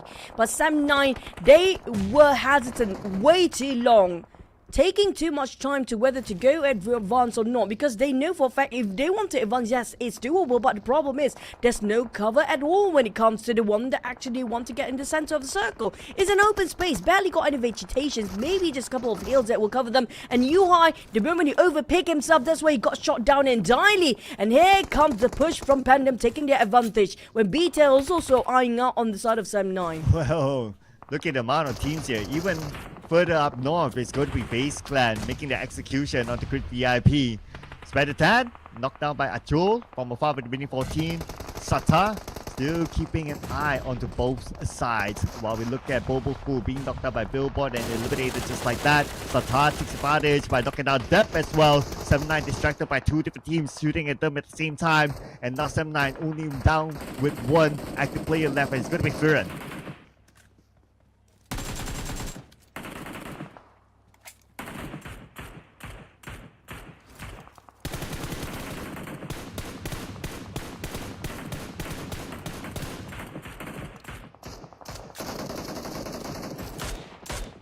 Here we go. So it looks like these teams are exchanging bullets with each other as FaZe Clan. 5 eliminations now, currently dominating with 3 players. NKT are at number 6 with 7 eliminations. And now PANDUM. Wow. As long as that fight stood, they're still in the game as a full squad. And now they do have power of the circle, with the circle somewhat favoring them. Achul. Now back to a side of Panda Billbot. 7-9 couldn't survive it through, down to only 4 teams. These Xaviers, they've been quiet for quite a bit. We don't see a lot of these Xaviers, and finally they're adding themselves into the fray. And they're coming out from the northern side of the full squad. Here comes greeting PANDUM from behind. Billbot, surprised probably by it, but Levi just taking on Achul as a 1v1 fight. Oh, Lapa, wait a second. Not too sure what happened there, but looks like a vehicle accident. Not too sure. But anyway, right now, these Xavier are going to take advantage of everything, all the fights that happened earlier on. And one by one, the members of Team PANDUM now being knocked down and being eliminated by these Xavier. And they will take the points for themselves. 5 eliminations now for these Xavier. They're currently dominating and they're looking for more. Billboard just behind that stone. That could be the next target. PANDUM down to only 1 player. That's going to be Billbot in between the crowd who trying to take him down. Oh, it's a confrontation for Lamborghini, taking the fight head on and straight off the bat. These Xaviers, it's going to be 3v1. FaZe Clan last player managed to revive on and have a bit of a reset just now. Onsens and Venturis. The classical duo in Miramar for FaZe Clan players here to work things out, but Paragin not making it easy for them. Levi's trying to go for an off angle, taking the front, but Levi couldn't last long enough, but at least he got one. It's down to last player for FaZe Clan. Oh, well, looks like these Xavier might score the second chicken dinner today, and yes, they will. It's only day number 1, but we have already seen a team with a double chicken dinner in a single day. And as usual, these Xavier, not the most celebratory of the teams, but still, they got the business in the bag. As long the business is a done deal, I mean, everything is a good to go for them. And they know it's a bit too early for them to celebrate just yet, because tomorrow is going to be a different group entirely. They have no clue what the other group will have to offer. But so far, when it comes to Group A versus Group C, we can see the dominance and also the domination coming out from the side of the Xaviers, taking the gap even further more. Now, in the total points, yeah, they definitely almost scored a double digit, but not close enough. 4, 5. How much is it? 5? Oh, it's double digit, 11 eliminations by now. Yeah, it's 11 eliminations. Wow, okay. Still maintaining the pace here in terms of eliminations as well, on top of their chicken dinners and their placement. So great work this time, and the best part is that they did not lose anyone at all, so they didn't give away any points. But we're gonna give the MVP, Levi's, again. 3 eliminations, 799 damage, 221 damage received with a 26% team contribution. And despite it being a bigger map, it's not the longest survival time, but it's still the longest among all the other teams here with 27 minutes 40 seconds. Twice in a day for the MVP for Levi and 2 times for today for the chicken dinner of the Xavier. They're definitely setting the bar high for day 1 of the Southeast Asia PMSL 2024 Fall. But when it comes to the least amount of time for a full squad, it's going to be FaZe Clan. 4 minutes and 26 seconds, and they've been playing a lot of the game as a trio. Yes, and we got to give it to BTR, FaZe Clan, and Team PANDUM. Great work by these teams. FaZe Clan, what you say, 4 minutes 26 seconds. I believe that's one of the lowest that we've seen so far to be the top 4. But let's check out the best moments here. Second chicken dinner today by the Xavier.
Eleven elimination, close enough to breaking another record with 12 eliminations, the highest by far for day number 1, which was XERXIA before. But the Xaviers maintaining the momentum the entire day with total points of 21 points. Now they definitely scored probably close to 100 points in a day here, Cloud.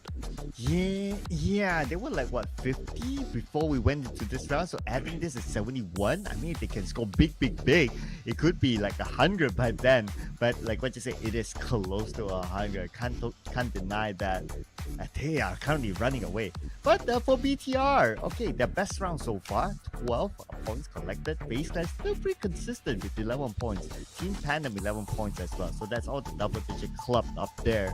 So on page number 2, wow, we have 4 teams without points this time. MORPH, Team Secret, Team Flash, and TODAK.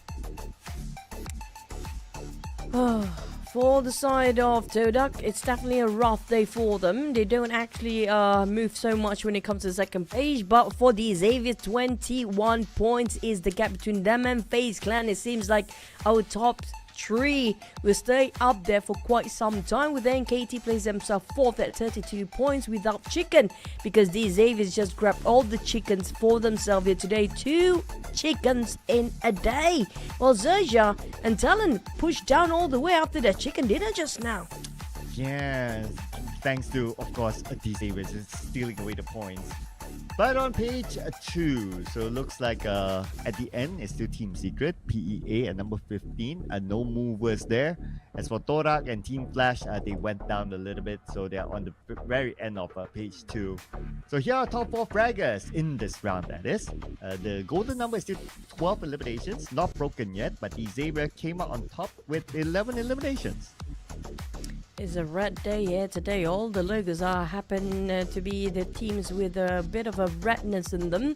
The Xavier's BTR, VIP and KTM. BTR, this is the rise up of the teams. Has been quite the entire day. Finally, we get to see one of their best run. I assume they love Miramar over Erangel these days. Yeah, I know, right? So happened, or is it a conspiracy? Red teams. And speaking of red, even the top 4 fraggers, all of them from the red teams. Helton from Good VIP. Wow, what a great comeback this guy has. The last we saw him on the professional stage was with Team Secret, when Team Secret Malaysia was still in the game. And now he's back here with Group VIP, 5 eliminations. Paragon with 4, Spider Time with 4, and Gen Force with 3, with the same lineup of VTR that has not changed since game number 1. So great showing by some of these new names to a certain extent. Yeah, especially Helton. I want to just highlight Helton there. Yeah, Helton, I know it's a bit confusing. Some of you guys say like he used to play for Udo Alliance back then, and now then he jumped to Team Hawk, and then he jumped into a different team, and now he's playing for a different team entirely. But so far, we do have these Xaviers. They do love match number 2 and match number 4, and that's going to be the case for the side of these Xaviers for their chicken here. For the side of Elton, I love Great VIP picking him up, and it's just definitely a revamp for the lineup of Great VIP right now. It shows they're more confident with their firepower and more confidence in taking a fight. We've seen them, one of the teams that just go crazy off the bat, stage 1 of the circle, go for the fights. It's going to be Great VIP since map number 1 here today. Yeah, I know, right? So Dream VIP has been very active from the start in many of the rounds that they have played. But with the points that they've collected so far, we have to consider that Group B has not played yet. So in order for them to be safe, they really need a lot more points. I can pretty much say that the Xavier, it's, well, not like they can drop the ball, but with the points that they have collected now, 71 points, they seem to be pretty safe, even though if you want to include Group B teams together. 71 points, and they will still be playing like the next round, and also another day they can easily go beyond 100 points. So I would expect to see teams like the Xavier to be in the Super Sunday directly for week number 1.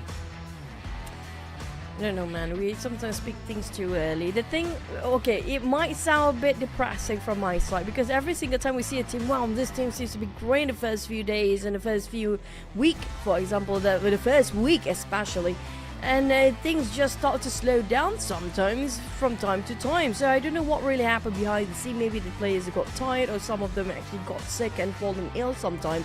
Kind of a fact for the entirety of the tournament. But at least for the start, we're just going to focus on today, on the present time.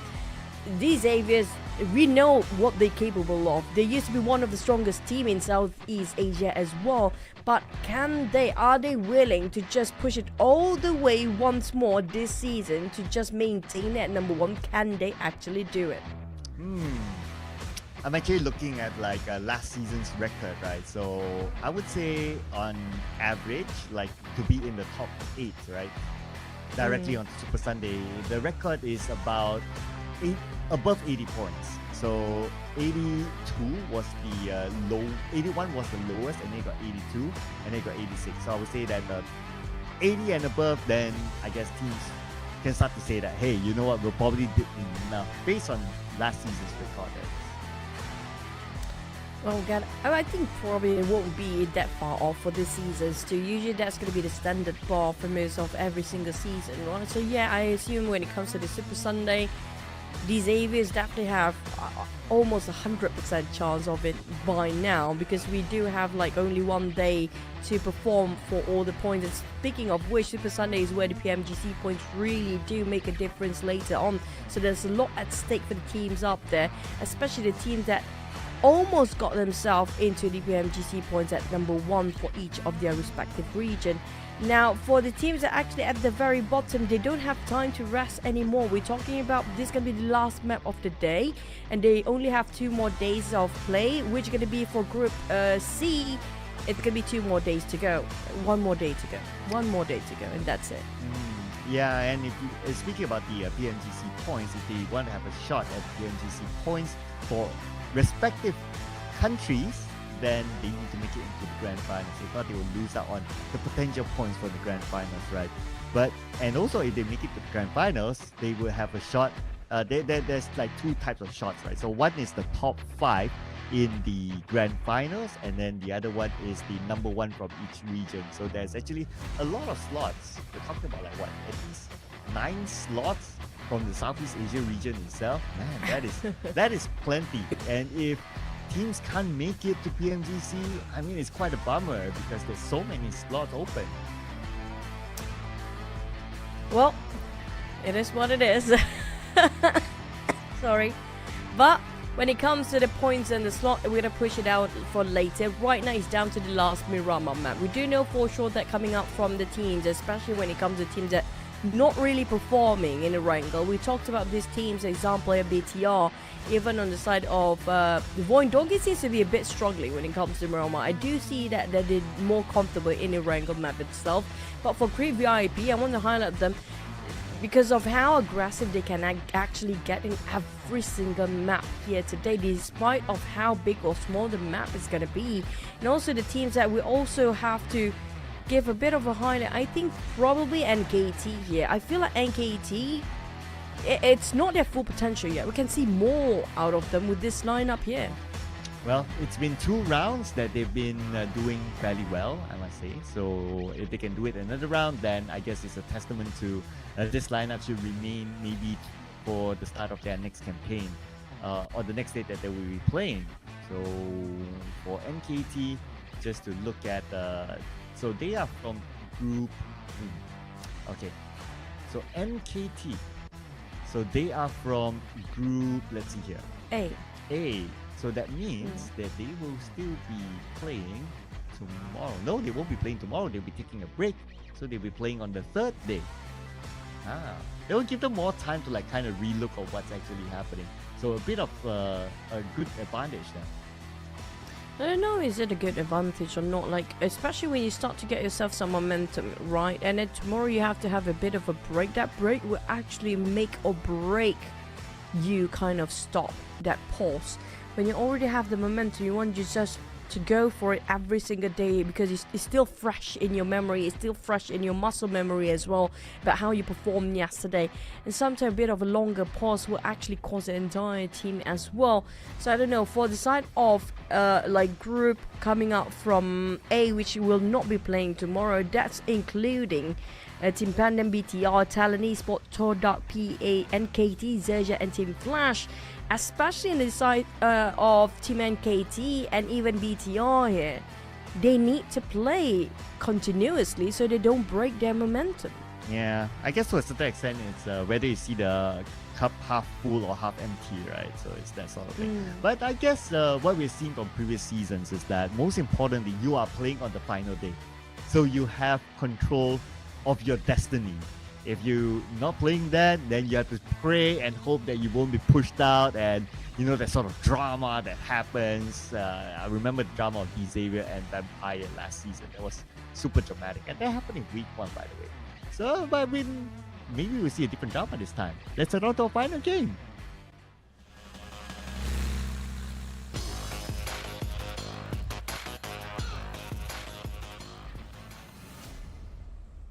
Just within the blink of an eye, we're almost down to we are already at our last map of the day here in our first day of the PMSL Southeast Asia 2024 Fall. And speaking of the last map, Well, it favors a bit more towards the down south. Chumatera, Los Leones, La Bendita, up to Minas Generales. That's going to be the flight path for now.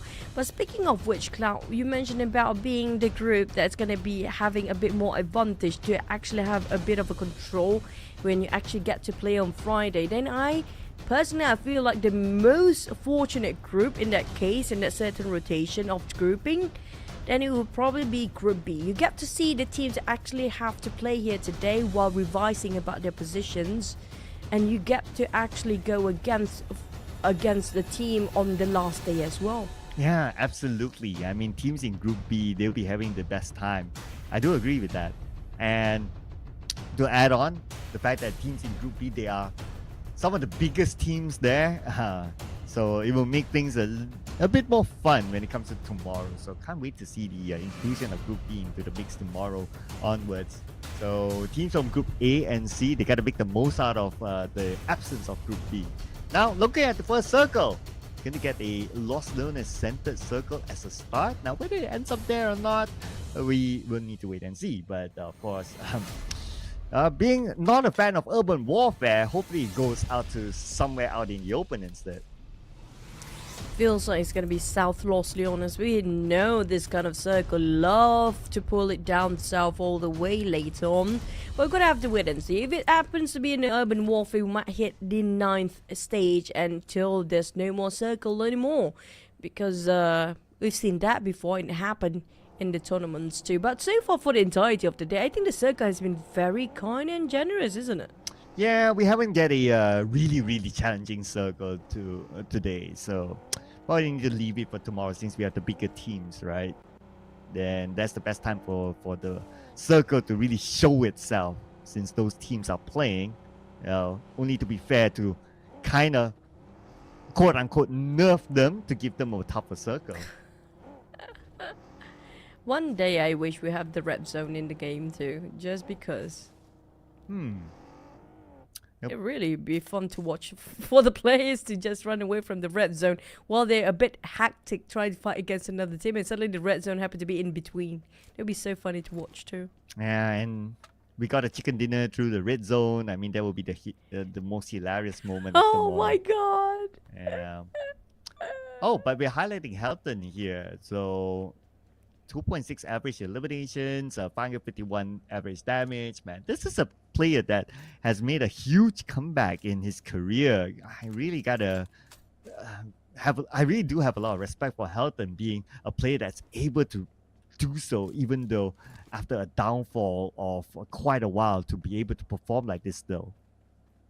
Yeah, but he hit rock bottom and just bounced back. That's something else, and that built his confidence and also a bit more of a mental fortitude in that certain sense. It's not something that can easily to have by a person, and for him to come back and bounce back, that gives him a bit more stronger sort of a resolute when it comes to getting the purpose of winning in this tournament too. His drive is more than the rest of the team in that certain sense. But will it be the same for the teams like Alliance or even PA? But we do also talked about rock bottom. Saying this for the side of BTR, like the Twins, I mean, like, they've been jumping a lot. They've been I mean, unless Ryzen start to play back and stop streaming, then that's also going to be fun to watch. Yeah, if only he can get over the fact that the DBS is still in the meta. So then maybe he can make his comeback. But then again, I guess till then, he's a very successful streamer, he's a very successful content creator, and he's making a lot of money through there. So can't fault him if he has a newfound career that makes him happy and makes his bank account having lots of digits. Bank account happy as well, with his bank very happy to give him the dividends. So why not? That's kind of true. I mean, but we kind of miss him too. I kind of miss him his play sometimes, you know, because he does shows his flashy side when he plays for Ryzen. But yeah, there's no point is crying over a spill mic, and it's already done and dusted for that. But we're eyeing out on who can be the next iconic player in this tournament here. Usually it's going to be Rosemary in the last few seasons, but it feels like even Alter Ego, they're not playing yet, but I don't know what they have to offer for tomorrow. I'm looking forward for their performance here. But when it comes to this lineup here, between Group A and Group C, is there any particular players that you feel like, you know what, within all this lineup of teams that we have, the 16 teams that actually plays here, any one player that seems to be standing out for you? That one player that stands out. Okay, it's. I would say, I want to say Levi's, but he's also. It's not like he doesn't stand out, right? But because his team works well together with him, so that's why it's like it feels like, oh, Xavier is like a team rather than a one player that really carries the team and does all the sexy stuff. It's still kind of hard to tell. I mean, I'm a fan of some of these individual players as well, but they have yet to show themselves. Like today is like, okay, the day they come in like guns blazing and do all the sexy stuff. Not yet. So I'm still keeping my cards in between these two groups. No, Zeta do have a lot to offer here, but it's just sometimes I feel like Group A and Group C teams, all the 16 teams, are more oriented towards team plays and teamwork. They don't really rely on individual as a whole like we have in certain teams in Group B. I mean, like, individually, they're all strong, but it's not like strong as in 100% just damn themselves to do all the work. Unless we saw early on just now, who was it again? Actually just play a bit more flashy here. And that we had early on. Let me remember that player's name again. Which team was it again? Do you remember that one? I'm not too sure which one you're referring to though. So many good moments here. I'm trying to recall it. Okay. He was fighting against Team Secret, I think. Okay. Maybe sometimes it will come back when you're not really thinking too hard about it. You know, it's like I think it you was lose probably an item. Helton just now. Okay. Because Team Secret fought a lot with also Create VIP. I'm trying to recall it. But never mind. I try to rewatch the VODs later on. But I think that's going to be the player that really have a bit of extra oomph when it comes to all the players lined up here today.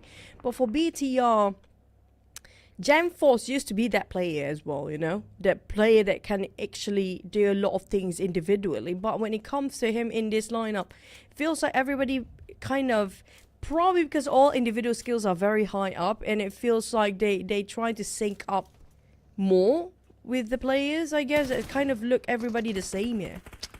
Well, let's see if Zeta can be one of the standout players. You did mention about him now that he's up against Good VIP for one of the key spots in this second stage circle. This is going to be a worthwhile fight of whoever wins this. And Crit VIP Putra is going to get the first knockdown to Zeta. Zeta needs to be safe. Putra healing up, but they'll need to win this fight before they'll be able to pick up his teammate. Mineral is going to come in from the other side. Mineral needs to win the fight from the lower ground. Mineral knocked out as well. And that's going to be the loss of VOIN Donkey. Unfortunately, they worked things out, and Crave VIP seems to be taking the reign over VOIN Donkey's high grounds just now. But it's not done and dusted yet. For VOIN Donkey, it's not a complete obliteration. They do have one more player left. They're trying to find the one that had been knocked down early on, which is going to be Vaxi. But that one more player is quite far apart from Vaxi. There's no way for him to actually save his mate. I think he's going to play the survival game as per usual. That's unfortunately the best that you can do if you're only down to that one player. And there you go. I Am Pro will secure that point. So VOIN Donkeys, unfortunately, one player left, and the worst scenario is that there's 15 other teams left. So it's still many teams that he needs to wait to be eliminated before he can start to gain play some points. But for Crit VIP, they're not out of action yet. Looks like they are in the fight with Team Secret. As for Yuru Alliance, man, still can't get it out of my head. Alliance! Yeah, there you go. Gotta shake that off. FaZe Clan is in front of them. Leon, Despite he got himself some MVPs here today, Jimmy will need to save him up. Ventora's just arrived. Here comes the rest of Alliance, trying to save his teammate, give support fire. Addict Luke just open fire from the side, trying to distract Ventora's from pushing in, but unfortunately Leon's still on the ground bleeding out. Moment coming in as well, the flying car, and Ventora's going in solo-handedly without waiting. Moment to arrive just now might actually be a miscalculated action taken in place, and Mormon tried to find anybody across the window, got himself barbecued over the moment he opens the door. Oh, okay. So FaZe Clan. Now that we have a little bit of a stalemate, you know what I miss the most about Yudu Alliance? Is that every time Yudu Alliance gets a chicken dinner, we'll get a text from the boss, Mr. Takman. Yeah. I wonder if we'll still ever get that. So, yeah. Yeah. Hopefully we do. Yeah, hopefully Hopefully we do. we still do. If Takman, you're still watching, you know, we don't mind receiving those stickers. Yeah. It's something nostalgic for us. Yeah. Very nostalgic indeed. And same goes for the side of a nostalgic on the side of FaZe Clan and Alliance. Now they managed to bring back the players up for Alliance. It's going to be 3v3 inside of this compound. Their fourth player actually on the back side, giving a bit of support fire, because there seems like another team approaching out of nowhere. And that's going to be TALON. Happen to be interested with all the sound that they've made, the noise they've made between the side of FaZe Clan and Alliance here right now. Sam9 happened to be interested coming up from the back line as well. The circle shifted down south like we expect this to happen. XERXIA taking on Crit VIP. Here comes the nade. Managed to dodge by Leon. Oof. Okay. Still in the fight here, but this fight needs to end because they're not in the circle at all. Circle hard shift towards the right side. As for Alliance, try to circle around, but they're still in the stalemate. But the longer they wait, look at the other teams on the minimap. They are now within the edge of the circle, so they can play the gatekeeping role. Man, whoever wins will still need to fight other teams to get in the circle. FaZe Clan now pop the smoke, hoping to confuse Alliance here. Sam9 on the other hand, they have slight advantage of those high grounds. Alliance and FaZe Clan seems to be in the same crater area, despite they are indoors. But the moment they pick out, they will straight away be shot down by the team Sam9. But FaZe Clan and Alliance still having a go. Addict Luke taking on one. Woman, his fang side is bare open. And Addict Luke spot him out. The thing is, for FaZe Clan, this might go down in shamble. Oh man, Addict Luke, let's see if we can pull this one off. 1v1. Should be a straightforward one for him because he has Oleo to follow up if anything. And now super duper low as Alliance will clean up FaZe Clan. FaZe Clan out with only 1 point this round, and Alliance will gain 5 eliminations, dominating. And they'll pick up Leons at the same time. Addict Luke and the rest of Alliance will have to reset themselves pretty fast here, quickly trying to gain themselves the lead from any death boxes laying around. BTR spotted out by NKT, they got shot down from afar. Team Flash in between as well. XERXIA will be gatekept by these teams from the side. Batman scouting over some intel to as the rest of the team, telling them there's going to be 2 teams on this other side of where they stand. While they try to get themselves inside of a circle, no side of the circle seems to be very vacant right now, except for Team Flash, of course. Oh, and Team Flash, 1 player bleeding out. So it looks like they have to leave that one to go. Playing the rest of the round with 3 players. Gosu is the one to go out, and the point will go to RNJ from XERXIA. As for Alliance, they managed to heal up or pick up their teammates, so they're back as a trio. But the last we saw, there are teams in front of them that they need to fight through. So that will be an interesting discussion point later on. Look at the elimination feed. Ooh, our boy for Crit VIP out. Just like that. Next. MORPH seems to be stuck themselves in a corner here. With Crit VIP Putra fight back, hoping for them to keep them at bay, but Crit VIP unfortunately lost another one. And MORPH Flippy taking a confrontation between them. Ring around the rosy they go. MORPH Zero just go back, and Crit VIP being eliminated. At least they don't go empty-handed. But the moment Zero tried to jump down and jump straight into the compound, there's another team seems to be interested, which going to be PA, but fortunate enough for MORPH, they do have some higher grounds to get themselves a bit busy with the revival going on, and he popped himself quite at a perfect timing for the smoke, but PA unfortunately didn't know what's going on. They just back off. Yeah, no information, no commitment by PEA. So they're going to let that one go for now. But for they look down to his final first aid after using this one, and he's still stuck in the blue. And that's something that we discussed earlier on, that there are other teams waiting for them now. It's going to be Sam9 still lingering around the corner. But let's check out this replay here between Alliance and the FaZe Clan. What a long-standing fight these two teams had. And FaZe Clan at some point, they had the upper hand until Adeluk and Olio came to save the day. Look at the scream. The scream of the victory. They've been fighting for such a long time. They ran dry when it comes to their utilities with that fight just now. But back towards the team, they're still struggling to keep the boat afloat. We have TODAK who tried to go for the teammate revival. Lucky enough, he actually got knocked down in between those valleys. But unfortunately for Team Flash, nobody tried to save him as Cleon just cleaned things over. And it's going to be TODAK versus Team Flash next to each other. But the problem is they are at the fork of a rogue. So the road is pretty much being shared by 2 or 3 different teams to try to migrate themselves inside of the center of the circle.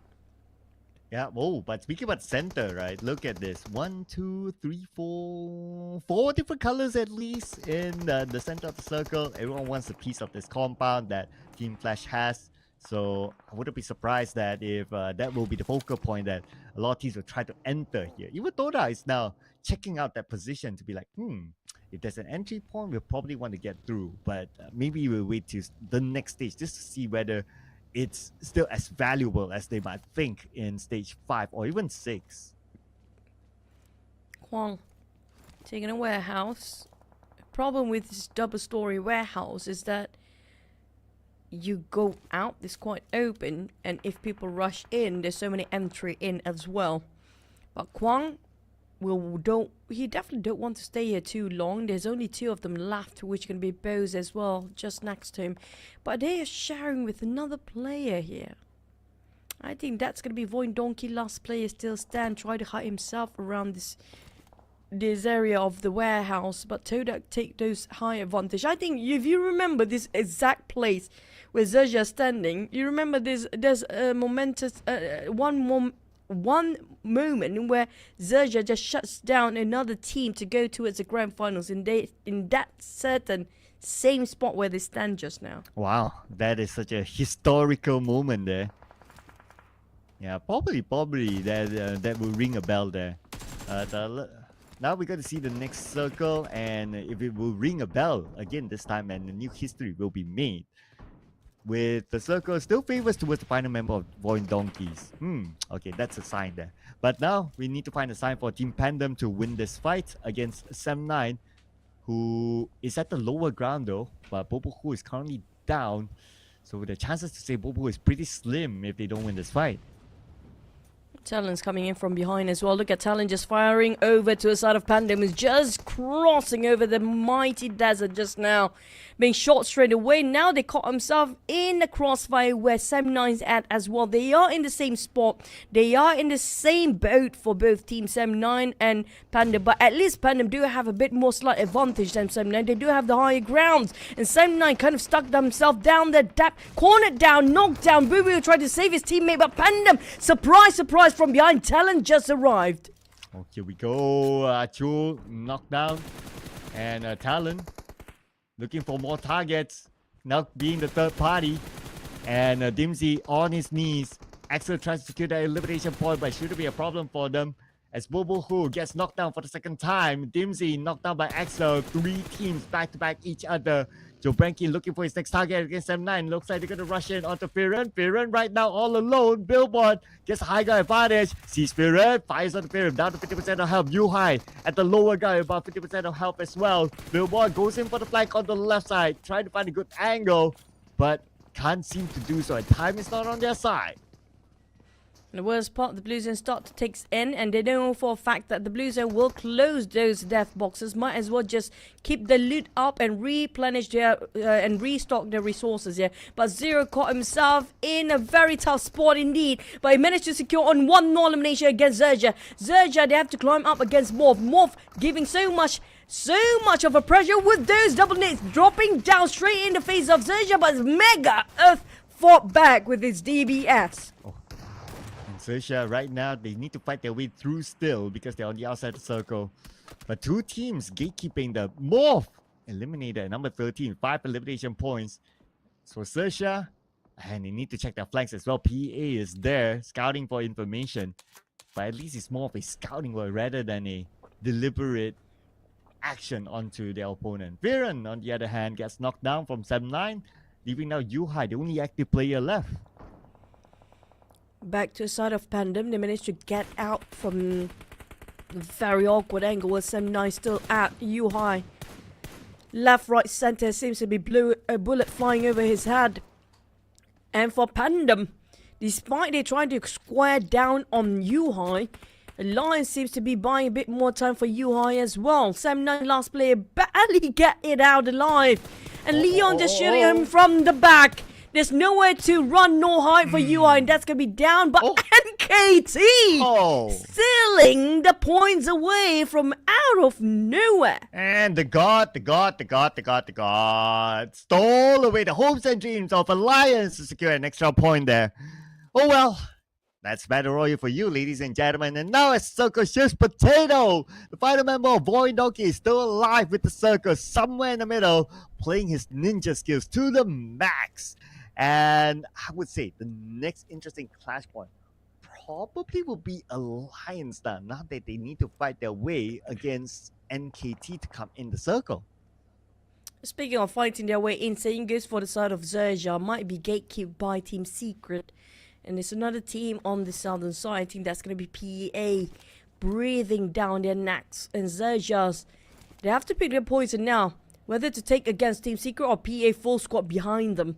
And PA, they do have a bit of the circle. But the thing is, it might be busy with a different team entirely. And I assume that's going to be NKT. And never mind, it's D Xaviers fanning out and spreading thin between themselves.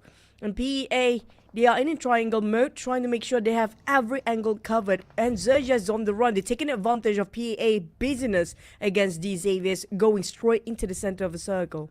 Well, some of these teams wish they can go straight into the center of the circle, especially Team PANDUM, and Joker will knock down Billboard. And with that, eliminated. Both of the taken out by Joker by NKT. Just like that, Team PANDUM out at number 11. Now we go back into the circuit. We do have Team Secret here against XERXIA. So Team Secret, they took over this compound, but this compound is no longer valuable. So they need to move forward still, as XERXIA have them gate capped by the edge of the circle. XERXIA only got those containers right now. Not big enough for them to take covers. If Team Secret decide to go all the way towards the rooftop to see them from above, that's pretty much the solution for their standstill against XERXIA's right now. But the problem is, it's not just XERXIA they have to deal with. Team Secret definitely have more information regarding the teams that are trying to cross over to this side. TODAK definitely interested to take around the warehouse where these two teams having a bit of a standoff. And on side of Potato, all he needs to do is just keep himself alive and not being discovered till the end of the stage. Let's see who will... Well, you gotta give it to Toda though. I mean, 4 players still intact. And the fact that they are a Page 2 team, they still want to fight back. PA as well. Page 2 team, still fighting back. BTR too, still standing tall in this final round. They want to gain as many points as possible because, you know, they still have one more day to play, whatever it is, for them to gain safety net points to move on straight into the Super Sunday. But let's see here. By the edge of the circle, as usual, the Xavier, they like to play their sort of play style. And they have the chance to do it against PEA. But they also have to be aware of BTRs on the other side. So, 2 interesting teams here for the Xavier to manage. It's going to be Lamborghini. We do know how well Lamborghini taking opportunity every single time. He knows the timing of his peaking, not over peaking. Most of the time, he just perfectly well timed himself to take a fight. But the thing is, the blue zone is making it difficult. Just gonna flee the crime scene, knowing the fact they will never win against the team of PEA right now, with the blue zone pressuring them behind their back, reposition himself and fall back towards the southern side of the circle where BTR will be gatekeeping on that side of the zone. Yeah, now it's the moment for Xavier to pick that poison, right? So let's see where would they go from there. But while that, Team Secret and XERXIA now both need to move, but the pressure is bigger onto Team Secret since the blue is right behind them. GK now popping up those smokes and trying to land those mollies onto the members of XERXIA, but not able to really find them. On the other hand, NKT doing pretty well with 5 eliminations now dominating. Okay, back on Team Secret now. Execution time for them. Here we go. Try to find the advantage. But instead, it's XERXIA blocking them off by those nades to send them back. Time is ticking. Definitely not on their side. The Blue Zone start to squeeze their life out. And that nade by Mega Earth. This is the play that we've been waiting for. Mega Earth has been clutching so many plays here by himself today. Into Erangel, he played himself with the small shack, and now even in Miramar, he played so well for the team. But next, Xavier's just rushing straight into BTR. Satar just prepping his nade, waiting for the opening of the doors, but clip just a tiny bit. Xavier's trying to rush and flush him out. Oh, wrong door. Oh, okay, but still able to flick back and Purge in. Gets the knockdown, and you get the advantage by taking out the Starman Satar himself. And Xavier, they have the man advantage. Oh, no, not yet. Not really, because Levi's is knocked on the outside. Zaxi together with Lapa now. And also Genforce tossing nades. And they will land 1, they will land 2, and they will eliminate Xavier by trapping them inside the house. Satar was only the bait. He was straight into it and snapped by the Xaviers. That's how their run of that chicken dinner have to be put at a pause. Have to just settle down with whatever left there is for the points of placement later by today with 2 eliminations in the bag. Next we have PEA, and it's going to be the rise of the second page team. BTR, TODAK, PEA. Especially TODAK and PEA still having a full squad for PEA. And they got themselves 2 eliminations, spot out the rest of BTR, and XERXIA seems to be caught themselves in the crossfire of all the teams that's surrounding them. Ooh, look at this, right? There was a close run there by Linux into the enclosure here together with 9. It was almost a shot down at some point. Spider 10 knocked down by Adam. PEA still in the game with the full squad. Now looking for the next target. And they do see NKT on the other side. But not able to secure the elimination point just yet. Now they need to move forward. Their next target will be BTR on the lower ground. PEA deciding that they want to just poke the teams slightly from the side first, try to fish them out from the positions and try to see if they will try to overpick themselves. Adam will spot 2 players of NKT, even a triple F at the back. Close enough, and that's going to be the last of XERXIA. How are they being eliminated? Right now, we're still focused on PEA versus NKT, but PEA realize, hey, the Blue Zones start to come in. We need to refocus on our position. Well, here we go. PEA focusing on to get into the circle by taking out members of TODAK next. Lynx knockdown. PEA coming in, but they need to manage multiple teams at the same time because Zaxi shooting back onto Adam, knocking him down. BTR now trying to secure the elimination point. Zaxi spraying onto Adam's area but not able to land those shots. So Adam is still A-OK for now as Kiddo will finish off Lynx.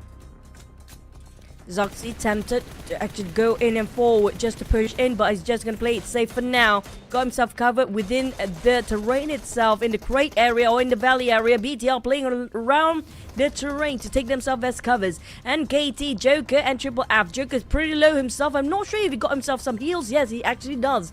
But TODAK 9 happened to be in the center here.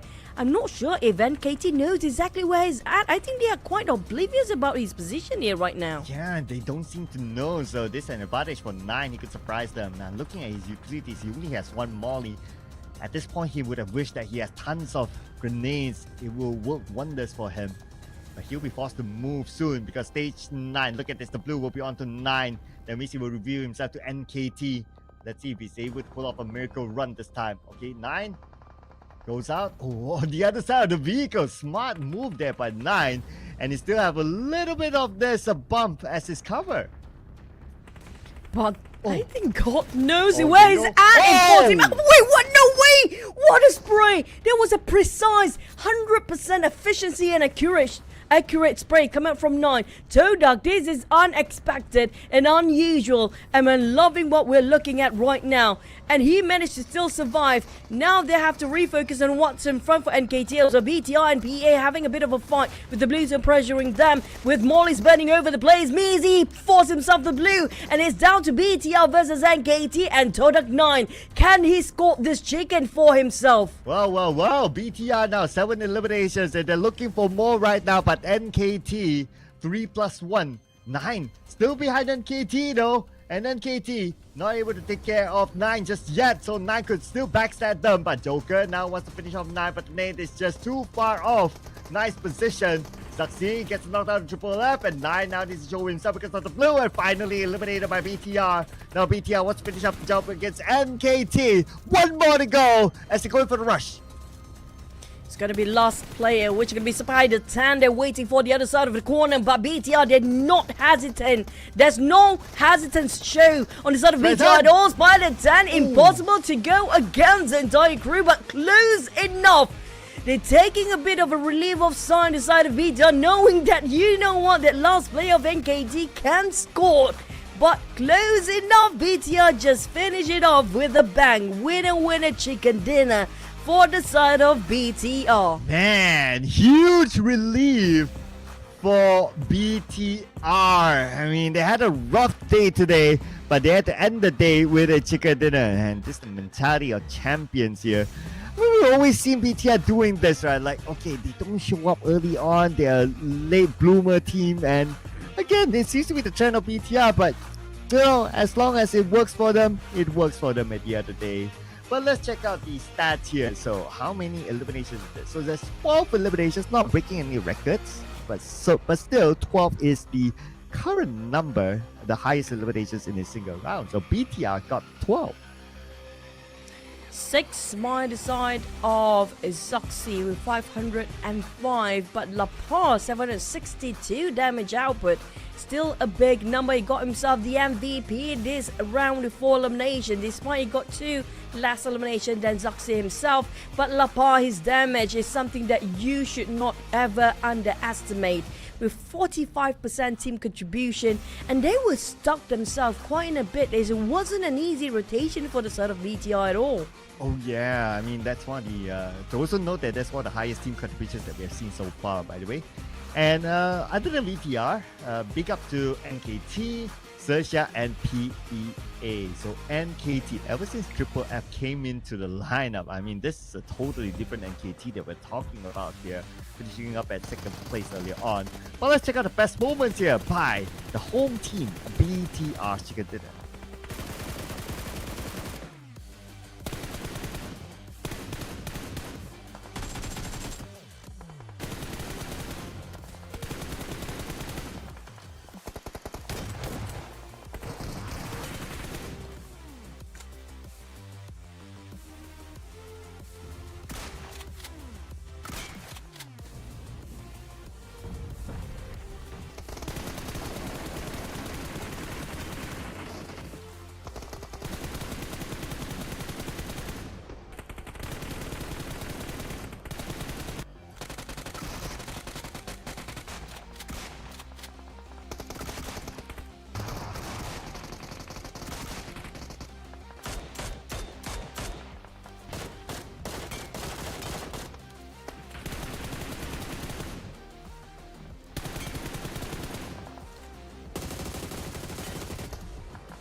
Here comes BTR with 22 points of total with 12 eliminations. They're also getting themselves one of the highest rank of the day as XERXIA earlier before. But NKT also scored himself a total points of 14 and XERXIA as well at 10. 3 teams at the double-digit club up here while PA, TODAK and Alliance, 7 points of total. And BA scored himself at 8. But this time we get to see these Xaviers finally get pushed down from their podium spot. Yeah, and out of the page 1 teams, to highlight on MORPH, no place on points, but they got 5 eliminations, so that's where they got all their points in this round. The only team without place on points in page 1. But it's nice to see some of the rising teams from page 2 coming up here, doing very well. BTR, notably, coming in the final round with a chicken dinner for themselves. And for the Xavier, 3 points, but they'll still be on top, so I wouldn't be too worried about them. But on page 2, at least no team went out empty-handed this time. That's kind of true. FaZe Clan 7-9 with 1 point. PANDUM, Team Flash, TALON, Team Secret, even VOIN Donkey. All of them scored a 2 with Great VIP also scored a total 3 points here. But this time we have to give the MVP. I think it's definitely going to be one of the players of BTR again. And we're looking at either XERXIA or even Lapar for this MVP. But when it comes to the overall rankings, and the Xavier 74 did not actually budge too much when it comes to their last map just now. Things didn't work out so well, but still quite a huge gap between them and FaZe Clan. And BTR with that chicken dinner just push down NKT to 4th place. Yeah, as long as they can do well in one more day and they can gain enough to be in the top 8, mission complete, I would say. But for other than that, but because the gap is not far, so yeah, they could still be pushed down. So you need to do a lot of work still. Right on page 2, Team Secret, no change for them. Still at number 16, and their gap is starting to show here between them and Team Flash, who's from Vietnam as well. 8-point gap between these 2 teams. As for PA, a little bit of rise for them since their last round was pretty decent, so they got 22 points. But our MVP of day number 1, Purgin, the Xavier. At almost 500 average damage in every single map here, 2.3 average eliminations. He definitely gave a lot of contribution in every single map for the side of the Xaviers. This is definitely well deserving the side of the Xaviers. And I hope without any break tomorrow, they can still carry out the momentum as they did here today for tomorrow. Yeah, so I mean, it's a testament to the Xavier's performance as well, right? Now that Parajin is the one. But let's hear from the Xavier themselves. Welcome back everyone, and we've completed all 6 matches for today, and all these 16 teams have worked really hard. And now it's time for our final interview. Joining me on stage, we have Levi's from the Xavier. Hi. So Hi. first of all, congratulations because you guys got 2 chicken dinner for today and earning 74 points in just one day, and it is a very good result. So, do you feel any differences in this PMSL? Or is it because other teams haven't changed so much so that you guys can perform better in the season? Trước hết là chúc mừng em vì chỉ trong ngày đầu tiên mà đội của mình đã giành được 2 suất cơm gà và 74 điểm. Đó là một kết quả rất tốt. Vậy thì em có cảm thấy sự khác biệt gì trong giải đấu mùa thu này so với các giải trước không? Và liệu có phải là vì các đội khác không có thay đổi nhiều nên mình thi đấu tốt hơn hay không?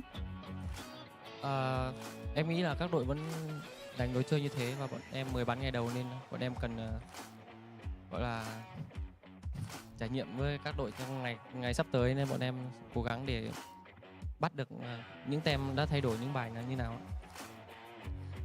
For the first day, I feel like other teams' play styles are still like before, so we will need some time in the upcoming days to experience and to notice the differences in their play style.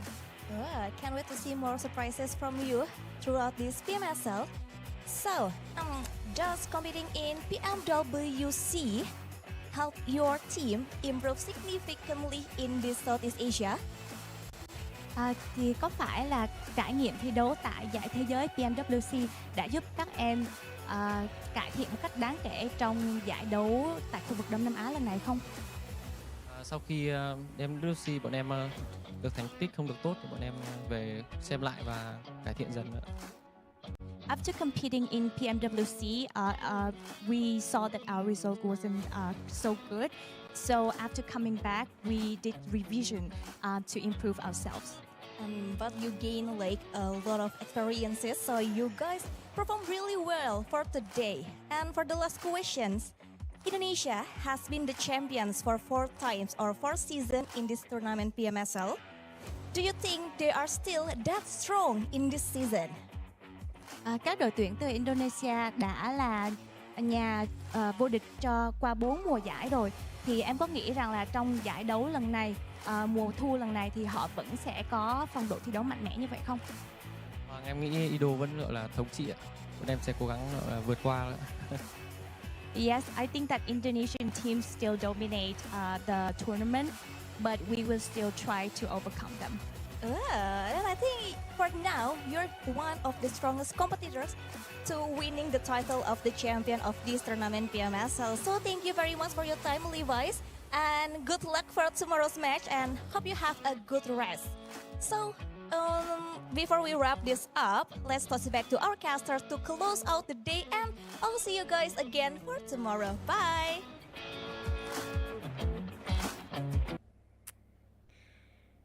That's going to be Levi vamped up and also powered up when it comes after the revision of the World Championship. They definitely go back to the drawing board to just rediscover what really needs to be fixed, and they definitely don't need any fixing now since nothing seems to be broken. But question is, Cloud, we do know tomorrow they'll be playing here again, so they'll be playing against Group B, so the momentum's still not broken off, right? But the problem with Group A, yeah, great, they have a bit of a pause tomorrow to just review the teams that's playing tomorrow as well, and they get to change their fate in the final day. But we do have a very slow momentum, or building up a bit of momentum, a bit of warming up to do, like BTR, TALON, even then KT and XERXIA having a good run, and the momentum being cut off, now have to rebuild after a bit of a pause tomorrow. Yeah, I know, right? So that is something they need to deal with at the end of the day. It is the format, unless if next week's draw, then they're drawn into groups that will give them a back-to-back day, then maybe that will probably help them a bit more. But still, they need to deal with it. I mean, being a pro, you not only need to deal with things that happen inside the game, you also need to deal with things that happen outside the game. So yeah, I guess we'll need to see if they're able to come up with something big in their coming days when they come back to play again. Deal with it, guys. Why are you not in Group B? Group B is always going to be the biggest advantage of them all, because you don't have to play the first day. You get to see everybody's weaknesses on the first day, and you get to actually play your best for the final day too. Group B is going to be the best group to be in, but Group B right now is going to be also the most heavy hitters in that lineup. But you know what, Cloud? I think that's going to be our wrapping up for the day. We're done for our first day of our tournament. Yes, and tomorrow will be the debut of Group B for this season. So if you're wondering where your favorite teams, PUBG Esports, Vampire Esports, don't worry, they'll be in here again tomorrow. So stay tuned, same time, same channel. My name is Sir Cloud, together with Chuchu. We'll be seeing you again tomorrow. Good night, everyone. Bye.